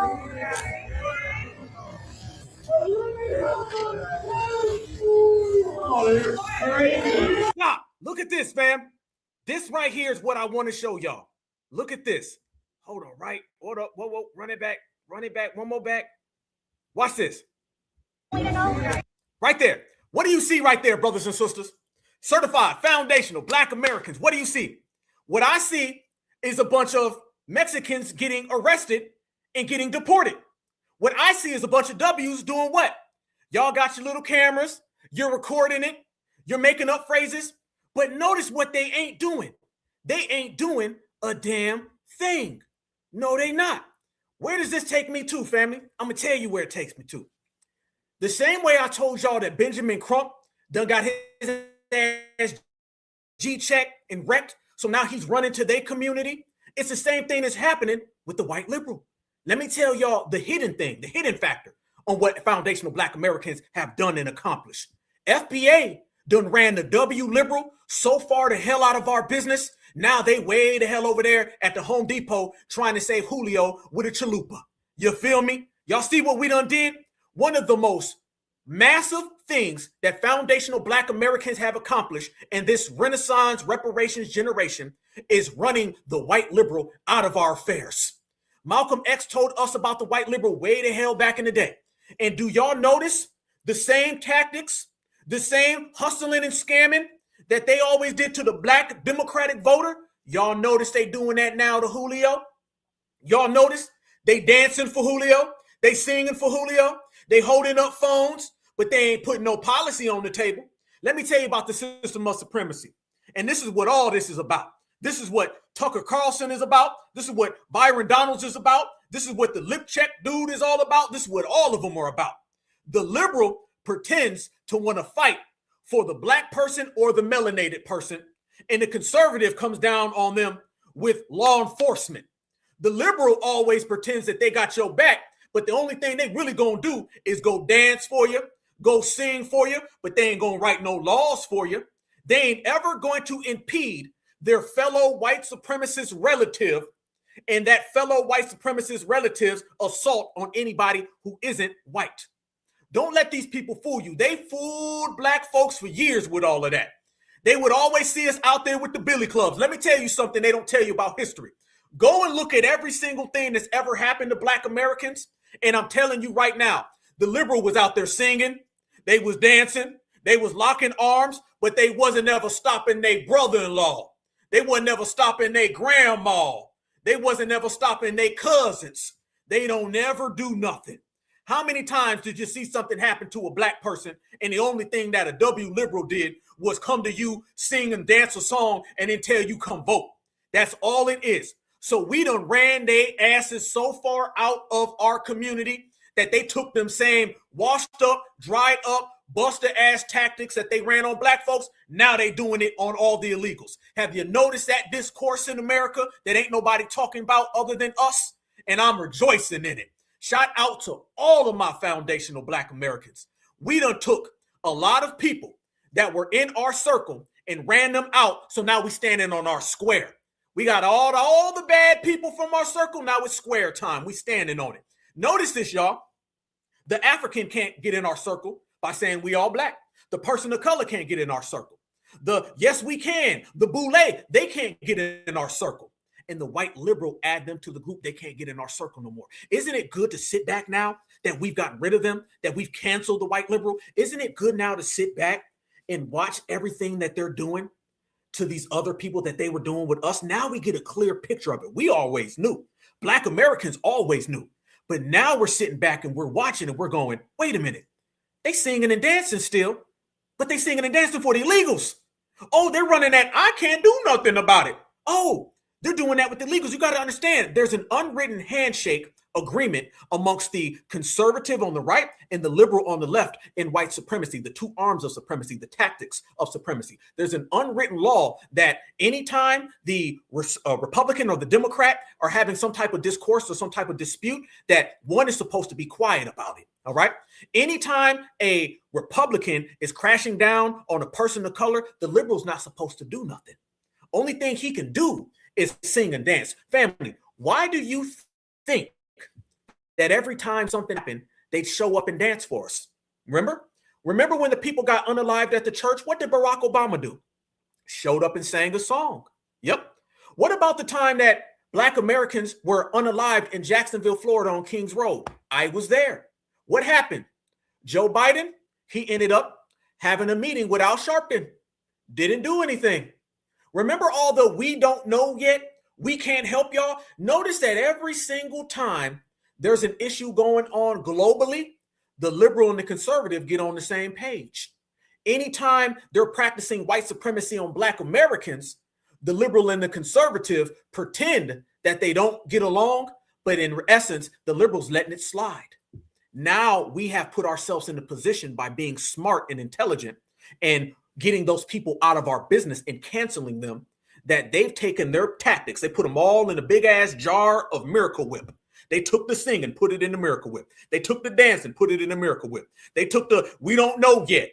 Let the facts come out. All the damn hustling they was trying to run on us, they put it in one big ass mayo jar, and we kicked their ass out of our house and threw them on the damn corner. And then they walked across the street, and now they doing that for the illegals. Good.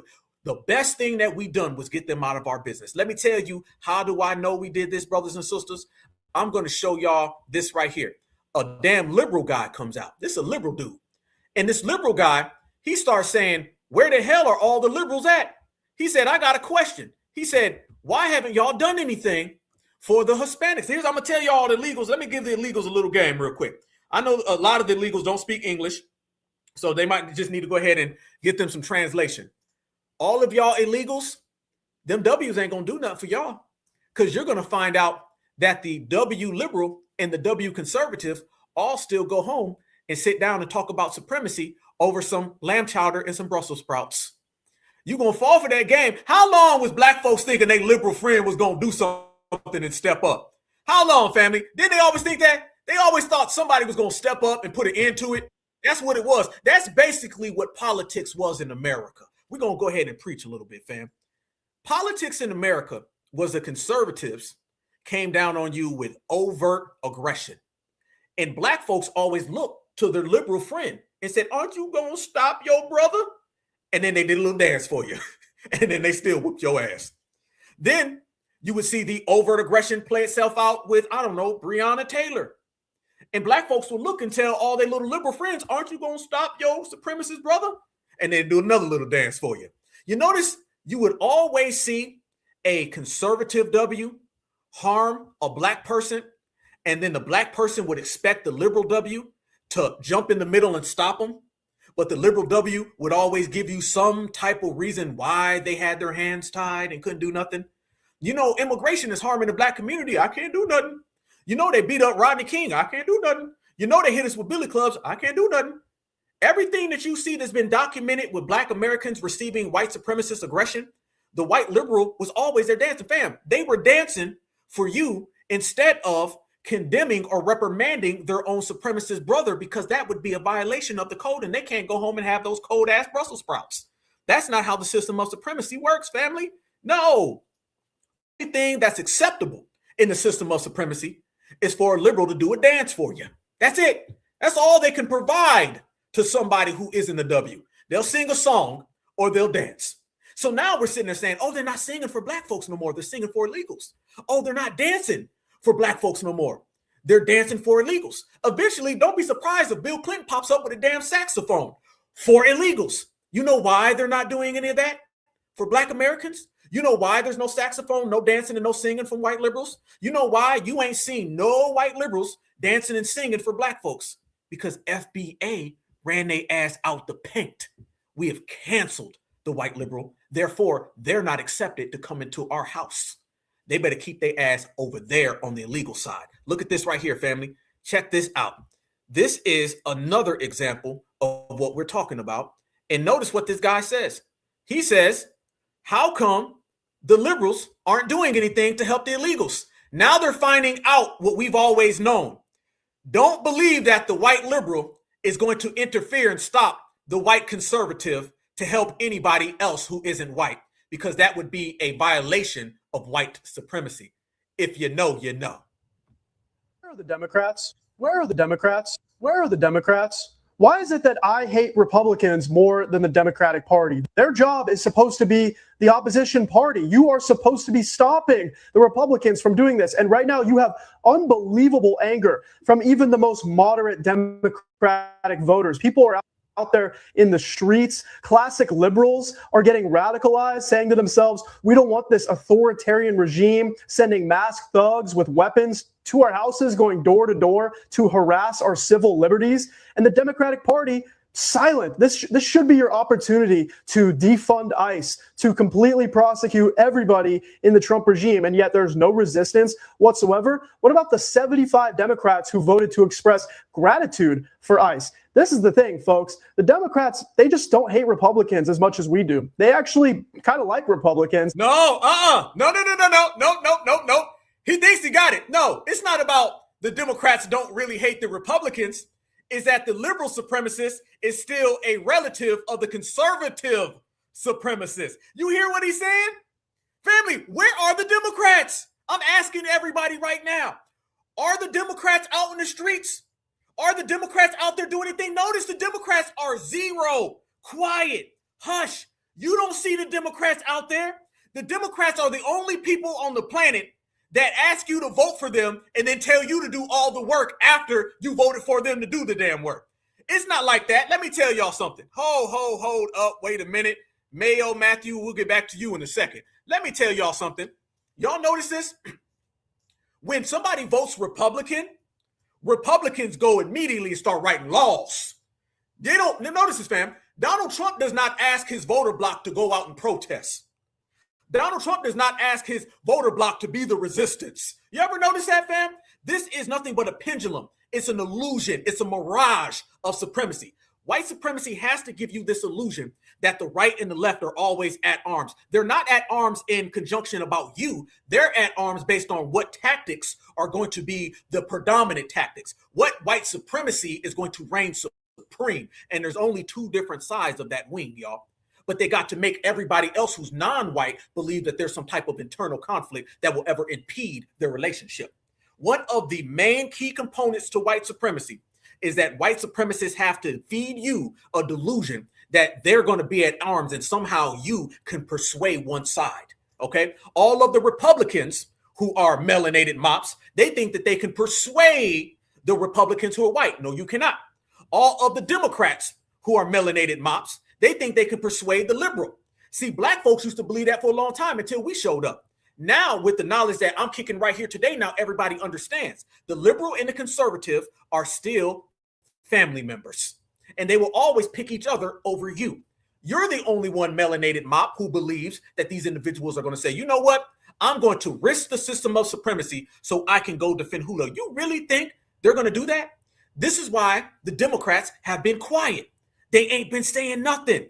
The Democrats will win an election and then go tell all of their people to go out and protest. Fam, Joe Biden and Kamala Harris were the president and vice president for 4 years, and they still wanted their voter bloc to go protest. Ain't that why they voted for you? So they don't have to protest? They want you to vote for them and then still go do all the work. Republicans are different. Republicans, they say, vote for me, and y'all ain't got to protest. We gonna go out there and write the laws. Republicans, they go do all the heavy lifting for their voter bloc. The Democrats, they don't do no heavy lifting. They want you to protest, to march, and rally why they're the damn president and vice president. And this is why right now, notice that Renee Good person, fam, that was what? A regular citizen out there in the streets. Yep. Think about Black Lives Matter, regular citizens out there in the streets. You notice what I'm talking about here? Democrats are nowhere to be found. I don't see AOC. When was the last time you seen Elizabeth Warren? I don't see Hakeem Jeffries. And a lot of them are kind of ducking low because they seen that the block was getting hot. Maxine Waters, they start looking at her paperwork. Boom. Go back to just 3 months ago. Y'all remember when Doge and everything was popping off? How many Democrats have you really seen since all that Doge stuff? Since Donald Trump started talking about we going to lock people up. You know, the only Democrats that you're really seeing right now is Omar. And trust me, she would be hiding too if she could. But they won't get off her bumper. And it done went from Omar to her whole community. All the other Democrats, they hide now. They say, nope. Renee Good, go jump in front of that damn car. That's on you. Renee Good, go get that pap. That's on you. The Democrats will let their voter bloc literally go out in the streets and get unalived because they know for a fact that they are not to oppose the system of supremacy. Let me tell you what happened. If a liberal really came out and opposed the conservative supremacy, that liberal would be reprimanded, brought up on charges, and go to jail in the system of supremacy. And vice versa. If a conservative literally went at a liberal and they did it on behalf of somebody who's non-white, fam, to defend a non-white person against another white person will render your ass in jail in the system of supremacy. Don't let these people fool you. That's why they're out there hiding. And that's why you ain't going to see their faces nowhere. FBA understands that. So by us getting the people out of our business, voila, now we can function. Malcolm X told us in the 1960s, fam, about the W liberal. He told us about the W liberal way back then. So now the fact that we got the W liberal way the hell out the way, y'all see how we moving? You see how we function in the operating, fam? You see how strong we are? Because they were never around us to benefit us. They were only around us to stifle us. Now, I showed you all the W's out there with their phones, hitting you with that they can't do nothing. You know it wouldn't be a party unless I showed you this. This is also what the W liberal is out there doing. So all of y'all mops, because remember, fam, and this is why we're out here. This is why we laugh when the people get called out. Family, all of the mops out there, all the tethers who came over here and they want to slide up underneath the system of supremacy, cool. We laughing at you right now because what you just did is walked into the fake trap that I was just telling everybody about. All the Africans, all the Jamaicans, all the Haitians, all the Asians, all the Mexicans, all the Venezuelans, all the Puerto Ricans, all of y'all came here and all of y'all believed that the system of supremacy doesn't exist. You told us that the system of supremacy wasn't a big deal. You told us that the system of supremacy was going to protect you. And now the only protection that all of the illegals and all the tethers have is simply this right here. Enjoy, family. This is what they got, and this is the protection that they have, and it ain't too damn good. This is what the Democrats are doing for the illegals. There you go, fam. Enjoy. Look at that, fam. Right there, they doing the Miracle Whip two-step, the Brussels sprouts bounce. There you go, family. They doing the casserole shuffle. That right there is the resistance. That right there is who's protecting all the tethers. No wonder the tethers are afraid. No wonder the tethers are scared. No wonder the tethers don't know what's next, because that's all they got. You gonna have the damn YMCA, and the M stands for Mayo, and they gonna dance for you, but they ain't gonna write no laws. They gonna sing for you, but they ain't gonna stop that damn Billy Club. They gonna do a whole little shuffle, but they ain't gonna stop ICE. Only thing you got right there is the Miracle Whip Macarena. That's what you get. They out there doing the Miracle Whip Macarena. They say, "Hey, time I know Miracle Whip." That's all you gonna get. You gonna get Miracle Whipped in the back of the damn head. That's it, family. So enjoy all of that. They say, "Hey, Miracle Whip," and that's what's gonna happen. You're gonna get a good little dance. You're gonna get a nice little song, and FBA gonna be over here saying, "We told you so. We told you so." Look at them out there. Yeah, they're doing the polka. I told you, fam, that's the Miracle Whip Macarena. That's it. That's all they can give you. That's it. They holding up signs. They dancing. They out there doing a little spin. Look at this lady. What the hell is she doing? Family, what is she doing right here? She leading the fray. Look at this. Look at that. She thinks she's stepping too, don't she? Shoot, I got one for that. Look at this, boy. Look at I learned this in bingo. This is what we do in bingo every Thursday night at 5 o'clock, because I got to be in bed by 7. There you go. You getting the Miracle Whip Macarena. You getting the YMCA, and you getting not a damn thing. So if that right there is what the liberals are giving, and then on the flip side, the conservatives are giving you ICE, and they giving you caravans, I think this one's a wrap. Y'all all going home, and all the tethers are canceled.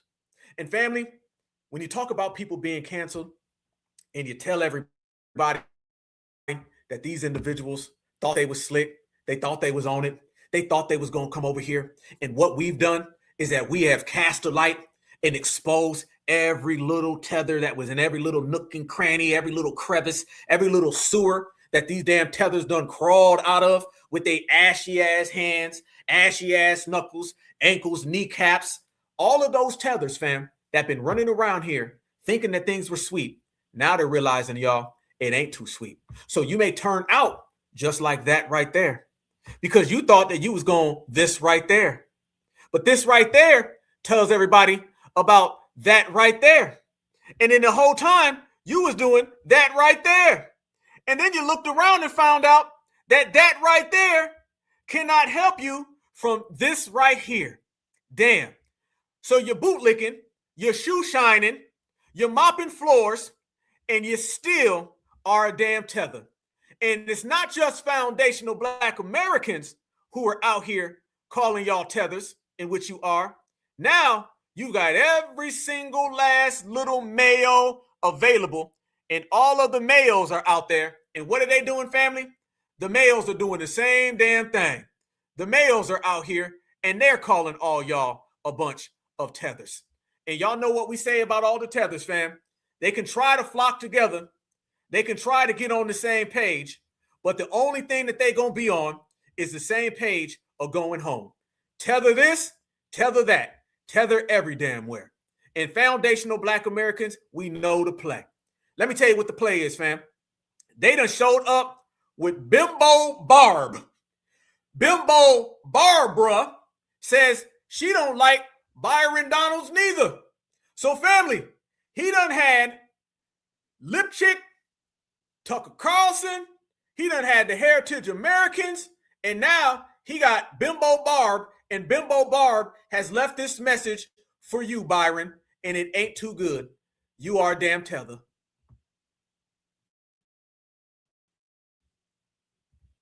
Just gets worse. We got rid of Jim, and now we have Byron Donalds, another guy who has his head so far up Trump's ass, seditionist, voted to overturn the election, is a MAGA lunatic, and they want to do it so that they can call people racist. I literally saw this on Twitter.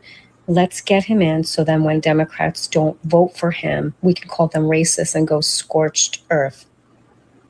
This is helping the American people. Definitely what people elected these fucks for. Yeah, this is all a game to them.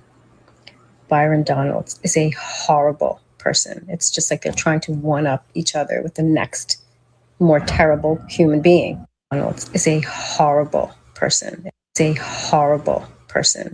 Horrible person. It's just like they're trying to one-up each other with the next more terrible human being. They're all repugnant. Damn. So it shows everybody that you can tap dance, but you still can't get your way into supremacy. You can shoe shine, you still can't get your way into supremacy. And you can even go down on both your knees and you can please master, but you still cannot find your way into supremacy. Because once a tether, always a tether. And when we call you a tether forever. Checkmate. Certified, y'all. Y'all know it's been a good one. We've been in here cooking, bubbling, holding it down, breaking down everything.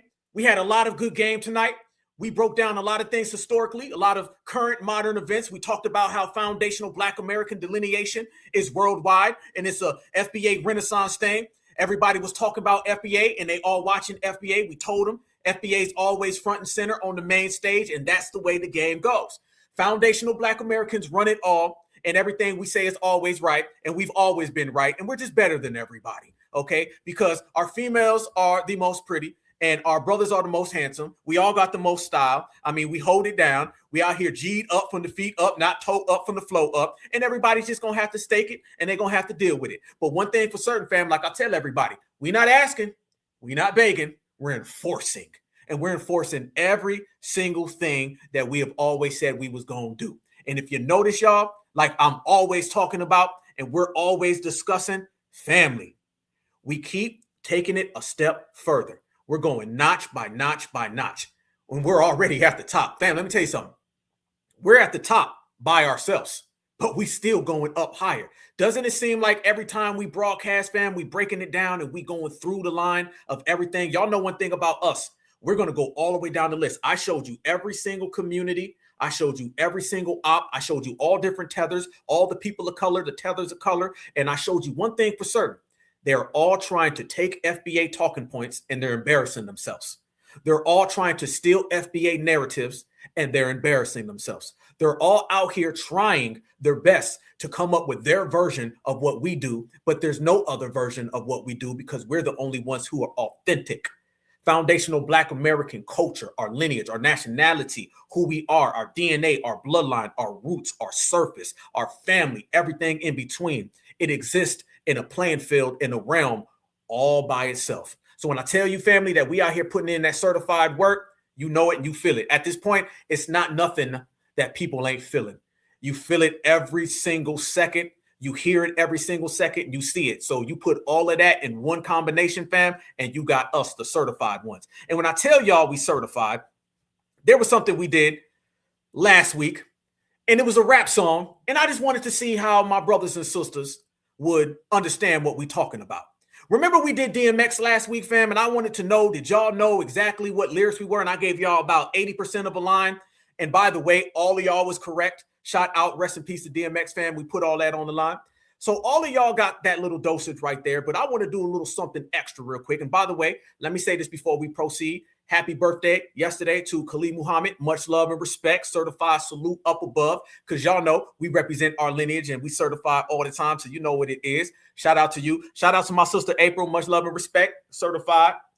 And also, let me send a shout out to the great rapper Kurupt, okay, Kurupt, Kurupt Young Gotti. He's ill right now, so one love. Get better, man. Much love and respect. My favorite rapper, man. Much love. I love you, bro. Stay good. Stay up. Get healthy, man. Stay strong, okay? So shout out to Corrupt from the Dog Pound, man. One love to California, okay? But let me say this, fam. Y'all know Certified Foundational Black Americans been doing our thing, and we don't have to sit down. We got to come up with nothing. All we do is just get on code and then we move, right? We get on code and we move, and that's just how we do. One thing that we know is that we've created everything, and we've been doing it by that right there. Eating that popcorn still. Eating that popcorn, and it's a beautiful thing, y'all. That popcorn has been popping, and Foundational Black Americans been winning. So when we've been out here holding it down, y'all, representing our lineage and heritage and culture and really making it, a good thing, that is the best way that we proceed, having a good time. I want y'all to notice a smile on the faces of them, okay? That's the best thing about it. It's the smile on the faces of all of the brothers and sisters who are in this movement. It's a smile on the face of all the brothers and sisters who are out here. We're having fun with this, y'all. Don't ever lose that aspect, okay? Don't ever lose that aspect. We out here having fun. And the moment that you lose that aspect, y'all, is when things change. So we out here having a good damn time, representing our lineage, heritage, and culture. And it's a beautiful, beautiful thing. So I want y'all to remember that. I want y'all to stay tuned. And I want y'all to continue knowing that Foundational Black Americans are one. Okay, we are one lineage, heritage, and culture, and it won't be changed. You got to enjoy the show. You got to enjoy the show, fam, because what we're doing is monumental. What we're doing is powerful. What we're doing is changing the world. And there will be a time where everybody's going to look back on us years from now, man. I'm talking about years from now. So when they look back on us years from now, just know that we did some G-checking, and man, we had fun while we was doing it, right? We had a whole delineation movement that we're witnessing right now change the world. And damn, we're having a good time. And we are standing on Certified Foundational Black American business in the process. And man, it gets better every day. So if you loving it now, just wait till tomorrow. Just wait until tomorrow, y'all. We doing it. And then like I tell everybody as well, let me put the popcorn back up on the screen, fam. You got to understand that FBA is in a different world right now. We are in a different world. We are doing something completely different. And with this right here, it's changing the world one by one. And if you notice, fam, they cannot handle what we got going on. And this is why these people are always upset. That's how we get down. So always remember that Foundational Black Americans and the certified FBA grassroots is something else. And always remember that we are always on one, man. I love all of y'all. You know what it is. We can sit here and we can have these conversations and we can have fun in the process, but it ain't nothing unless you're doing it with your family, okay? All right. Just know that your family makes everything great. Without family in life, there's really nothing. All right. A lot of people live for their family. So y'all, my family, we all family. So we got to represent that to the fullest and we got to stay strong. Let me also show everybody this. We've been talking about these tethers out the paint, right? There you go. There you go. We've been talking about the tethers out the paint, right? There you go, family. All of this is exactly what I mean when I say that we getting these people out the paint for 2026. Didn't we just say that, family? And now look. Didn't we just say that? And now look where it's at. You see, people thought we was playing when we told them that we was running these individuals completely gone. Okay. Now you see what it really is. And now you can see where it's going. That's not just a nice little meme. That's really us doing what we have to do. That's not a nice little meme. That's us really showing and proving. Now we're out here really making it happen and showing the world why we are where we are. We putting everything down in the best way possible. And you can only do that again if you with all your certifieds, man. So y'all know how I go, man. I love sitting down, chopping it up with y'all. This is like literally the best thing in life. You know what I'm saying? That's just how it goes, man. So with that said, I want to go ahead and rap y'all a little bit of lyrics. And I want y'all to finish this line for me. And I'm directing and sending this out to all the tethers out there, in particular, all the tether men who can't get commandeered by a woman, okay? And all the tether women who can't get commandeered by a man, and all the tether men and women who always get commandeered by hyenas. I want to say this, and I want y'all to finish this line for me. And this is our great, great foundational Black American brother, Kendrick Lamar. If I said this half a bar, I need y'all to finish the last bar, and I'm going to wait until y'all get all this out. And it would go, why you trolling like a bee? Ain't you tired? Trying to strike a chord, and it's probably, and I'll let y'all finish that before we bring this damn thing home. Just know, The lines that you're about to see light up this chat from our great brother Kendrick Lamar on a song called They Not Like Us, I'm directing that and recommending that to all of y'all tethers out there. Have a great time. All you tethers, because I know y'all watching, and all y'all Mayos and Miracle Whips, I know you're looking. This is directed directly towards you. This is my dedication to you. Why you trolling like a ain't you tired, trying to strike a chord, and it's probably A minor. Certified salute to the family. Catch all of y'all again on Friday. Tap in with your boy. Know one thing. No matter where you go, no matter where you at, no matter what's happening, that black is beautiful and beautiful is always black. Broadcasting from all my foundational Black Americans, certified salute to you. Peace and love, peace and love, peace and love. Y'all know what time it is. Let the greatest rapper of all time bring us all the way back to the crib. Tupac, let them know how much we be winning. Kid, what y'all think? If you whatever the fuck you think you are, and until we own some shit, I'ma call it like it is. How you gonna be a man and we starving? Go ahead. You know? And you can walk by 5 different houses, ain't a man in either one of them motherfuckers. How we gonna be a man? How we gonna be African Americans? And we out here dying. We thugs and we niggas until we set this shit right. Trust me when I tell you that shit.